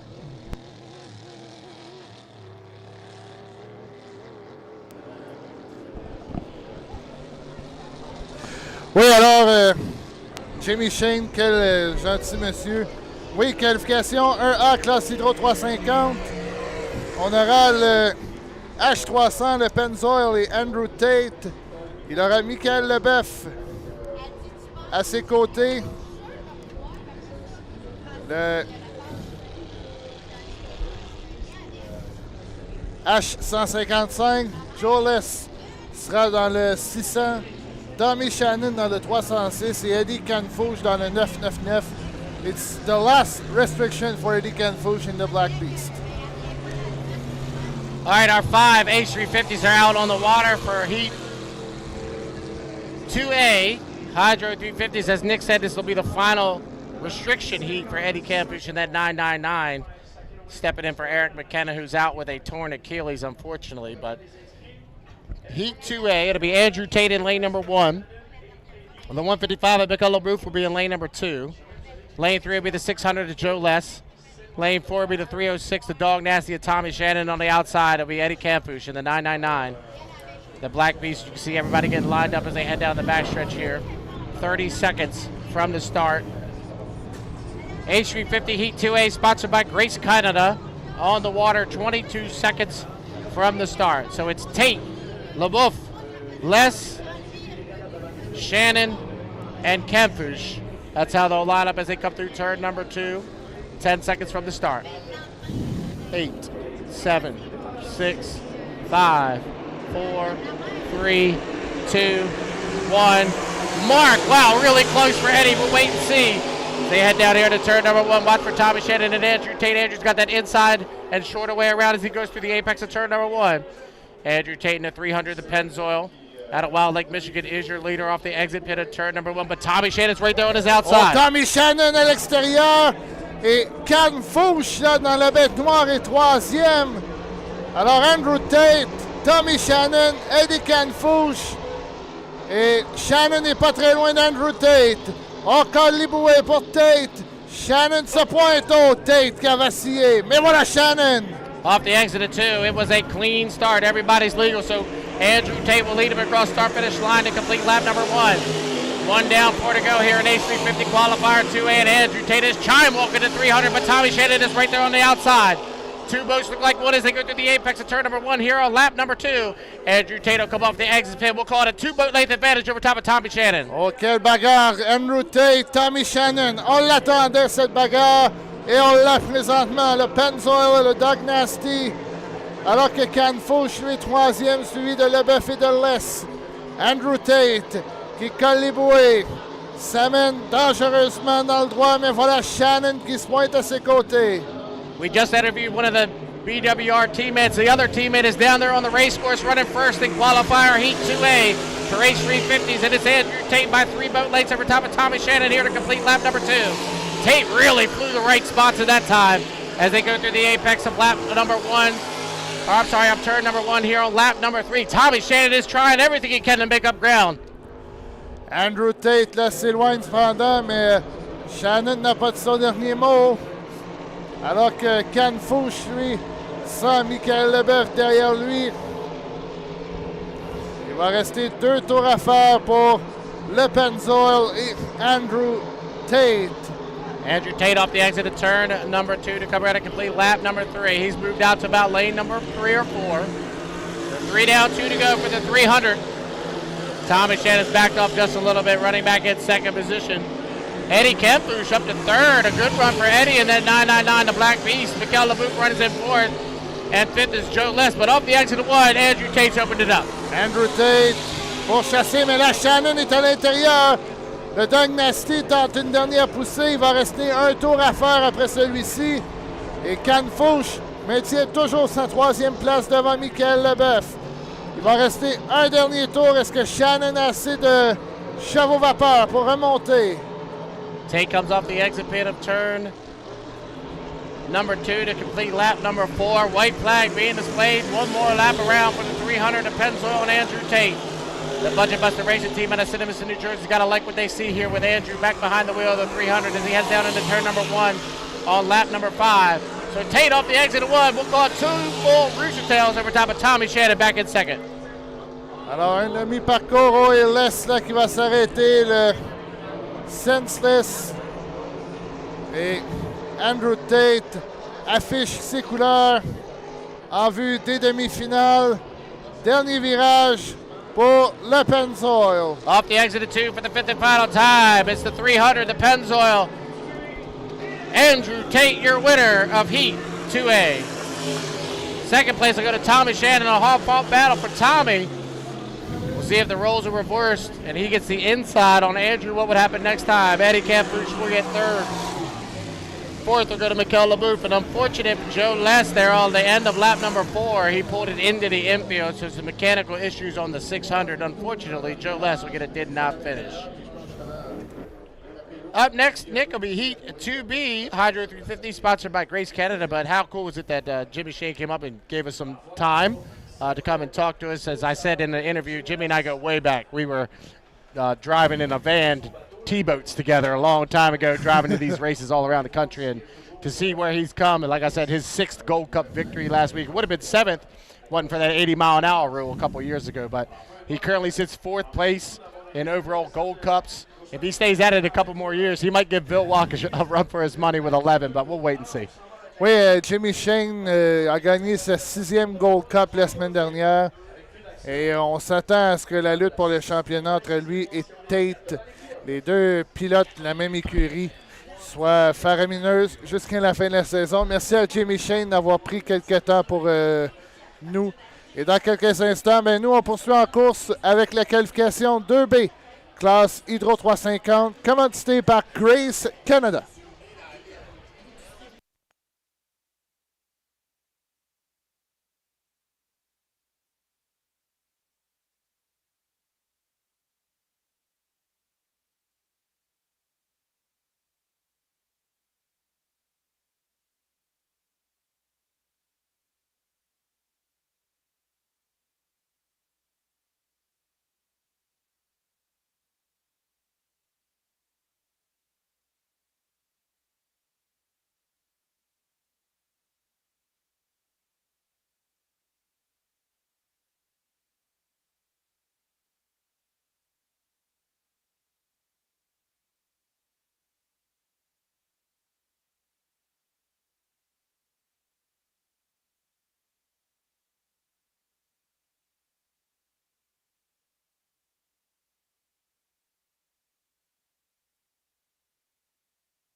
Qualification 2B, classe Hydro 350.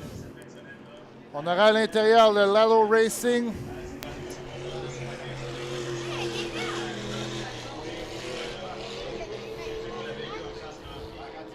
Alors, on a appris que le 23 était scratch. Yeah. Et finalement... No scratch. We were It's not told scratch scratch. anymore. He's not, well, I mean, he's out there, so no scratch. À surveiller Marc Lalonde dans le 751. Il partira à l'intérieur. Il aura à ses côtés le 23 de Francis Côté. Kent Anderson sera dans le 5-19 dans le 3e corridor. Nicolas Rousse dans le 4e et Grant Ladycote dans le 5e couloir. John, we just heard that the 23 will be scratched, and surprise, it's on the water.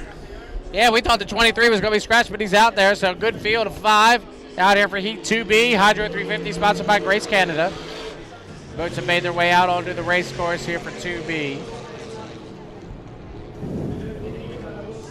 Boats on your screen right now going down into turn number 1. We are 2 minutes and 45 seconds from the start.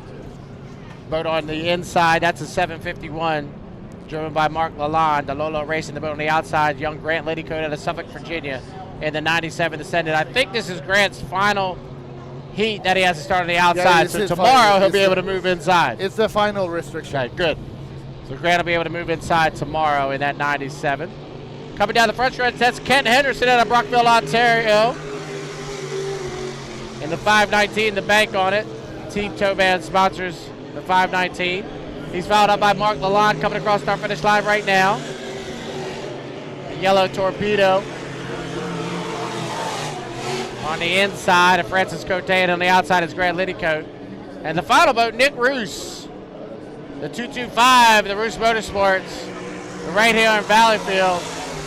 And I was able to call Nick's heat win or a victory 2 weeks ago in Brockville. What a story it would be if he's able to pick up a final victory here in Valleyfield. Bon, ce serait toute une histoire pour Nicolas Rousse après 2 ans d'absence. Il a remporté une fin de semaine parfaite à Brockville et là, on peut assurément le compter parmi les favoris pour remporter les grands honneurs ici à Valleyfield. On est à 1 minute 24, mais là, Marc Lalonde sera à l'intérieur et il a terminé 2e. Lui veut certainement bien se placer pour éviter de devoir passer par les demi-finales demain. So,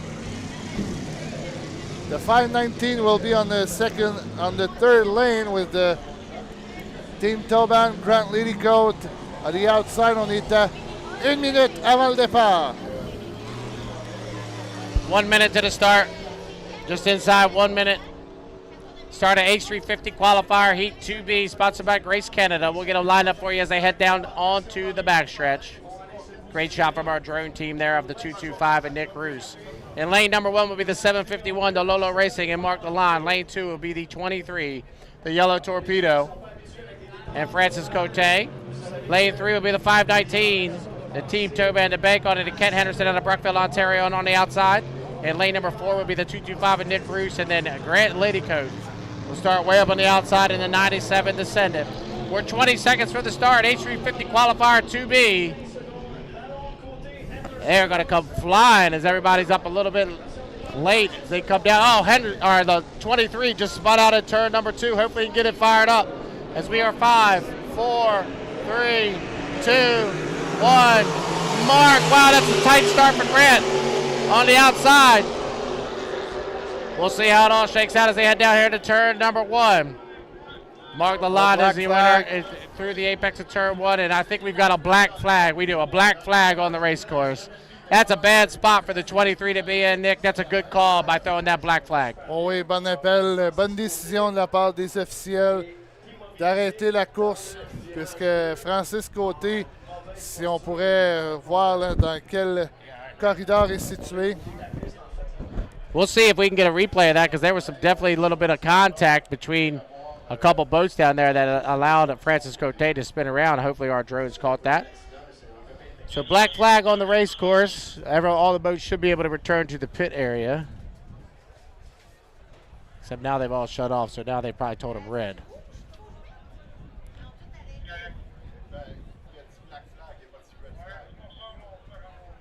Since everybody shut off, I'm assuming that they've told them to shut off, so we're probably in a red flag condition right now.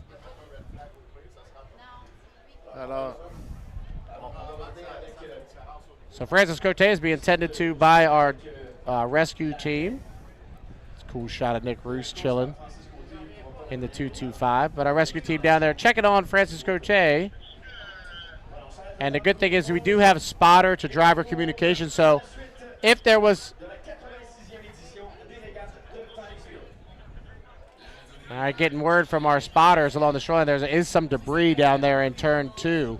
So there was definitely contact between some of the boats. We'll have to wait and see. But a good drone shot of Grant Liddycoat there in the 97 as he gets that boat fired up. and they'll bring them back into the pit area. So we'll have to do a rerun of 2B, Nick. It'll probably be 2C coming up next. Oui, on devrait probablement y aller avec le 2C, puisqu'on devrait faire un refuel on the water, comme on dit en bon français, pour la vague 2B. Donc, comme John vient de le spécifier, il y aurait possiblement des débris là sur du côté du virage ouest. Donc, restez là. Encore 8 courses au programme. On a beaucoup de plaisir à vous décrire ces événements. Donc, n'oubliez pas également d'aller télécharger l'application HRL ainsi que de mettre le petit pouce bleu et de vous abonner à la page YouTube HRL. Dans quelques instants, la vague 2C, classe Hydro 350.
All right, welcome back. We're going to run 2C, right? Yeah, we're going to run 2C. Looking at Francis Cote's boat, you can see the front canard is broken right down the middle. So unfortunate for him, he's going to have some work to do overnight, try to make it back out.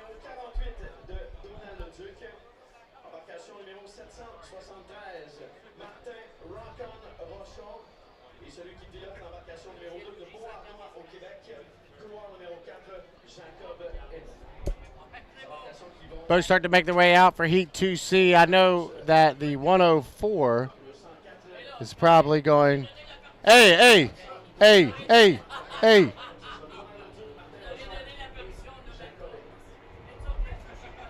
104, I think, is a scratch, so we're probably down to 3 boats here in 2C. The 48, the 773, and the 2.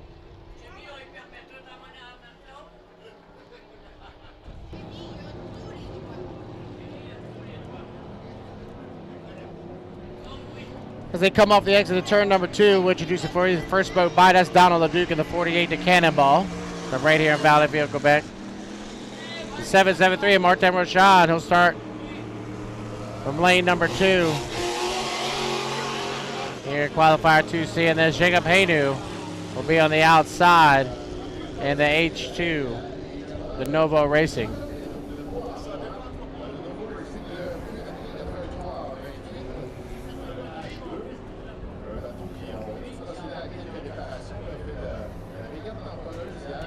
Three minutes to the start.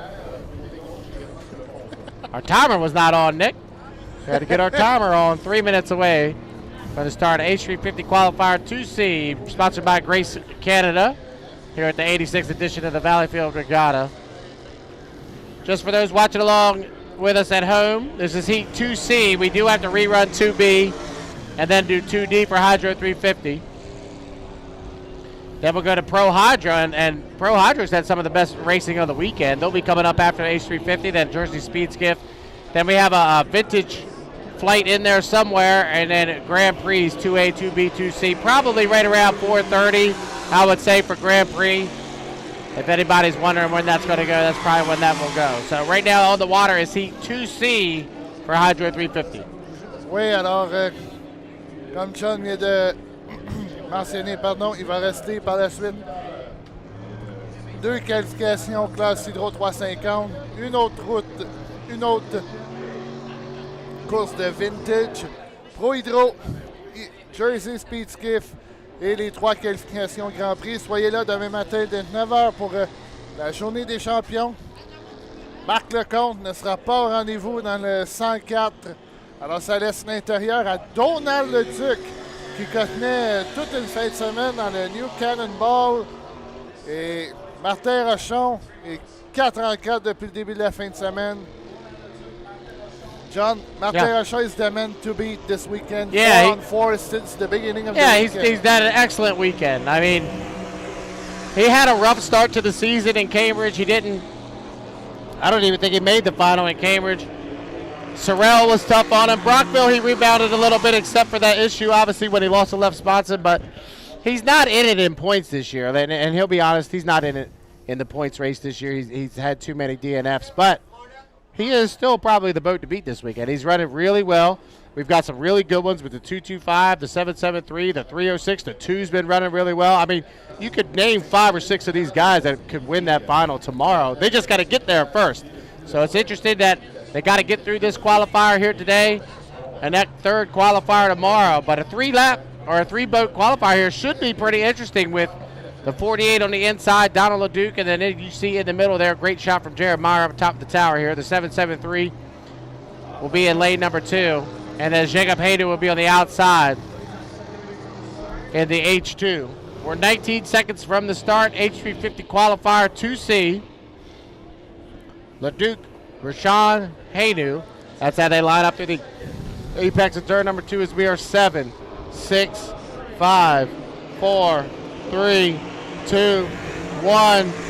Mark, wow, that was tight. We'll wait and see. It was really tight between the 773 and the 2 as they head down here to turn number 1. Martin Rashad will get there first. He'll hold that lane out in lane number 2. And Martin Rashad in the 773, the RTX sponsored H73 is your leader, but he's got company right behind him. Martin Rochon, mais là, bagarre pour la deuxième entre Donald Leduc et Jacob Hainaut. On est côte à côte. Et on confirme que le départ est bon. Alors, regardez la bagarre pour la deuxième place entre Leduc à l'intérieur, Jacob Hainaut à l'extérieur. Martin Rochon comes at the exit bit of turn number 2 with about a 6-foot length advantage. Just got word from the tower that it was a clean start, so everybody legal. The 773 is your leader. Donald Leduc having a nice run back in second position. That cannonball running really well here in Heat 2C. Rashawn leads Leduc and Hainaut side by side for second, but off the exit of 1 here on lap number 2, Martin Rochon leads. Rochon est de plus en plus loin en avant, mais quelle bagarre entre Donald Leduc et Jacob Hainaut. Leduc qui est de retour après 9 ans d'absence face au jeune vétéran Jacob Hainaut, même si c'est sa première course en 350.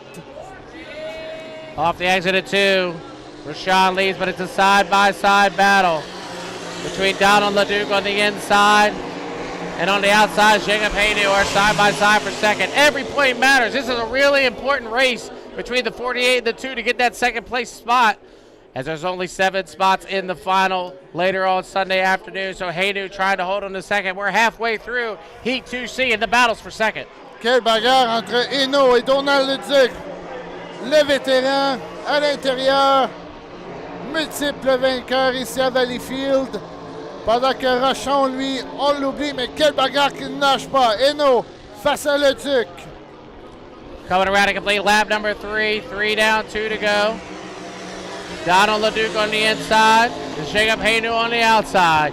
You can throw a blanket across them as they come around to complete lap number 3. Donald Leduc picked up the left sponsor that time by. Here on lap 3 of 5, it's Martin Rochon, your leader, as they go through the apex. It's a side-by-side battle between the 48 and the 2. Go back to that second place battle. Quelle bagarre, Donald Leduc, Jacob Hainaut au 4e tour de piste. Alors que Rochon, lui, est loin en avant, mais là, Hainaut reprend une légère priorité face à Donald Leduc, qui donne toute une charge au jeune pilote. 4 down, 1 to go. Martin Rochon in the 773, white flag being displayed on the race course. Donald Leduc on the inside and Jacob Hainaut having a dynamite battle for second as they head down here to turn number 1 on lap number 5. Rochon is your leader off the exit of 1, but we're going to go back to second position between the 48 and the 2. They're still battling out side by side for second. Quelle bagarre! Et là, Leduc semble se pointer le museau devant le nouveau Racing, qui est largement rapide, mais là, Martin Rochon s'amène pour remporter une 5e victoire ce week-end. Martin Rochon, he'll come around and get the victory here in Heat 2C, but it's still the 48 and the 2. The 48 on the inside and the 2 on the outside. They will drag race back here to start-finish line to see who gets second position, and it will be Donald Leduc in the 48 Cannonball. Second position, or third position, excuse me, we're going to Jacob Hainaut in the H2, the Novo Racing. Very important for the points there. As we know, well, you may not know, only one boat is directly going to make it into the final for H350. Everybody else is going to have to go through the semifinals. So after today, we'll get a little bit better understanding of who that top dog is going to be. It might be that 773. It might be that 300. We'll have to wait and see, but only one boat will make it directly into the final. Everybody else will have to transfer through the semifinals. So that's important because the points are going to determine your lane in the semifinal, and that's going to in turn determine where you be in the final if you're able to make it through. So every single race, that's what's cool about HRL. Every single race matters no matter what's going on. You got to finish well in order to make it into that final. We just heard that the 519 will be scratched in the next race. Donc Ken Anderson sera scratch. On aura une autre course à 3, mais qui sera tout aussi spectaculaire. Donc dans quelques instants, la qualification 2B, classe Hydro 350.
All right, 5-minute gun is sounded for the rerun of 2B. Unfortunately, we're down to 3 boats. The 23 and the 519 had contact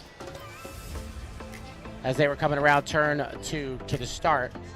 So it's between the 751, the 225, and the 97 here for the rerun of Heat 2B. As we said, after 2B, we'll run 2D. That'll be doing it for the H350s today. Then we'll go Pro Hydro, Jersey Speed Skip, and Grand Prix on a jam-packed 28 heat a day here at the Valleyfield Regatta. No matter what boat race you go to, no matter where in the world, is the only place that I know that you're going to run 28 heats in one day. Mark Lalonde just come by in the 751, the Lolo Racing. Here comes Grant Liddycoat in the 97 down the front stretch. You see a good shot of Mark Lalonde there on your screen, the 751 Lolo Racing. They've had some mechanical issues. They didn't even make it to Brockville because they were fighting engine trouble in that 751, so good to see them back out here for the 86th annual Valleyfield Regatta. On your screen, that's the 225 Nick Roos. We were just talking about him. He's one of a handful that I think have an opportunity to win this event here this weekend. He had a perfect 4-for-4 weekend in Brockville, Ontario 2 weeks ago, winning the final in Brockville. Took 2 years out of the sport, did Nick Roos, and he's back in it and looking really good here to start 2026.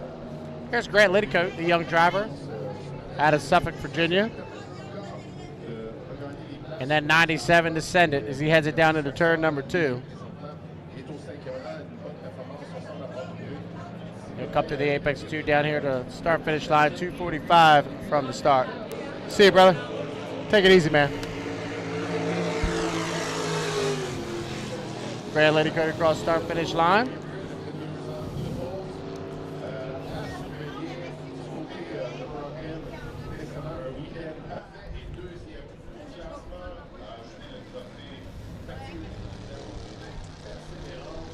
There's Nick Roos. I was wondering where he was. He was hidden in the rooster tail of Mark Lalonde. He come across start-finish line. 2 minutes to the start. 751, the 225, and the 97 of Grant Liddycoat. Your 3 boats here for qualifier rerun of 2B. For 157 to the start. I'm going to sit out and let Nick do heat 2B. I'll come back for 2D as we get ready to make it towards the end of our day here in H350 racing. Nick, go ahead and take 2B. We are at 140 from the start. Alors, surveillez Marc Lalonde, Nicolas Rousse et Grant Liddycoat. Ce sera toute une course à 3. Et on a reçu des nouvelles de Justin L'Espérance suite à son petit avarie de tantôt. Et selon les informations de son équipe, il aurait subi une légère commotion. Donc, est-ce qu'on verra un autre pilote demain dans l'embarcation? Il sera de retour. So we are 1 minute away to the start. Inside will be Marc Lalonde. Second will be Nicolas Rousse with a 225. And third will be Grant Liddycoat. Alors, Rousse peut réduire à nouveau l'écart de 4 points sur Tommy Shannon. Il faut commencer à parler plus sérieusement de la course au championnat puisque les courses vont avancer. Liddycoat is in front of the pack.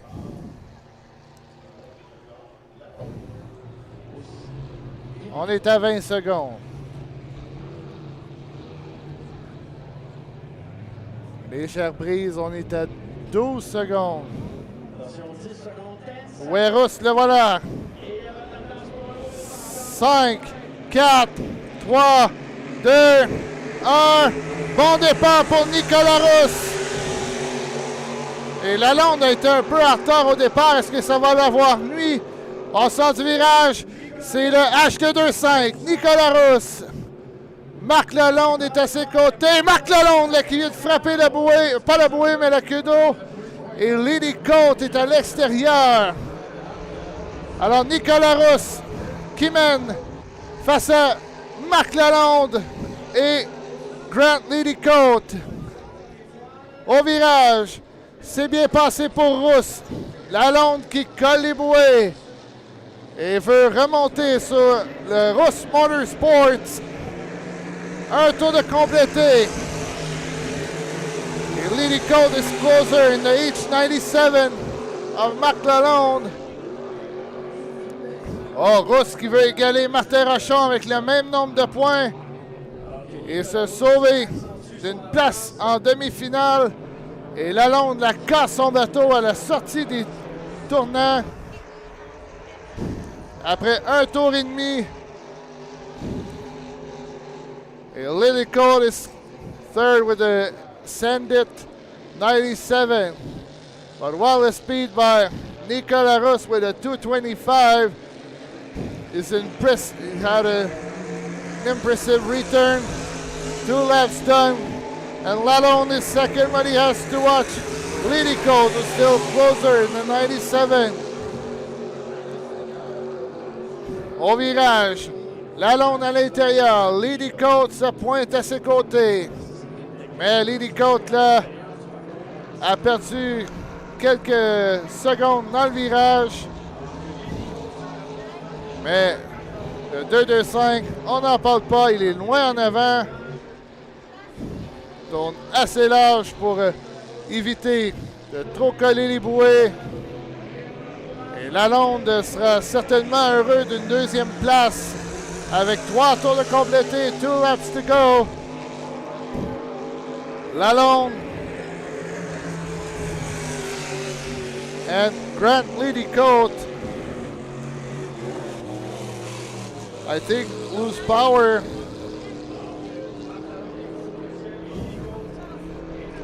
Et ça, ce serait impressionnant de voir Nicolas Rousse 2 en 2.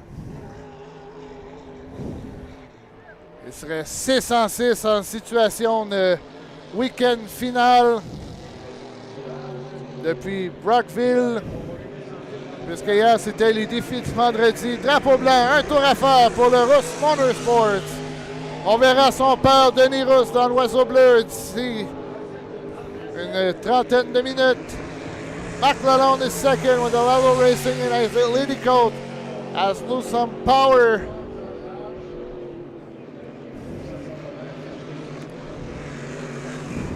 On va avoir des problèmes de rond stabilisateur.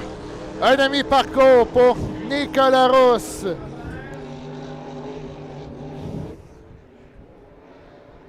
Il affiche ses couleurs en vue de la journée de dimanche. Ce sera la victoire, une journée parfaite pour Nicolas Rousse et le H225. Deuxième, Marc Lalonde dans le Lalo Racing.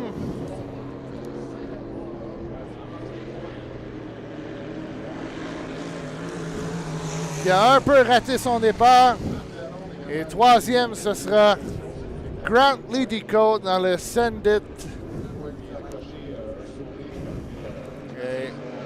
Rousse sera extrêmement à surveiller lors des dernières courses qualificatives. Alors, dans quelques instants, dernière qualification de la journée en classe Hydro 350 présentée par Grace Canada.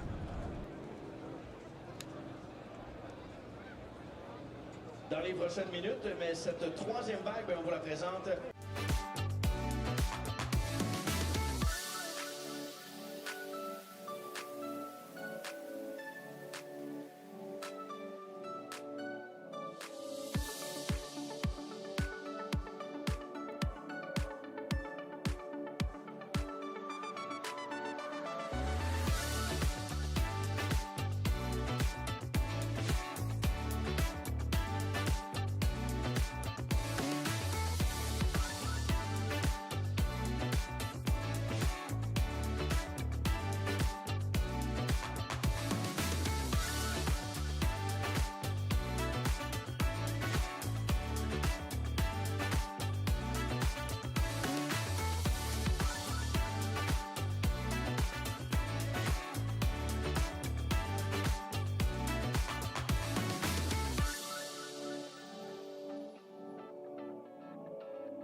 je pense qu'on a réussi à bâtir quelque chose qui est maintenant implanté, puis les gens l'apprécient.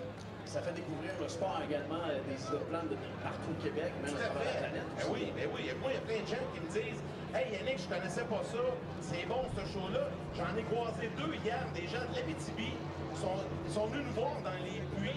Ils ont dit « Hey, c'est grâce à vous autres. Moi, j'ai regardé votre show, j'ai trippé. » All right, Heat 2D making their way out onto the race course for H350, sponsored by Grace Canada. Final heat of the day for H350.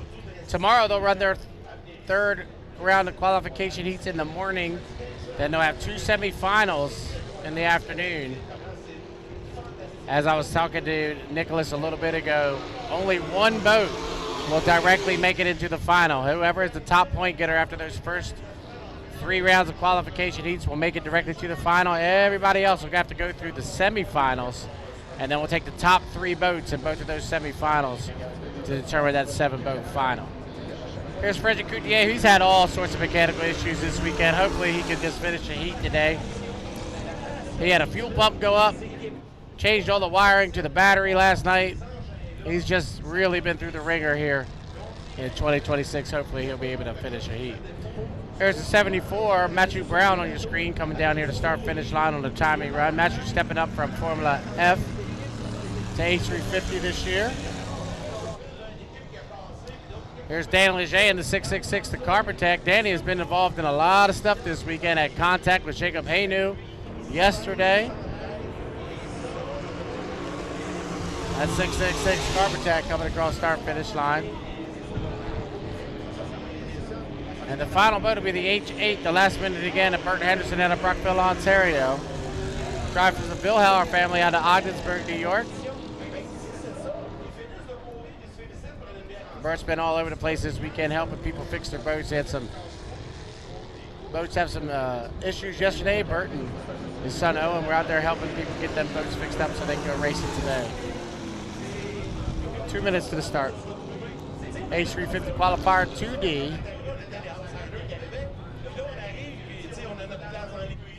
Once again, H350s and 350 cubic inch motors, speeds upwards of 120, 125 miles an hour. Probably see him top out around 120 on the straightaways here on this 1 mile race course in Valleyfield. Wind has started to pick up. It's coming right down the back chute. So basically, as the boats head down into turn number 2, they are hitting the wind directly in their faces going down into turn number 2. It's still pretty relatively calm, but this is kind of what we saw yesterday towards the end of the day as the wind started to pick up. 118 from the start. Boat starting to cut the race course there from back stretch to front stretch. You can see that that's a legal maneuver. Danny Leger is pulling right now as he cuts from the back to the front. As long as you cut in between the start-finish line and the entrance pin of turn number 1. If you were watching the H1 Unlimited series last weekend, this would be the one change that I would make in their rule book since they've gone to assigned lanes. Cutting the race course, I would only allow them to cut in one place. For safety reasons, it's really dangerous if you're allowed to cut in between the exit of 2 and the start-finish line. Just allow them to cut between the start-finish line and entrance 1. Well, I said my piece. That's all I'm going to say. But as we get lined up here for Heat 2D, 30 seconds to the start. Bert Henderson will have lane number 1. Matthew Brown in the 74 will be in lane number 2. Oh no, it looks like we've lost the 74. Is not on the water, so we have lost the 74. He must have gone back to the pit area. So the 14 of Frederick Coutier, he'll be in the middle, and Danny Leger will be on the outside. Some unfortunate attrition here in the H350 class as we have 6, 5, 4, 3, 2, 1, mark. Looks like a good start for Frederick Coutier as he leads them down here to turn number 1. Fred in the H14, the Legacy 1 is in the middle as they go through the apex of turn 1 here on lap 105. Coutier is your leader. Henderson is on the inside and Danny Leger on the outside as they come across the exit of turn number 1. We've got a side-by-side battle for the lead as they go down the backstretch. Just got word from the officials it was a legal start, so everybody is clean. Frederick Coutier leads. Henderson on the inside and Dan Leger on the outside as they head down into turn number 2. Bert Henderson gets a nice turn through turn number 2. He will come right side by side with Fred as they come off the exit of 2 to come around and complete lap number 1. 1 down, 4 to go here in H350 qualifier 2D. And Frederick Coutier's got the H14 running really well here in 2D. We talked about his issues all weekend long, and the boat is finally running well. Hopefully you can keep it together for 4 more laps, but Henderson's going to move up on the inside. We'll call it 2 boat lanes separating first and second. So Frederick Coutier sets sail down the backstretch, 1.5 in, 3.5 to go here in Hydro 350 qualifier 2D. And Frederick Coutier leads it by about 4 or 5 boat lanes down into turn number 2 on lap number 2. So the 14 is your leader with the H8 running in second position. They'll come off the exit pit of turn number 2 to complete lap number 2. 2 down, 3 to go. It's the H14 and Frederick Coutier leads. Bert Henderson back in second. The last minute again, third position, Danny Leger of the 666 to Carpetech as they head down into turn number 1 on lap number 3. Coutier in the 14. We're holding out about lane number 3. Still holding off the H8 last minute again of Bert Henderson as they come off the exit pin. So about Rooster Tail and a half separating first and second to third. Everybody getting evenly spread out here as we're halfway through qualifier 2D for the H350s. And Frederick Coutier will head down into turn number 2 with a comfortable advantage. Leaving plenty of room to his inside for Bert Henderson. He'll come off the exit pit and come around and complete lap number 3. 3 down and 2 to go.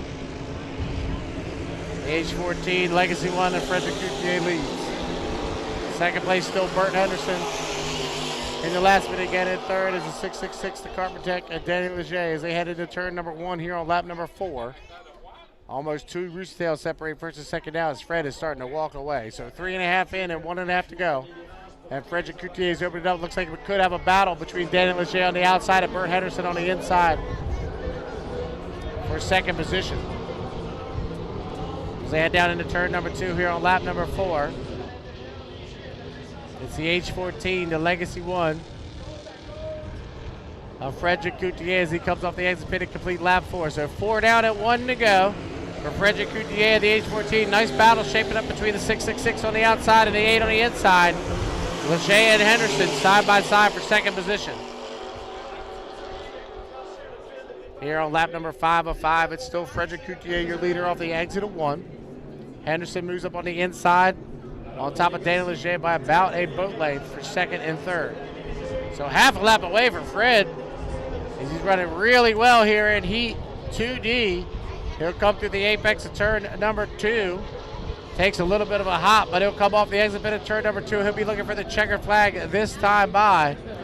And Frederick Coutier will take the victory here in Heat 2D. Your winner, the Legacy 1, Frederick Coutier. Second position, Leger on the outside, Henderson on the inside, and it will be Danny Leger taking second position over top of Bert Henderson, back to third. Congratulations to Fred. A lot of work's going into that boat. It's a good run here in 2D. Picks up a victory at 25 points. Coming up next, Nicholas, I think we're going Pro Hydro racing. Vintage, okay, vintage then Pro Hydro. All right, so we're going to have the big vintage come out too, right? Yeah, okay. So the GP vintage are going to come out for the first time. They haven't been out all weekend, so they'll come out for the first time here in the few. We'll introduce you to them once they come out and we get a green flag on the race course. But vintage will come out next. Then we'll go Pro Hydro, Jersey Speed Skiff, and Grand Prix.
All right, I apologize. I had to go downstairs and do an interview with Jimmy Shane for the fans here in Valleyfield.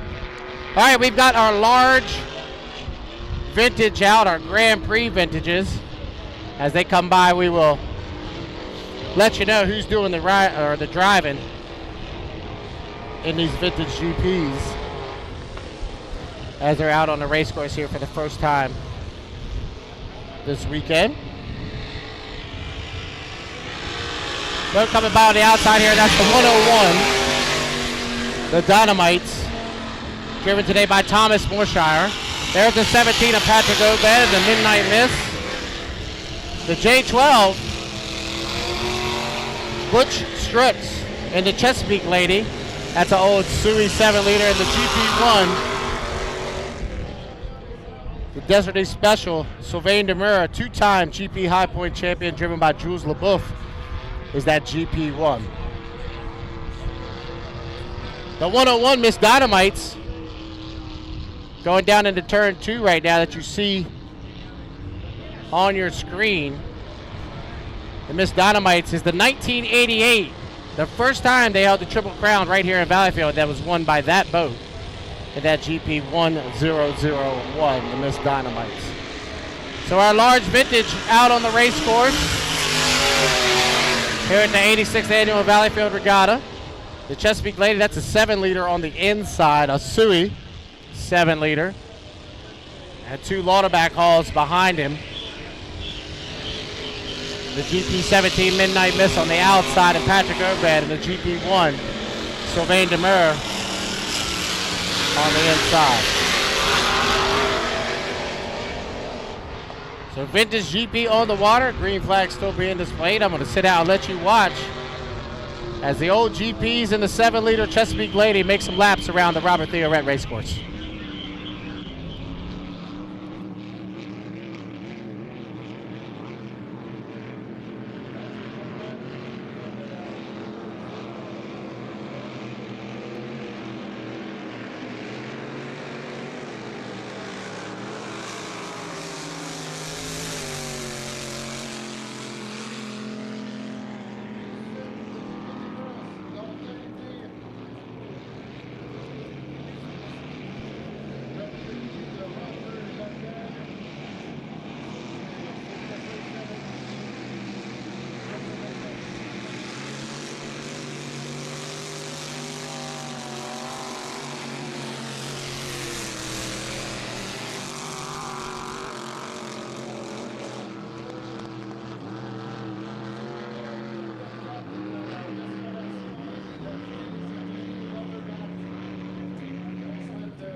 à la qualification 4 en Pro Hydro.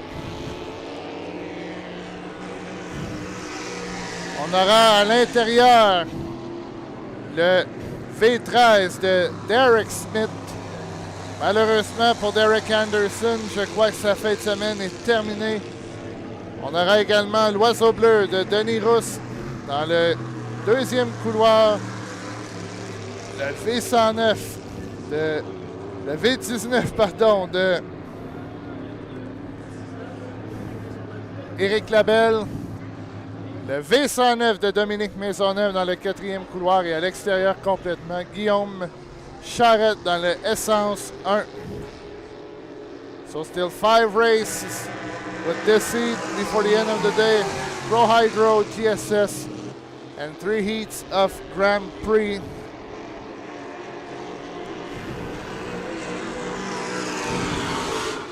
Tomorrow the program will start at 9 a.m. with a novice class. Still 1 heat for the novice and the final.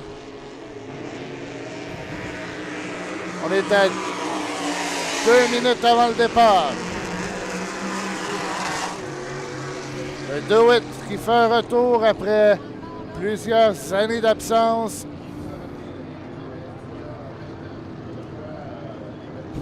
Éric Labelle qui fait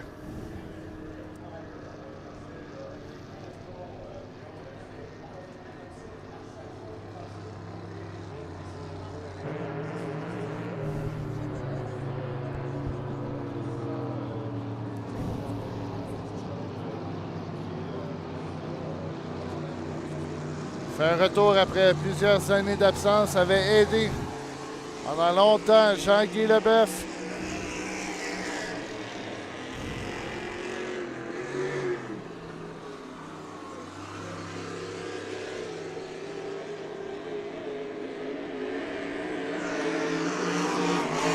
On est à 1 minute avant le départ. I'm going to do the lineup for you. Inside will be Derek Smith with the Adrenaline Rush. Second will be Denis Rousse with Oiseau Bleu. Third will be Éric Labelle with a Do It. Fourth will be Dominique Maisonneuve. And at the outside will be Guillaume Charrette with the V77.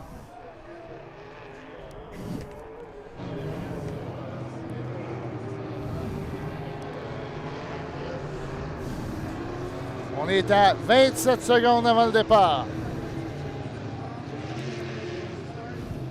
So the lane. Derek Smith inside.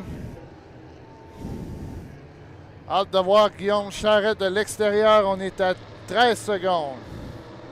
10, 9, 8, 7, 6, 5, 4, 3, 2, 1. Bon départ pour Derek Smith. Derek Smith had a great start, but faudrait surveiller Éric Labelle et qui sort en avant, c'est Éric Labelle. Le Do It. Des difficultés là pour Derek Smith. Et qui est à l'extérieur, c'est, je crois, Maisonneuve. Oui, la bagarre est repartie alors que c'est un bon départ. Labelle, Maisonneuve, Smith et l'Oiseau Bleu qui s'amène entre Charrette et Derek Smith. Oh, et Smith là qui ralentit considérablement. Même chose pour l'Oiseau Bleu, mais voici Maisonneuve qui s'amène. Un tour de complété. Charrette qui n'est pas très loin des deux meneurs. Éric Labelle way in front of Dominique Maisonneuve, but Maisonneuve is there. Oh, Maisonneuve qui a, je crois, été très large. Et Charrette qui tente de s'insérer à l'intérieur pour se trouver un trou. Et c'est fait. The 77 is now inside. Voyons voir au virage. Labelle qui colle les bouées. Ne veut rien savoir. Oh, et l'Oiseau Bleu là qui est arrêté à l'entrée du virage. À la mi-course, c'est Éric Labelle. Maisonneuve est toujours deuxième. Et Charrette, lui, est troisième dans le 77. Derek Smith est quatrième. Et Labelle is increasing his lead in front of Dominique Maisonneuve. Et Maisonneuve qui va augmenter l'écart à nouveau sur Guillaume Charrette au championnat. The white flag is up. One more lap for Éric Labelle. Et Charrette qui va tourner très large. Est-ce que Labelle va pouvoir faire une journée parfaite? Charrette est toujours 3e dans le Essence 1. Est-ce qu'il peut remonter sur Maisonneuve? Derek Smith est 4e. Et malheureusement pour l'Oiseau Bleu et Denis Rousse, c'est terminé. Dernier virage pour le Do It. Sera surveillé lors de la dernière journée. Ce sera la victoire du Do It et Éric Labelle. Deuxième, Dominique Maisonneuve. Formac suivi de Guillaume Charrette et de Derek Smith.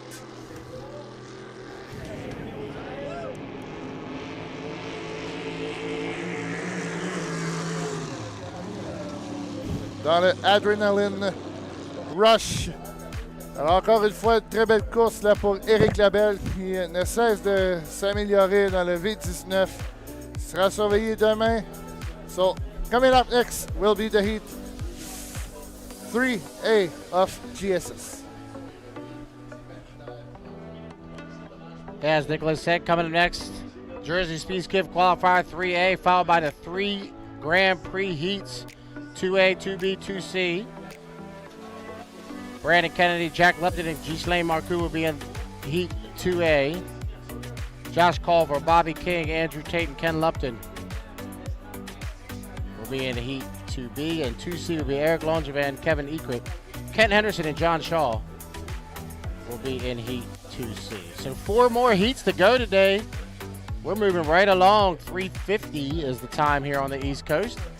So moving right along as we get ready for the final heat of Jersey Speed Skiff for the day, and then the 3 second round qualifiers for Grand Prix.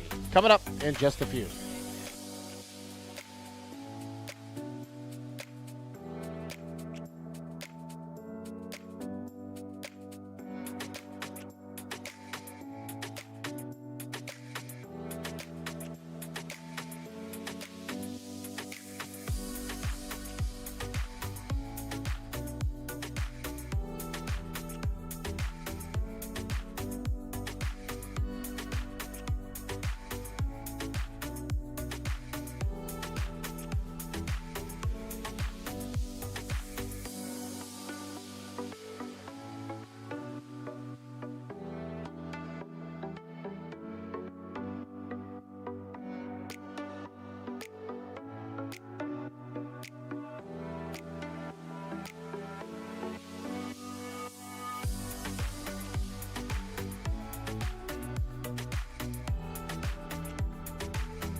All right, we're getting ready to go here inside 1 to the 5 for the Jersey Speed Skiffs. They do the 1 to the 5 for those guys since they don't have the accurue clock system to get everybody on the same page. So 5-minute go shows down here in just a few. Get the Jersey Speed Skiffs out on the race course for their second qualifier of today.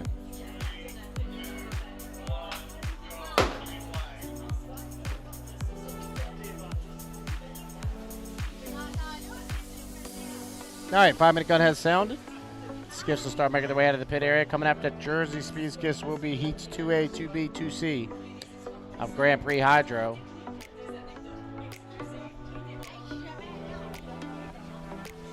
We got a good crowd here today. The stands are packed on both sides of the bay here on the Robert Theoret race course.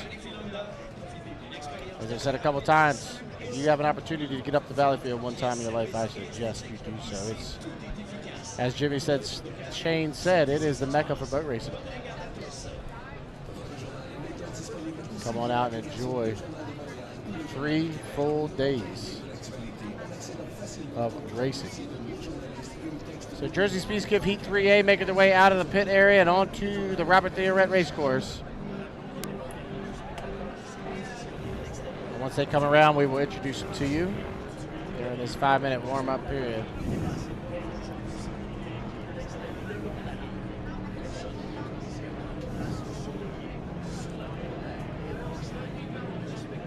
Come around turn 2 here, come down the start-finish line, and we will let you know who's out there in the Jersey Speed Skiffs. We had 7 of them. And it looks like all 7 have made the call here for Jersey Speed Skiff Qualifier 3A, as you see him coming through turn 2 right now. That was Courtney Truelove in the 721 going skipping crazy. Coming down the front stretch right now. She's got Rob Schiller riding along with her today. Samantha and Jerry Awancio in the JS45 just went across your screen in the red. Out of Berlin, Maryland. Here's the JS99, Alex DeRoy. Dave Greenlaw, Alex is driving, Dave's riding. The JS10 Yumpin Yemeni across start-finish line and down in turn number 2. Got the 41 and the 181. The 41 is Abigail and Brendan Langford. The 181 is Gabriel Braun. He's going to start up on the outside. Good shot there by our drones of the 99. Very Cherry Racing. Dave Greenlaw is riding alongside Alex DeWa here today. 2 minutes, 35 seconds to the start. Nicholas, Jersey Speed Skiffs on the water for the final time today. Oui, alors à surveiller évidemment, c'est Jamie Stewart dans le Yumpin Yemeni. Il partira dans le 6e couloir puisque le 181 sera en restriction, pas en restriction, mais sera à l'extérieur. Sam Ewancio aussi, 2 deuxièmes pour elle ce week-end. Est-ce que Louis-Alexandre Baudouin sur le plan d'eau? Je ne le vois pas. Oui, Baudouin sur le plan d'eau. Donc, hâte de voir s'il a résolu tous ses problèmes mécaniques qu'il a depuis le début de la fin de semaine. David Greenlaw will be on the inside with a 99. 1 minute, 45 seconds or so to the start. Heat 3A, Jersey Speed Skiffs. The 181, being a rookie, has moved to the outside here in 3A. But the faster of the boats will be to the outside here in 3A for Jersey Speed Skiff qualifier. 1 minute, 20 seconds to the start. You see Alex DeRoy is up really early in that JS99, the very Cherry. He's almost crawling down the backstretch in that 99. He's got to kill off about 1 minute and 10 before he comes around. The 113, another one. Louis Boudin's going to move up on his outside. He'll have lane number 2. Lane number 3 will be the 41 of Abigail Langford.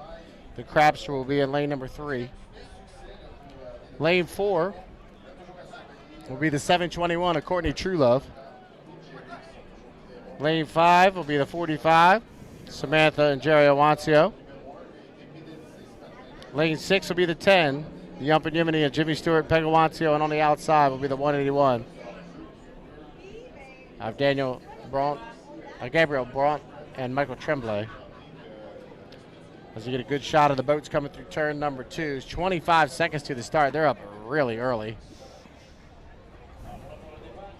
Everybody coming through turn number 2 here in the Jersey Speed Skiff third qualifier of the weekend, as we're 14 seconds to the start. They start to pick it up a little bit as we are 7, 6, 5, 4, 3, 2, 1. Mark. Wow, that's really tight for Alex DeWall. He'll lead him across the start-finish line, the JS99, the Very Cherry. So he'll get down to turn number 1 first. Everybody else have to hold their lane all the way through the apex. We'll have to wait and see if we get a phone call from the judges as the 99, the Very Cherry, will lead them through the apex of turn number 1. Samantha Wancio has moved up to 2, but Nicholas, the 99, leads. We'll wait to see if there's any calls.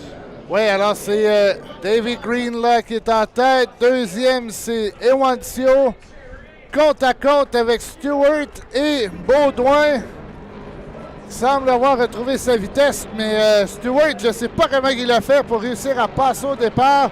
Il ne semblait pas avoir beaucoup de place là, pour lui, alors que Langford, lui, est reculé à l'arrière. Alors Greenlaw, suivi de Ewancio, Stewart et Baudouin.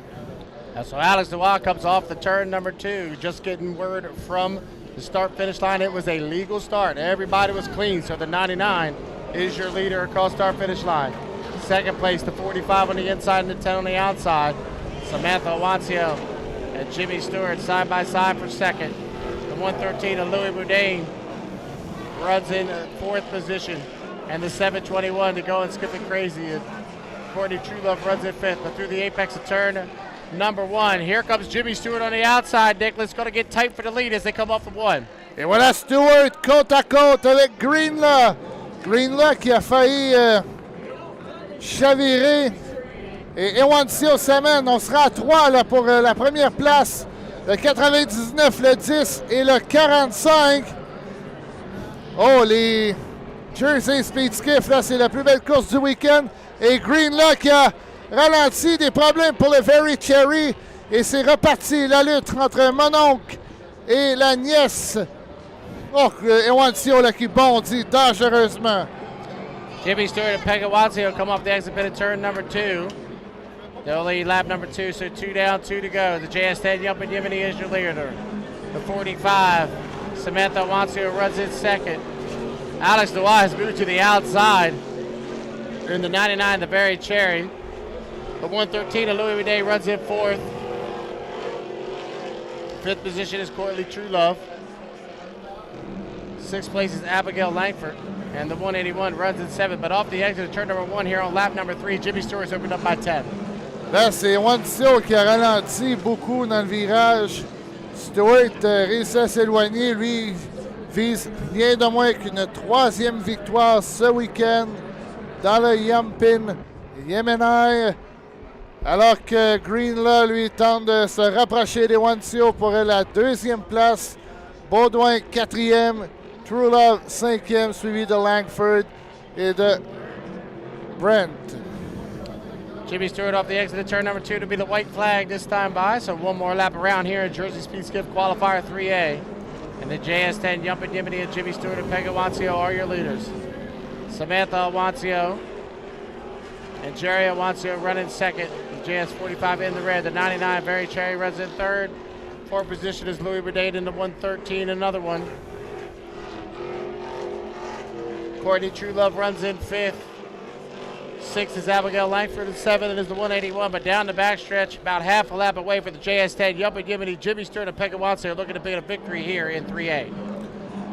Et ce sera une 3e victoire pour Jimmy Stewart ce week-end dans le Yampin Yemenai.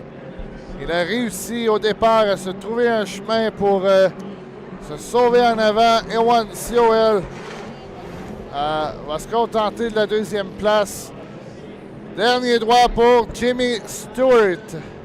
Off of the final turn in the final lap here in the JS Qualifier Heat 3A. It is going to be the JS10, the Yup and Yimini, Jimmy Stewart, Peggy Wancio, your winners of Heat 3A. 2nd position, good run for Samantha Wancio. She'll get 2nd in the 45 in the red. 3rd, we'll go to the 99 of Alex DeWall and Dave Greenlaw.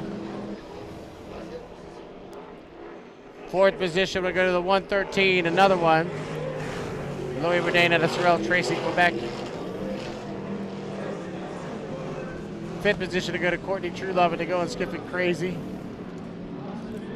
Sixth will go to Abigail Langford. The JS41, the Crafter, and seventh will go to the 181, Gabrielle Braun. That'll do it for Jersey Speed Skiffs today. Coming up next, final 3 heats of the afternoon. Grand Prix qualifiers 2A, 2B, 2C. Boats should be in the water, ready to go. Up first in 2A, it'll be Brandon Kennedy, Jack Lupton, and Ghislaine Marcoux. In 2B, it'll be Josh Culver, the 50 of Bobby King, the 71 of Andrew Tate, and the 577 of Ken Lupton. And on the 2C will be Eric Langevin, Kevin Eckert, Kenton Henderson, and John Shaw. Stick around, we'll be right back with 2A. Alors, dans quelques instants, qualification 2A, classe Grand Prix, présentée par le Journal de Montréal.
All right, 5 minute gun sound at Grand Prix Heat 2A. They'll be making their way out of the pit area. Hopefully, Brandon Kennedy has got the 35 fixed up after some electrical issues earlier today. I was told that when he went down into turn number 1 for that first qualifier, the boat just shut off on him as he came through the turn. Hopefully, he's good to go. And the 33, Jack Lupton has a great weekend so far. He won time trials yesterday, had a victory in the qualifier earlier, and the 101 of Ghislaine Marcoux. also be in this heat. Kennedy's out. Lupton's out. Just waiting for the 101. So we are 357 from the start. 468 cubic inch blown alcohol motors. They run on methanol. Approximately 24 feet in length, 12.5 foot wide. Speeds upwards of 160 miles an hour. Brandon Kennedy comes across start finish line. Slow in the third boat. Ghislain Marcoux has made his way out of the pit area. Nicholas, we're 3 minutes and 30 seconds from the start. Alors évidemment, surveiller, c'est Jack Lupton dans le Jack Lupton Motorsports. Il a eu la meilleure vitesse de pointe, il y a 181 km/h de moyenne. Mais celui qui doit se sortir de ce marasque ce week-end, c'est Brendan Kennedy. Kennedy qui a eu des problèmes électriques hier. Et ce matin, on a vu l'embarcation s'arrêter après le départ. Ghislain Marcoux a terminé deuxième un peu plus tôt derrière Andrew Tate. Le GP101, pilote québécois. Il est toujours à surveiller le GP101 groupe ABS. Et j'ai hâte de voir cette confrontation entre Kennedy et Lupton dans le GP33. On est à 2 minutes 42 du départ. 2 minutes 40 seconds away to the start of this E2A of Grand Prix, sponsored by Journal de Montréal. 2 minutes, 30 seconds from the start. 2:30 away. Good morning to all our friends watching live back in New Zealand. Waverly's Jack Lupton is on the race course here in Heat 2A. See Ghislain Marcoux coming through turn 2 right now. Brandon Kennedy hits the entrance of 2. Looks like Kennedy's going to try to come on a timing run from lane number 1. He comes down the start finish line here. With a 35, 37% for TM Special. 1 minute and 45 seconds to the start, 1:45 away. 3 boats here in qualifier 2A. Here comes the 33 Lupton Motorsports. On your screen there you see the team ADS sponsored GP101. Ghislain Marcoux. There's Jack going by that brand new Henderson Hydroplane. Just finished up 2 weeks ago, a day before the Brockville Regatta. $1,000 Regatta. Good to see them back out here and having a stellar weekend so far here in Grand Prix qualification. 1:15 from the start, Nicholas. Everybody's really on their time and runs and ready to go. It's just a matter of time. Oui, 1 minute 7 avant le départ. Attendez-vous à tout un duel entre Kennedy et Lupton. Kennedy, comme j'ai dit, veut sortir de ce marasque pour éviter de passer par la consolation. Et Jack Lupton, il le sait qu'il a eu la vitesse la plus rapide hier. Il le sait que c'est lui qui est le plus rapide pour l'instant. On est à 45 secondes, 3 bateaux sur l'eau, 3 bateaux extrêmement rapides et 3 pilotes extrêmement compétitifs. 35 secondes avant le départ. 30 seconds from the start in lane number 1 will be the GP35. The Jones Junctions presents the TM Special Brandon Kennedy out of Bear, Delaware. Lane number 2 will be the 33 Jack Lupton, the Lupton Motorsports out of Waverly, New Zealand. And on the outside, out of Valleyfield, Quebec, Canada, the GP101 and Ghislain Marcoux. We are 8, 7, 6, 5, 4, 3, 2, 1, start. Lane number 3 is Jack Lupton and Ghislain head down into turn number 2 together. Lupton in the middle, Ghislain on the outside and Kennedy on the inside. They'll come off the exit of turn number 1. Jack Lupton leads. Brandon Kennedy's the second, but Ghislain Marcoux right there on the outside. Down the backstretch they go here in Heat 2A. And Jack Lupton's already opened up by about 6 foot lengths. Kennedy will slam it hard down here to turn number 2 to try to make up some ground. Lupton and Kennedy are your... Oh, Kennedy went through the tail. Come around and complete lap number 1. 1 down, 3 to go here in It's a clean start, so everybody's legal. So Jack Lupton is your leader off the exit of 1. He's already opened up by 2 full rooster tails over top of Brandon Kennedy running in second, and Ghislain Marcoux has gone to the buoy row in third. 1.5 in and 2.5 to go. And this GP33 Lupton Motorsports is a rocket here on this Robert Theoret race course. He'll come to the apex of turn number 2 to come around and complete lap number 2. It'll be 2 down, 2 to go for the Waverly, New Zealand native and Jack Lupton. Brandon Kennedy holding on for second position in that 35. Marco is done. And unfortunately, Ghislain Marcoux is down on power in turn number 2. The 101 is dead in the water, but we're 2.5 in and 1.5 to go here at GP qualifier 2A. And it's all Jack Lupton as he heads down into turn number 2. Here on lap number 3. Lupton will come around and complete lap 3. It'll be the white flag being displayed on the race course. One more lap around for the 33 Lupton Motorsports. Brandon Kennedy runs in second. 35. To go for the apex of turn number 1 here on the 4th and final lap.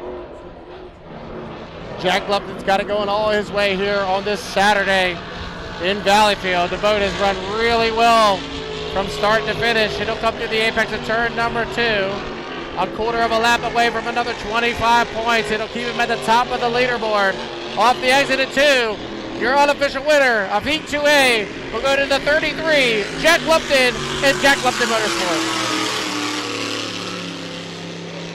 Second place, Brandon Kennedy needed the points. He'll take it. Jones Junction presents the TM Special will get second place. And unfortunately, Ghislain Marcoux will get a did not finish in the GP 101. Up next, GP Heat 2B, sponsored by Journal de Montreal. Coming up next, Heat 2B, it'll be the 17, Miss Renee, Josh Culver, the 50, the Freedom of Bobby King, the 71 of Andrew Tate, the Wildwood, and the 577, the Miss Lucas Oil will be on the outside, and Ken Lupton. Coming up next, Heat 2B.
All right, 5-minute gun has sounded for Heat 2B. Grand Prix Hydro should have 4 of them make the call.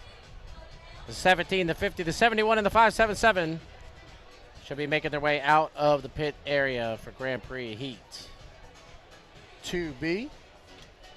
Sponsored by Journal de Montreal. This weekend are the Grand Prix Hydros. They'll start to make their way out of the pit area. And as soon as they do, we will introduce them to you. 2 more heats to go for you today here in this Saturday edition of the 86th Annual Valleyfield Regatta. Beautiful, beautiful weekend so far. Hopefully we can replicate it tomorrow and put together a beautiful championship Sunday. As the boats start to make their way out of the pit area. You see on our screen there, we got the GP 577, the Miss Lucas Oil, the GP 50, the Freedom. Ken Lupton on the outside and Bobby King on the inside.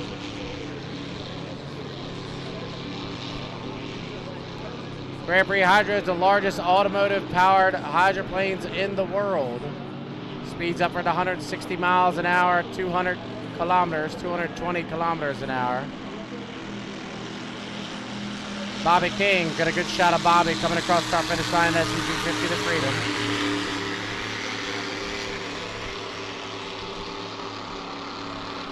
Ken Lupton coming across start finish line, the 577.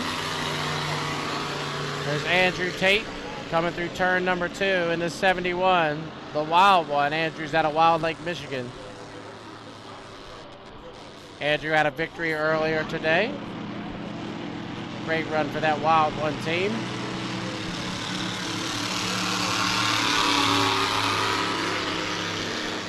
Still waiting on the 17. I know he had mechanical issues earlier. Not sure as the GP 17. Oh, there he is. He's made his way out. So all 4 boats out on the race course.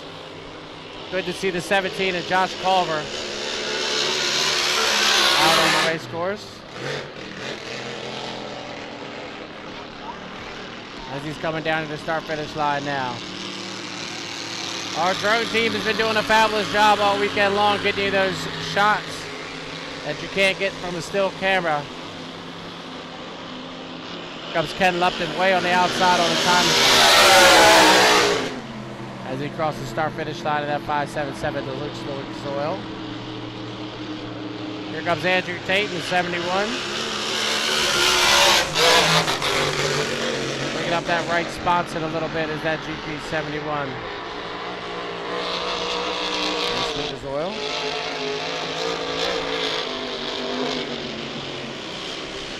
Miss Renee on your screen going through turn number 2. Josh Culver out of Tri-Cities, Washington. The GPA guys will head to Tri-Cities next 2 weeks from today. Grand Prix America stop out in Tri-Cities. Good to have him here, Rachel, with us on the Hydroplane Racing League circuit here in Valleyfield. We are 120 from the start. Grand Prix Hydro Qualifier 2B, sponsored by Journal de Montreal, is on the water. This should be a good one. The 71 and the 577 lined up together on the outside. Tomorrow when we run qualification 3A, B, and C, it'll be the same format. So Jack Lupton, for example, we know he's going to be in an outside lane tomorrow because he's got the most points going into Sunday. 43 seconds to the start. 43 seconds away. We'll get them lined up for you as they head down here into turn number 1 and get lined up to come down the backstretch. On the inside will be the GP 17, the Miss Renee, Josh Culver out of Tri-Cities, Washington. Lane number 2 will be the 50, Bobby King out of Memphis, Michigan. Lane 3 will be the 71, Andrew Tate out of Wild Lake, Michigan. And on the outside, the Lucas Oil and Ken Lupton, the 577 out of Waverly, New Zealand. This should be a good shot. All 4 of them lined up side by side by side. So we are 7, 6, 5, 4, 3, 2, 1. Heads up to the break line first in lane number 4 as he heads down into turn number 1. Lupton's got to hold his lane all the way through the apex of one, and it's Lupton on the outside. Bobby King on the inside, and Andrew Tate is stuck in the middle as they head down the backstretch. 3 boats look like one. Here at GP Qualifier 2B. Bobby King is giving a heck of a ride. Look at Andrew Tate shooting the gap. Wow, the 71 got really late going down into turn number 2. King on the inside, Tate in the middle, Lupton on the outside. They'll come up the exit of 2 to come around and complete lap number 1. 1 down, 3 to go. And Kenny Lupton is really flying hard on the outside. This Lucas Oil, the 577 is your leader down into turn number 1. Lupton leads with Tate on the inside. Andrew Tate and Kenny Lupton are side by side off the exit of 1 here on lap number 2. Tate and Lupton. It is a clean start. Everybody was legal at the start, so a clean start. So it's a battle for the lead between the 71 and the 577 as they head down into turn number 2 here on lap number 2. Andrew Tate in the wild one will come up the exit of 2 to come around and complete lap number 2. 2 down, 2 to go. Here in a scintillating heat. 2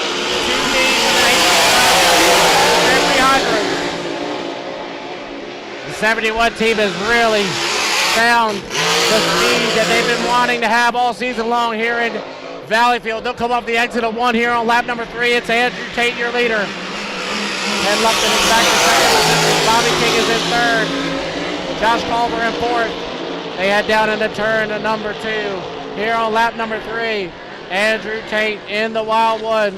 Slides out to about lane number 3. Coming around to complete lap 3.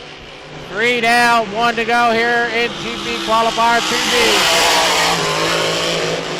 And it's the wild one of Andrew Tate. Ken Lupton's backed off a little bit. He'll take the second place points. And that GP 577, Bobby King had a great first lap in that 50. Got out of it a little bit when they went down into turn number 2. But half a lap away for the 71 and Andrew Tate. He heads down into turn number 2. The last time we had a final here in Valleyfield, this boat won it. Could he do it again tomorrow? We will wait and see, but he'll take the 25 points here. Heat 2B, we'll go to the 71. Andrew Tate, your winner.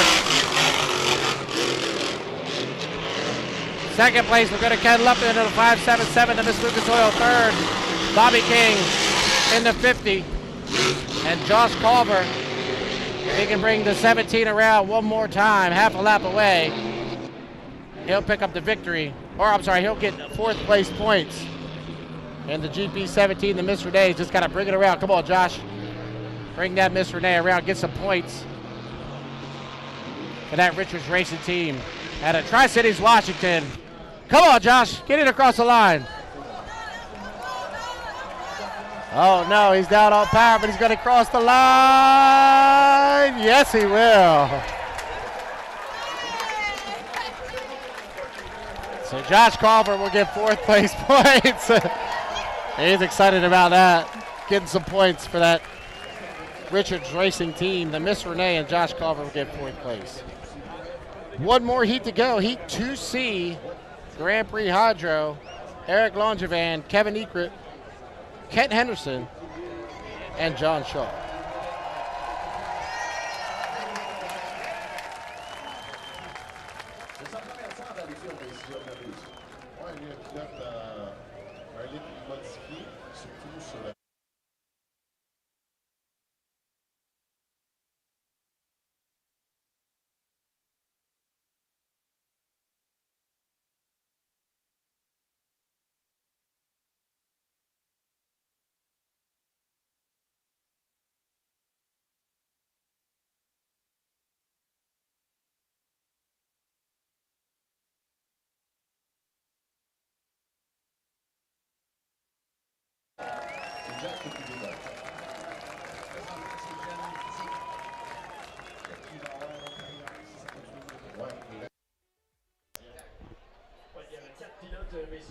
No calls in qualifier 2B.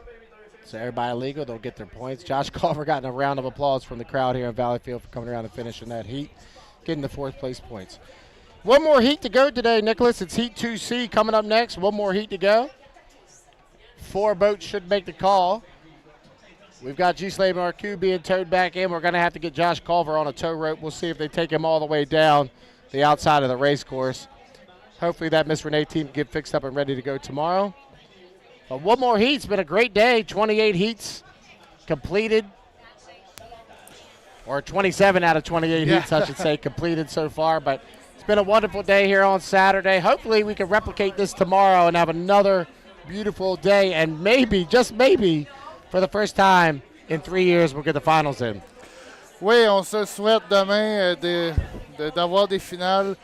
Écoutez, pour nous et pour vous aussi, chers téléspectateurs qui nous regardez, pour les spectateurs qui sont ici aussi sur le site des Régates de Valleyfield, demain il annonce excessivement beau, presque pas de vent.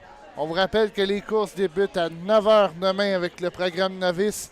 Par la suite, on va débuter avec les Formule R.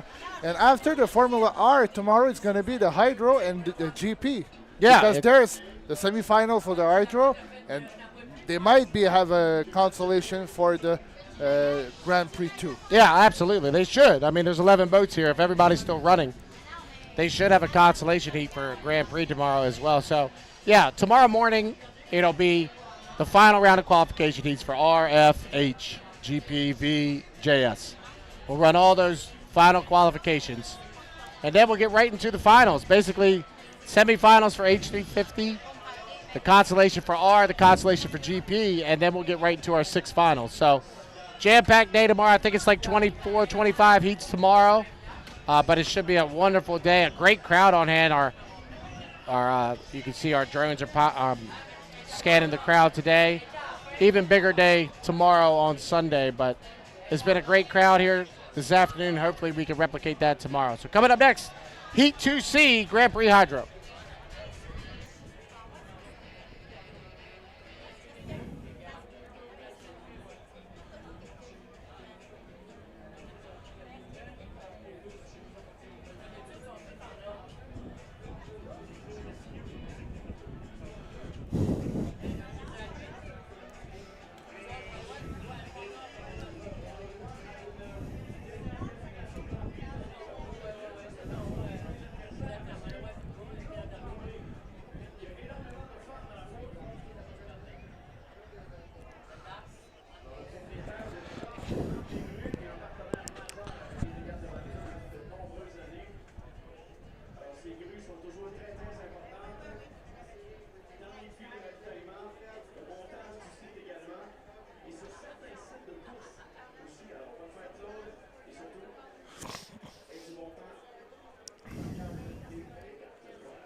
All right, 5-minute gun has sounded. Final heat of the day. Grand Prix Heat 2C. Hopefully we got all 4 boats making their way out.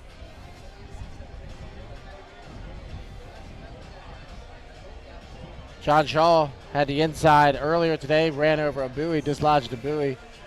Unfortunately got a penalty. He'll be outside here in 2C. Nicholas, why don't you tell us about the boats that are coming out here for 2C? Oui, alors à l'intérieur, ce sera le Silco de Éric Langevin, le GP 212, qui ce matin a une pénalité pour avoir passé à l'extérieur des limites de la piste. On aura à ses côtés le Freak de Kevin Ecrit, le GP10, le GP 757, le Canada Boy, le meneur au championnat, Ken Anderson. Et le dernier pilote de la Grand Prix américain, John Shaw dans le Cool Cat Motorsports. Donc 4 bateaux extrêmement rapides. Et là, je ne vois pas le Freak sur le parcours de Kevin Ecrit. Éric Langevin qui a besoin de points avec le Silco. On aperçoit justement Éric Langevin. Voilà John Shaw qui lui aussi, en ayant frappé une bouée, a été pénalisé. Et Anderson peut augmenter l'écart au championnat face à Brendan Kennedy. And we're still missing the GP10 of Kevin Ecrit. Yeah, they wait a little while. They usually come out with about 3 minutes on the clock. They've been known to sit at the dock for a little bit and wait.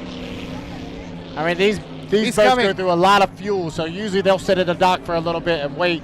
So Kevin Ecrit brings the GP10, the Freak, out onto the race course now. So all 4 boats have made the call for Heat 2C, our final race of the day. We're on Saturday for the 86th annual Valleyfield Regatta. As you see Kevin Ecrit going down the backstretch, we got John Shaw in the Cool Cat Motorsports, the 135. John's out of Centerville, Maryland. He drives for Ed and Andrea Thompson out of Street, Maryland in the Cool Cat. Kevin Ecrit on the inside. He's out of Edmonds, Washington. He drives for the Richard Races family. To his outside, the GP 757 Canada boy Kent Henderson out of Brockville, Ontario, driving for Mario Blaine from right here in Valleyfield, Quebec. And the final boat coming through turn 2 right now. That'll be the 212, the Silco Racing. Eric Langevin out of Valleyfield. All right, Nick, we're a minute 50 away. John Shaw, having that 3rd fastest qualifying time yesterday, is going to have to start in lane number 4. After not getting many points in the first qualifier, he's going to run that 135 hard. Oui, il sera surveillé John Shaw pour avoir eu la 3e meilleure vitesse hier. Mais il n'aura pas la tâche facile parce qu'il aura le meneur au championnat Ken Anderson dans le Canada Boy. Et attention à Éric Langevin dans tout ça qui est capable de nous sortir un lapin de son chapeau, le Silco. Et Kevin Ecrit ce matin aussi a une bonne course dans le Freak. Ça, c'est l'ancien Charger qui a conduit notamment Jimmy Shane ici à Valleyfield et Jimmy King. On est à 1 minute avant le départ de cette dernière course de la journée. All right, 55 seconds to the start, 55 seconds away. You just saw John Shaw cut the race course as he heads down into turn number 1. Lane number 1 here in 2C will be the 212, the Silco Racing, Eric Langevin. He'll be on the inside. Great shot from our drone. The 10, Kevin Ecrit, will be in lane number 2. And the GP10, the Freak, out of Edmonds, Washington. On his outside, lane number 3 will be the 757, the Canada Boy, Kent Henderson out of Brockville, Ontario. And up on the outside of the Centerville, Maryland, will be the 135, John Shaw. The Cool Cat Motorsports will be on the outside. Tate Meyer with a great shot of the boats coming to you through turn number 2. We're 15 seconds from the start. GP qualifier Heat 2C. 9, 8, 7, 6, 5, 4, 3, 2, 1. Mark, wow. The GP GP10 with a great start as they head down into turn number 1. We'll go 4 times around here at qualifier 3C, and it's Kevin Ekert off the exit of 1. Alors c'est Kevin Ekert, là, pas chassé par John Shaw. Éric Langevin qui est 3e. Surprise de voir les 2 GPA en avant. Anderson lui a raté son départ. On sort du virage. C'est toujours Ekert, pas chassé par Langevin et John Shaw. Oh, Langevin! Off the exit of 2, it's Ekert on the inside and Shaw on the outside. Lead lap number 1. John Shaw running out of the bow lane number 4. We'll head down to the turn number 1. Oh, he's got to leave him plenty of room. What a turn for Ekert. They are side by side off the exit of 1. Quelle bagarre! John Shaw, Kevin Ekert. Shaw qui reprend sa priorité face à Kevin Ekert. Anderson est 3e. Oh, l'ancien Bad Influence conduit par John Shaw qui avait besoin de points. Attention, Kevin Ekert à l'intérieur. John Shaw coming around a complete lap number 2. 2 down, 2 to go. 135, Cool Motorsports running really well. Tim Red and Andrea Thompson as they head down into turn number 1. He's opening it up by about 6 or 7 boat lengths up top of Kevin Ekert. But John Shaw has got the 135 running spectacular off the exit of 1. John Shaw s'éloigne pour une première victoire et St-Felicien en qualification encore Grand-Prix. Il sera surveillé demain lors de la dernière journée. On s'affaire à sortir le drapeau blanc. Anderson est 3e, suivi de Éric Langevin. Off the exit to 2 to come around a complete lap number 3. 3 down, 1 to go. The GP 135. And John Shaw looking to get his first ever Grand Prix victory in a heat race here in Valleyfield. He goes to the end of the turn at number 1 here on lap number 4. For John Shaw leads it off the exit of 10. Bring him home. Un demi-parcours à faire pour le Cool Cat Motorsports et John Shaw. Ekert est toujours 2e pendant que Langevin lui amorce le dernier tour.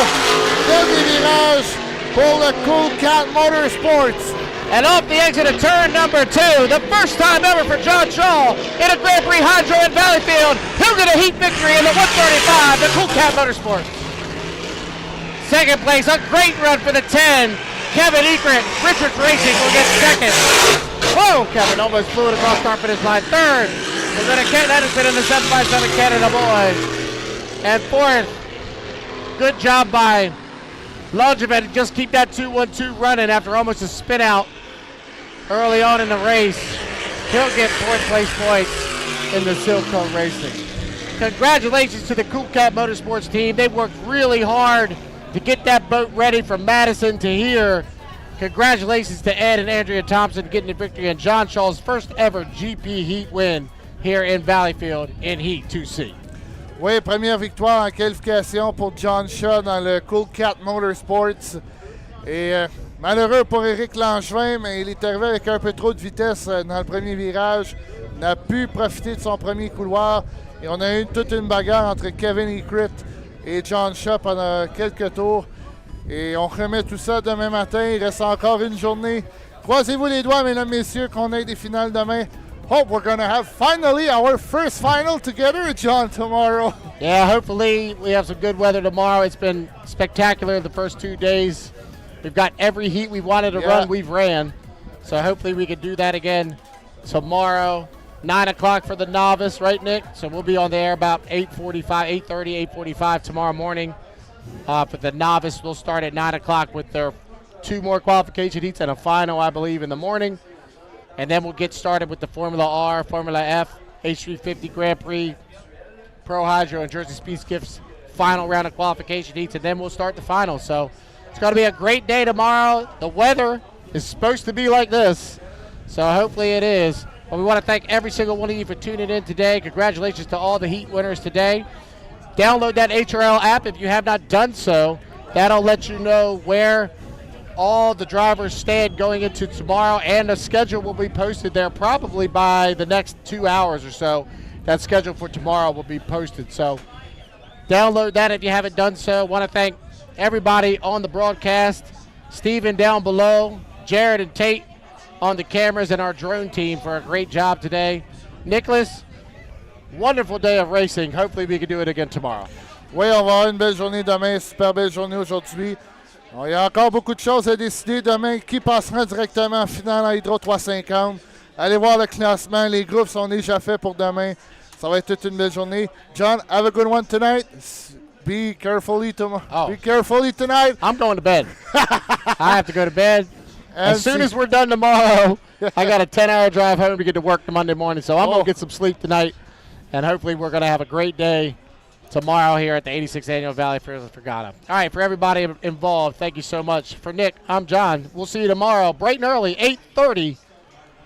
We'll start our stream. Have a good night, everybody. We'll see you tomorrow. Bye-bye tout le monde. À demain. Profitez bien de la soirée.